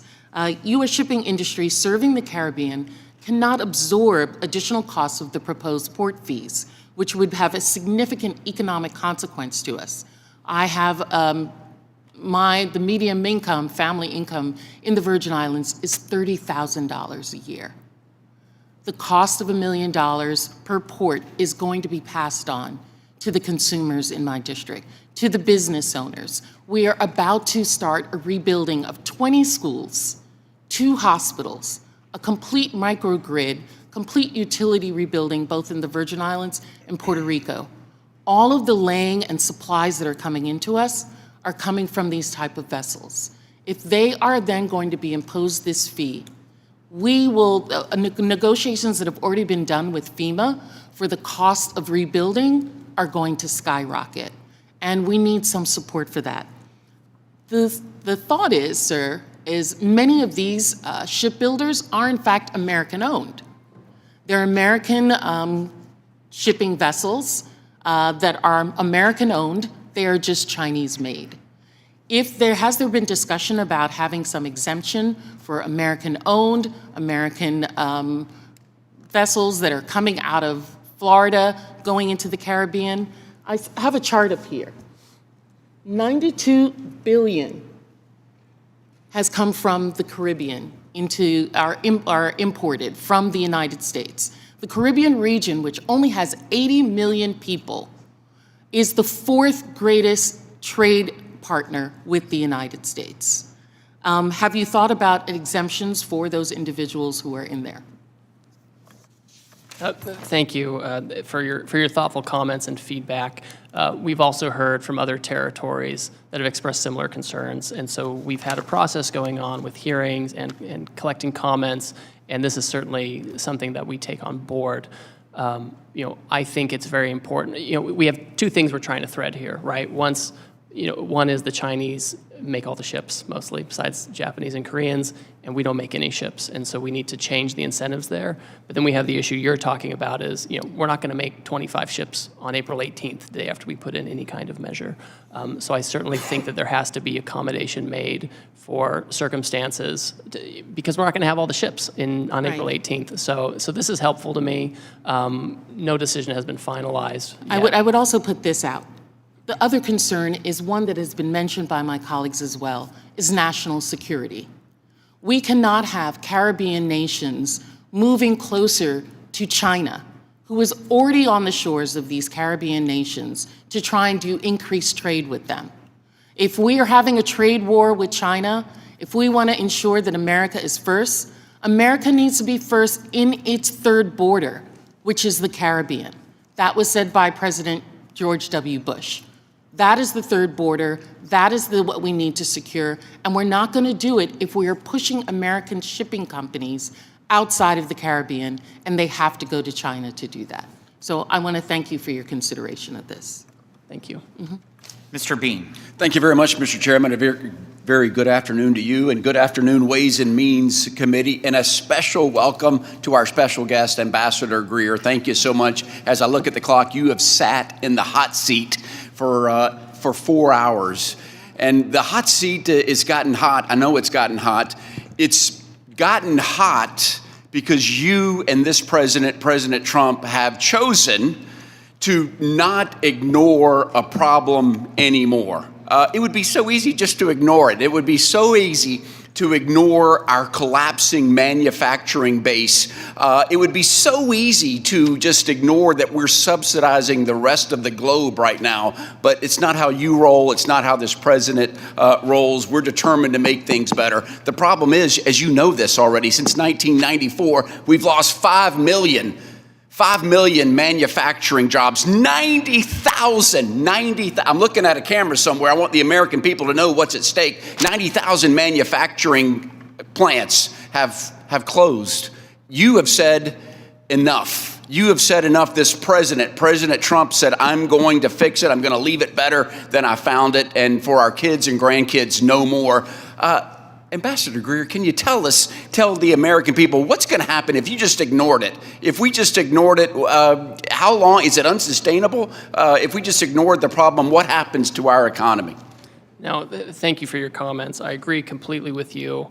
The situation is, for the past 30 years or so, we have had a trade policy dictated by Wall Street, and that's what I have people screaming at me today, the Wall Street talking points, repeating everything. They're trying to tell me what Goldman Sachs thinks. They're telling me all these different kinds of things. We're not talking about the next quarterly earnings for the investors on Wall Street, right? When the Wall Street Journal says, oh, well, this is going to be bad for Wall Street, I'm kind of focused on Main Street. I'm focused on getting these jobs back. We're sensitive to volatility in the market. We're sensitive to this. The problem is there's not a silver bullet where we can magically, have everything, bright and shiny again immediately. But we have to take strong measures. I would love to have Congress also take strong measures to help with reshoring and to support during this transition where we adjust from an economy that's fueled by government spending and over-financialization to one where we're making real goods and services. Because if we don't do it, Congressman, if we don't do it, then we will be dependent completely on others, including our foreign adversaries, for the things we need the most. Amen. Cars, steel. Like drugs and manufacturing, 50% of which comes from our adversary, China, which is a shame. It's working. It is working, and I want the American people to know there are dozens of companies that said, "Hey, we're going to come back. We're going to invest in America." Apple, OpenAI, Oracle, SoftBank, Johnson & Johnson, thousands of jobs, billions and billions of money. So it is working, and I do know as a tweet right now, we've got over 70 countries that said, "America, we want to work with you. We're going to eliminate tariffs." So it is working, and my phone just went off that the president just recently said we're going to call timeout on a 60-day pause on every nation except China. That's breaking news, Mr. Ambassador. So, which is really good. I want us to be sensitive, though, and I've heard from manufacturings, too, in my area alone, growing wood, said, amen, finally, we can't have Brazil and Canada dumping wood. The seafood industry, which is big in Florida also, China, shrimp comes from China enough. What about companies that ordered product before the tariffs, before Liberation Day? Are we going to recognize the Custom and Border Protection have put arbitrary dates? I just want to get that on the record, and hopefully you and your team will recognize that. Is that something that's on your radar screen of when they've ordered it before, are they still going to be able to comply with some deadlines? So I know normally what happens when you take a tariff action, if there are goods on the water en route, that's something where it's not going to be subject to a tariff. I think we have a little bit of a pause right now as we're negotiating with countries, and we can take a look at that. And figure out and what just makes sense. and then coordinating with customs. Your team has given me the thumbs up that I just want to put that on the record. How are we going to compete when countries like China that are subsidized in foreign governments, how are we going to make sure the American worker can compete against them? Is that on your radar screen? Yeah, no, it definitely is. I mean, as we're looking at these other countries, and I mentioned this a little earlier, maybe it was to Congressman Miller, if we're getting to a situation where we actually have a deal for better reciprocal trade with other countries, I want to make sure that it's a benefit to us and that country. I don't want a third country like China benefiting from it. Amen. Mr. Ambassador, on behalf of people in Florida, Northeast Florida, thank you for standing up for the American worker finally. Mr. Chairman, I yield back. Thank you. Mr. Swazi. Thank you, Mr. Chairman. Ambassador, thanks for being here today. Thanks for your service. I saw that you were a missionary and you were a veteran and you had a big job at a law firm, and now you're here serving the government. You helped negotiate the USMCA. Did you think the USMCA was a good deal for America?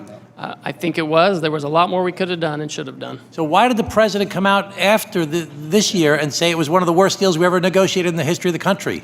I think it's frustrating that here we are 5 years later and steel imports from Mexico shot up, car imports from Mexico shot up. Well, you think it was a good deal, but he thinks it was a terrible deal. I mean, I feel like you're in a very bad position here. This whole idea that this president made this switcheroo on you while you were in the middle of testifying here today. I actually feel bad for you. No, but I really feel bad for the American people that are seeing these things happen. There's no plan.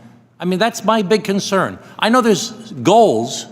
I want to see manufacturing brought back to America, or at least I want to see jobs that pay more money so we can rebuild our middle class in America. I'm for that. I'm for holding China accountable and holding our adversaries accountable. I'm for tariffs in select specific places. But right now, all we know is prices are going up, we're pissing off our allies, and the stock market went down dramatically. It's gone up dramatically today. The market manipulation question by Mr. Horsford is a very real concern that we're gonna have to dig into a little bit. Who's benefiting from these wild fluctuations down, wild fluctuation up? We're still way down. We need a plan to accomplish the objectives that I know that you genuinely believe in, which is to try and recreate the middle class here in the United States of America, that on my side of the aisle, we all believe in that. we have to recreate the middle class in America. Do you think we should increase the minimum wage in America? I think we need to create jobs that naturally have high wages. The minimum wage in 20 states is $7.25 an hour. Do you think we should increase the minimum wage? I mean, I think the states should be managing that kind of thing. I think we need better manufacturing So jobs that are 20 states, $30, $40, $50 20 an states hour. rely on the federal minimum wage. It's still $7.25 an hour. So you don't think we should increase it at the federal level? Well, you'll have to talk to the Secretary of Labor on that. That's Do you think way we should outside have the wheelhouse. PRO Act to promote unions in America? Because that will help to recreate the middle class. And I'd refer you to Secretary Chavez DeRemer. She's much better placed. Do you like the CHIPS Act that to reshore the manufacturing of semiconductors here in the United States of America, a national industrial policy where we invest in creating factories with high-skilled, high-wage jobs in America? Do you support the CHIPS Act? So notionally, I agree that we should have industrial policy to help with chips and other things, right? You know, whether the CHIPS Act was the perfect way to do it, I don't know. But So my big concern is that, you know, we want to do these things. You and I share the same goals, but there's no plan right now. As we saw, there's been devastation from this unilateral action by the president where he treats our allies and our strategic adversaries the same, with the exception of China. We know that China's, and I'm all for that. I actually have a bill that I sponsored to get rid of most favored trade nation for China. So, but why are we treating our allies? Why are we treating Japan and Korea and Australia, who have been our bulwarks against China in the Indo-Pacific? And Vietnam, even though they don't share our philosophy, they're sick of China as well. And we were building a relationship with them to help us be a bulwark against China. Why are we treating our allies in the Indo-Pacific, who are our main allies against China, the same as we're treating our adversaries? We aren't treating them the same. They have substantially lower tariffs than I know, China. but we just we Substantially. really They're kind of completely bombarded them. I mean, it's the same as USMCA. We negotiated a bipartisan trade agreement that everybody agreed upon, that the president praised as being the best deal ever, and now he pulls the rug, like he pulled the rugs out from under you today. He pulled the rug out from under Canada and Mexico.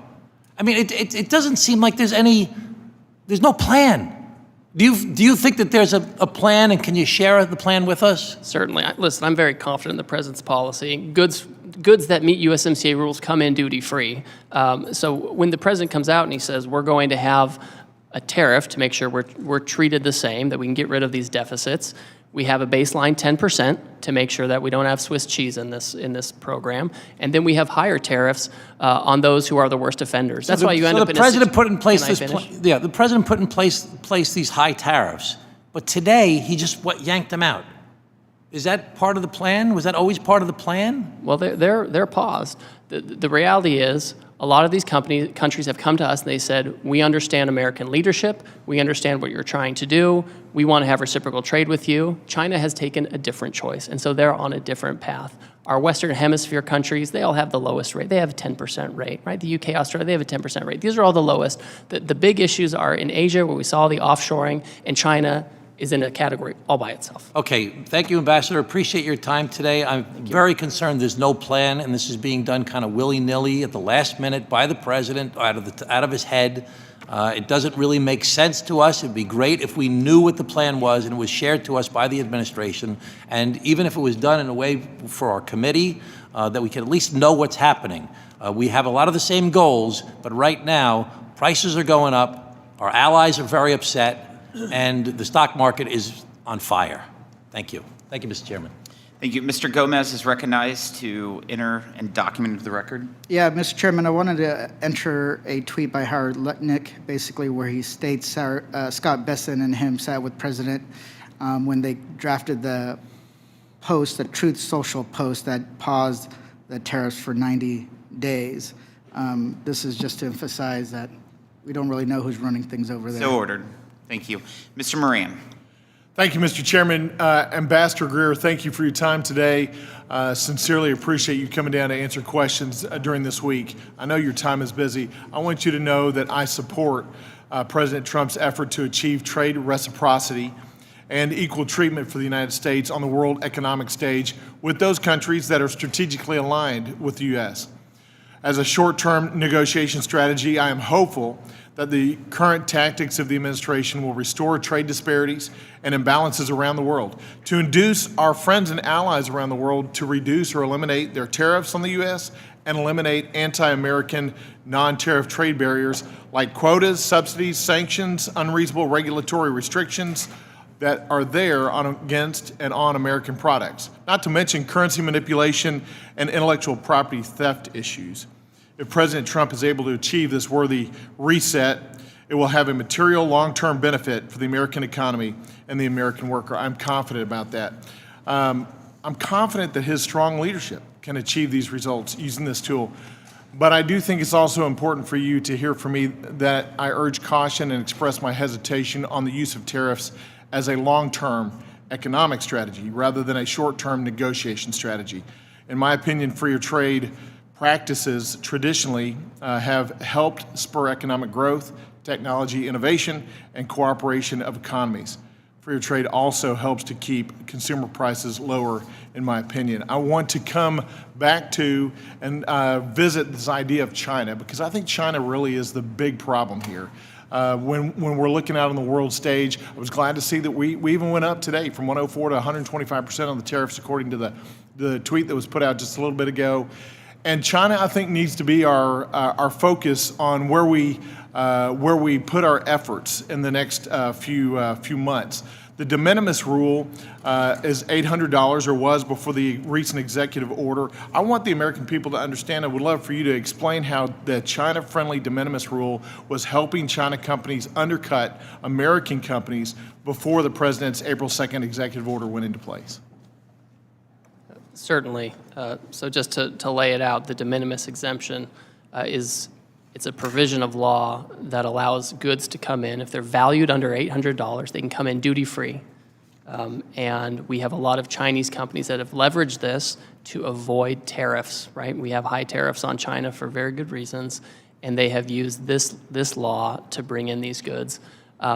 We have also heard that this has been used because there's little scrutiny of these packages. They can be used to include illicit substances, counterfeit products, things that harm U.S.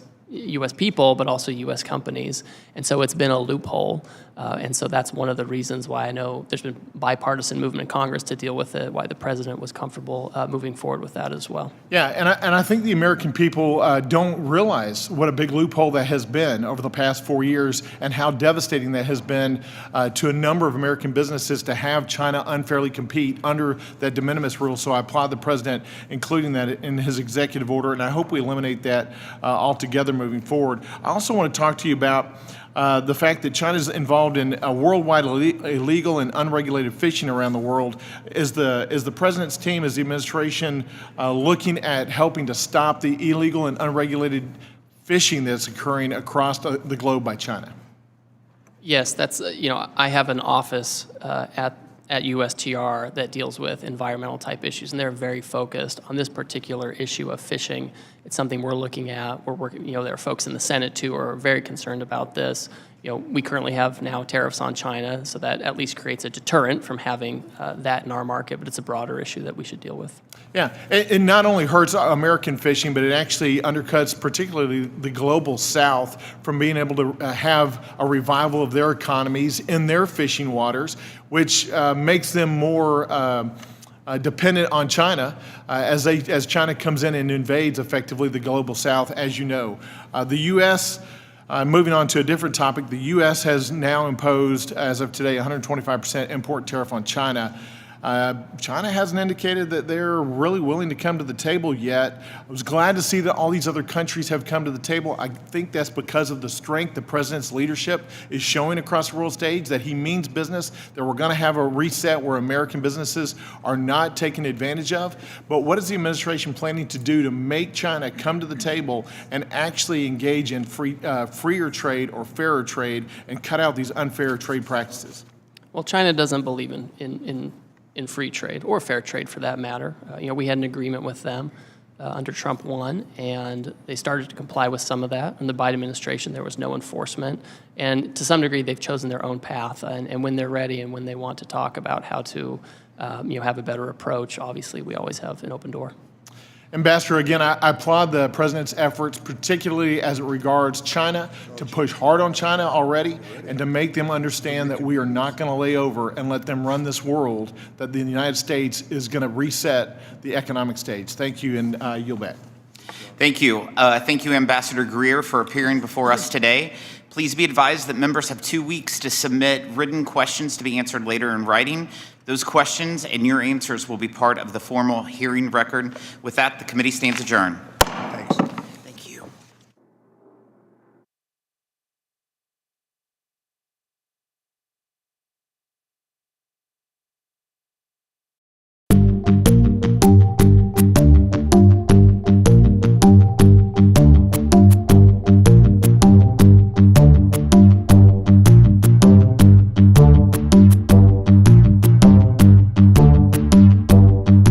So let me quickly introduce our panelists here today. So we have Piers O'Donoghue, Director for Future Networks at the European Commission's DG Connect. And we have Adriana Groh, the CEO of the Sovereign Tech Agency in Germany. Dr. Christina Cafara, Associate Fellow at CEPR. She's a leading economist on antitrust and digital regulation. And for the open source people in the room, a person with a lot of heft in the policy discussions in Brussels. We have Peter Ganten, board member of Appel, the European Open Source Business Association, and chairman of the German Open Source Business Alliance, and the CEO of Univention. And we have Amandine Lepape, CEO and co-founder of Element, co-founder of Matrix.org, and she's a member of the European Open Source Academy.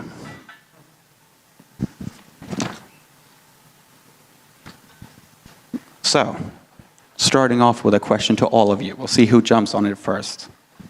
Considering that I just said a bunch of optimistic things about Europe's potential to solve its current digital challenges using open source, I would like to ask you, when we look at Europe's place right now in the digital landscape, maybe more broadly speaking, just its strategic position, what should our sense of urgency be?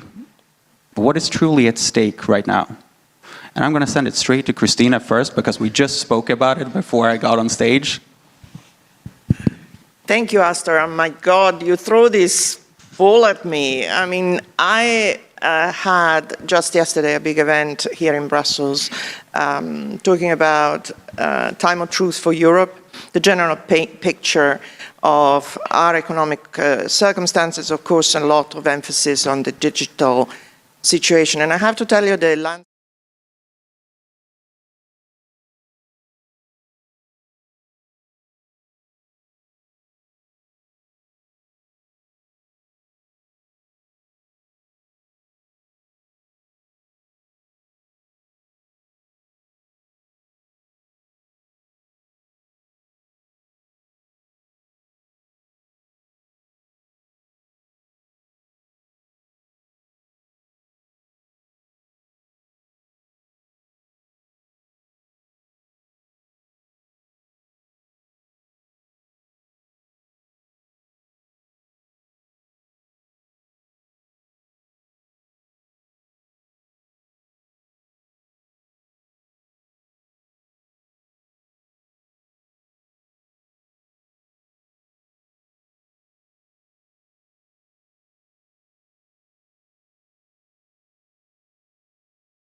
semi-index was up